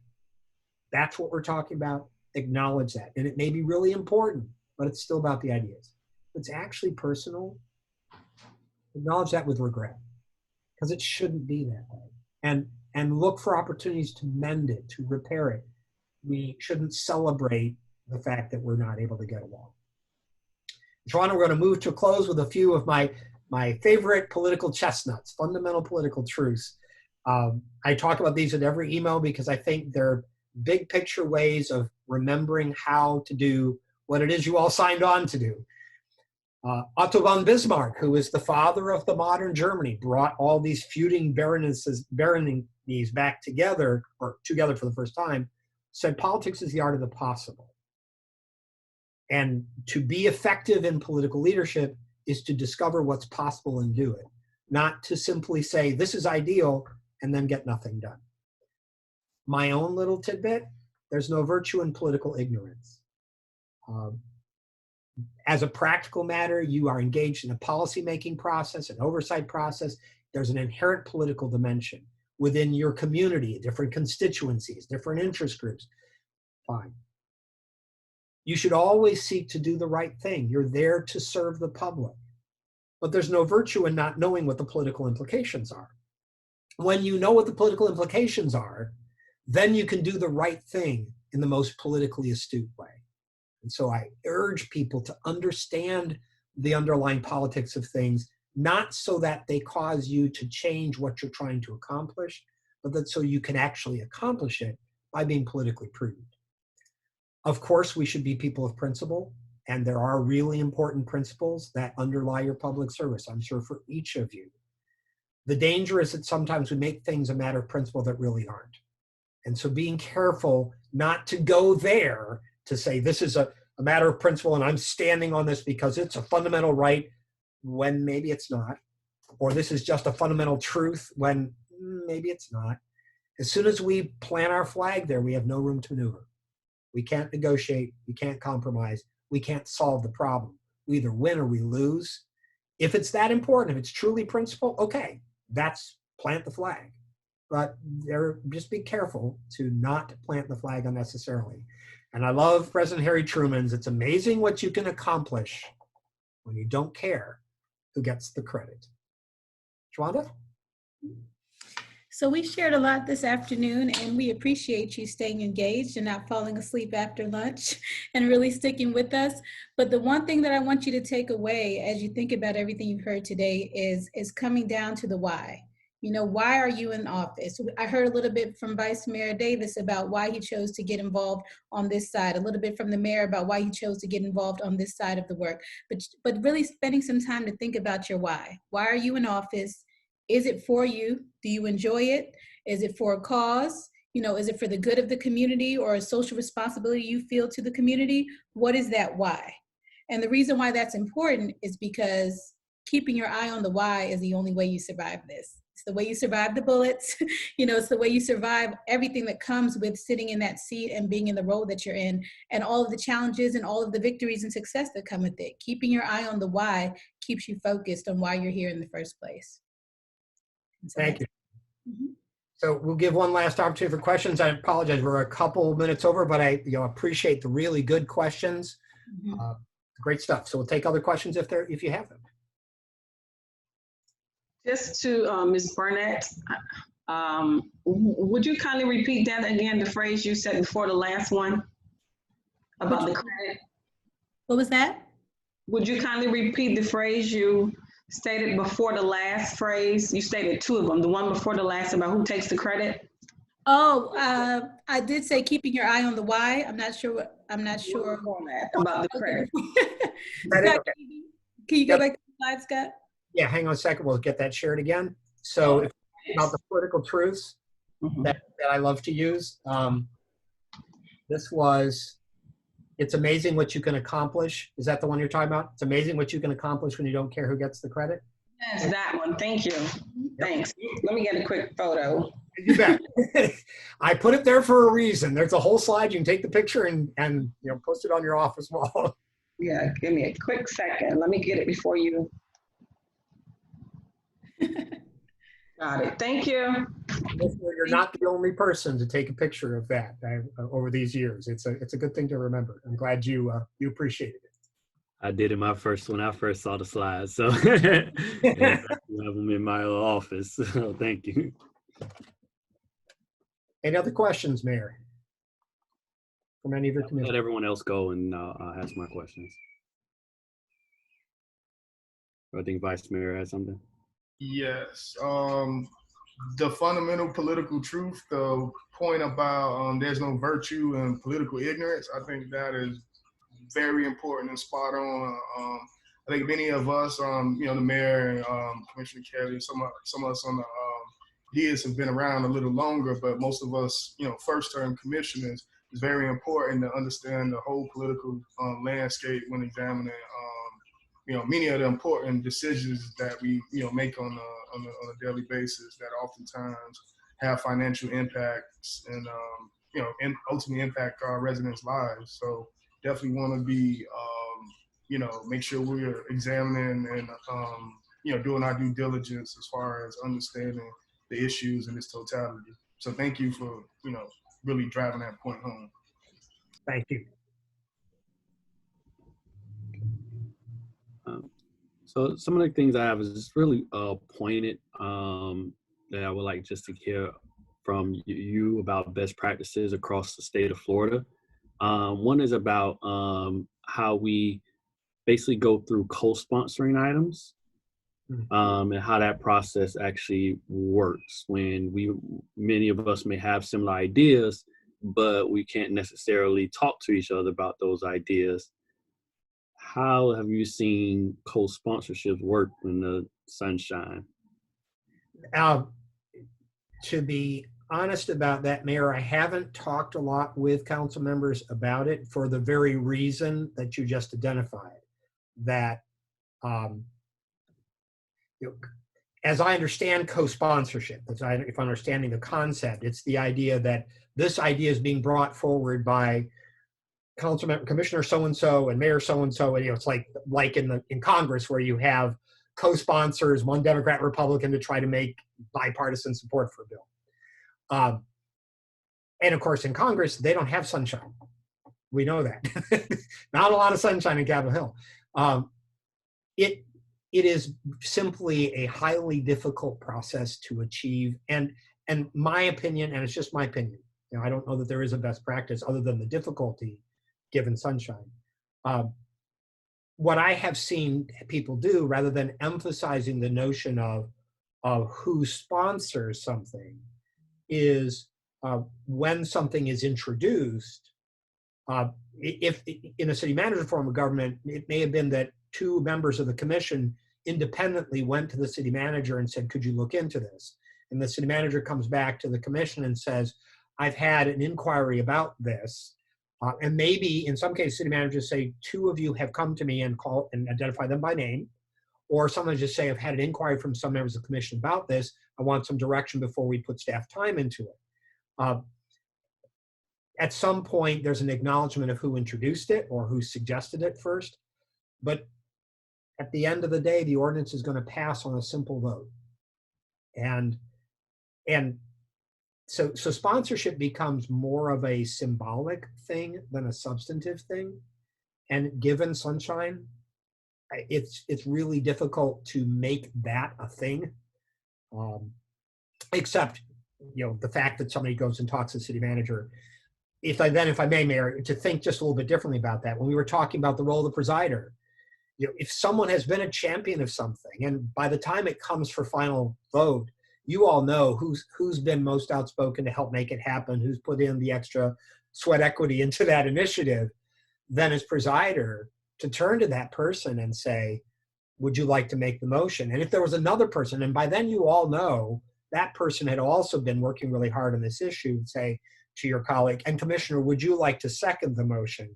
Just that's the way you honor what in another context we might call sponsorship. That would be my thought. Like that. Other thing is kind of similar. That's with like events. I know that elected officials many times like to do events for the community. What's been the best practices of managing the number of events, how events are selected, done, and then how you get other people engaged in the process of making sure the event is successful as a commission? You're talking about city-sponsored or city co-sponsored community events, like, you know, we're coming up on the 4th of July, and I don't know if you're doing anything for the 4th. A lot of our cities have canceled that this year. Some are doing different kinds of things. I'm not sure that these are best practices in the formal sense, but I know that one of the things that I see many cities do is, first of all, there's the need to think about the budget. You know, at the end of the day, you know, there's a decision about how much what resources the city can afford to put into sponsoring events. And that's a high level conversation, right? You can look at that, you're entering into your budget process. So there's this conversation about, okay, here's our budget, and where's the commission want to go, and having the ability to put some resources of the city into events for the community as co-sponsors or as sole sponsors. And you do that at that high level, here's a budget. And then there's the process of deciding which events those are. And that probably is in people's minds when thinking about the dollars and cents. But at least in the cities I'm most familiar with, that process is done by the commission or council in cooperation with the administration, figuring out what the budget is and figuring out which events. And it's a tug and pull, because, you know, there are these 3 events we do every year, and so we want to be sure there's a budget for that. We might want to be able to have money available for other events, and what's the money that we can afford to put by for that. I'm not familiar, my experience, with very many where this is done as in a couple places where it's sort of a commissioner says this is the event I want sponsored, another commissioner, because then you run into issues of equity.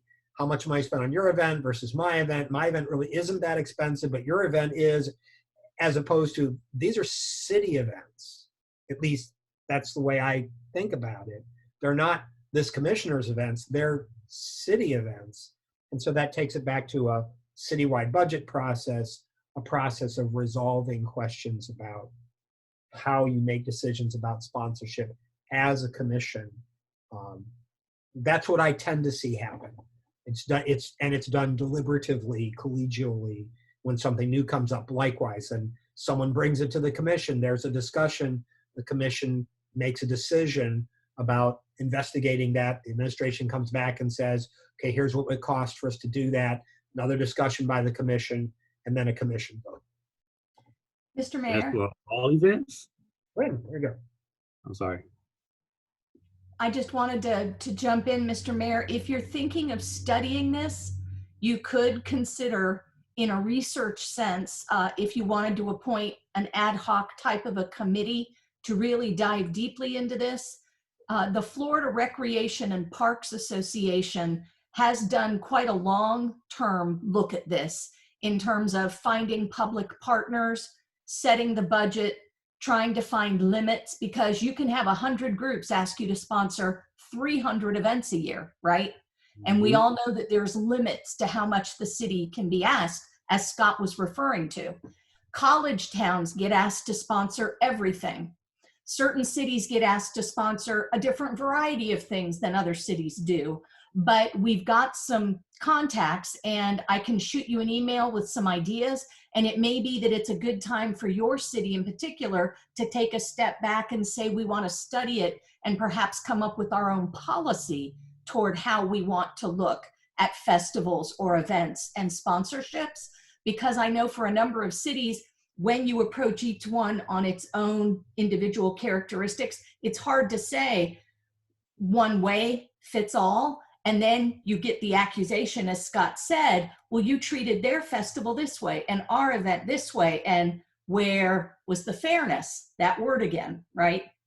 So if you are thinking of studying it, maybe the league could point you towards some resources, because I think it's very hard to just say this is going to be our policy. Maybe we could point you towards, and to look at some peer cities to yourselves and see if we can't help you borrow from them.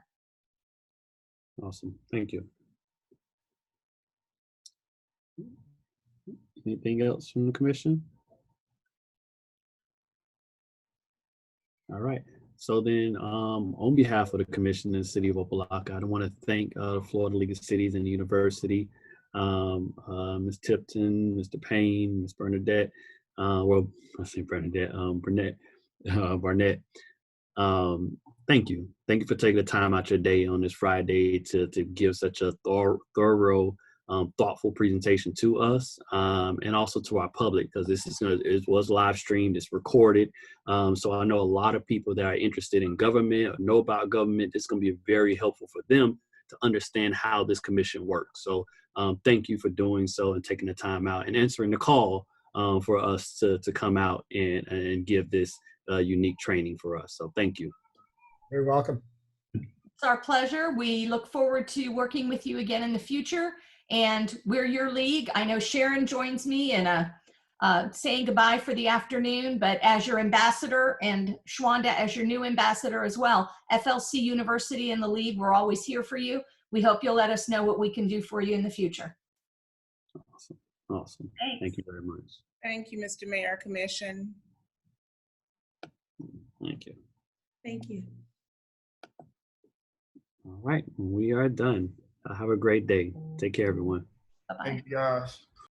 Thank you. Thank you, everyone. Enjoy your weekend. You too.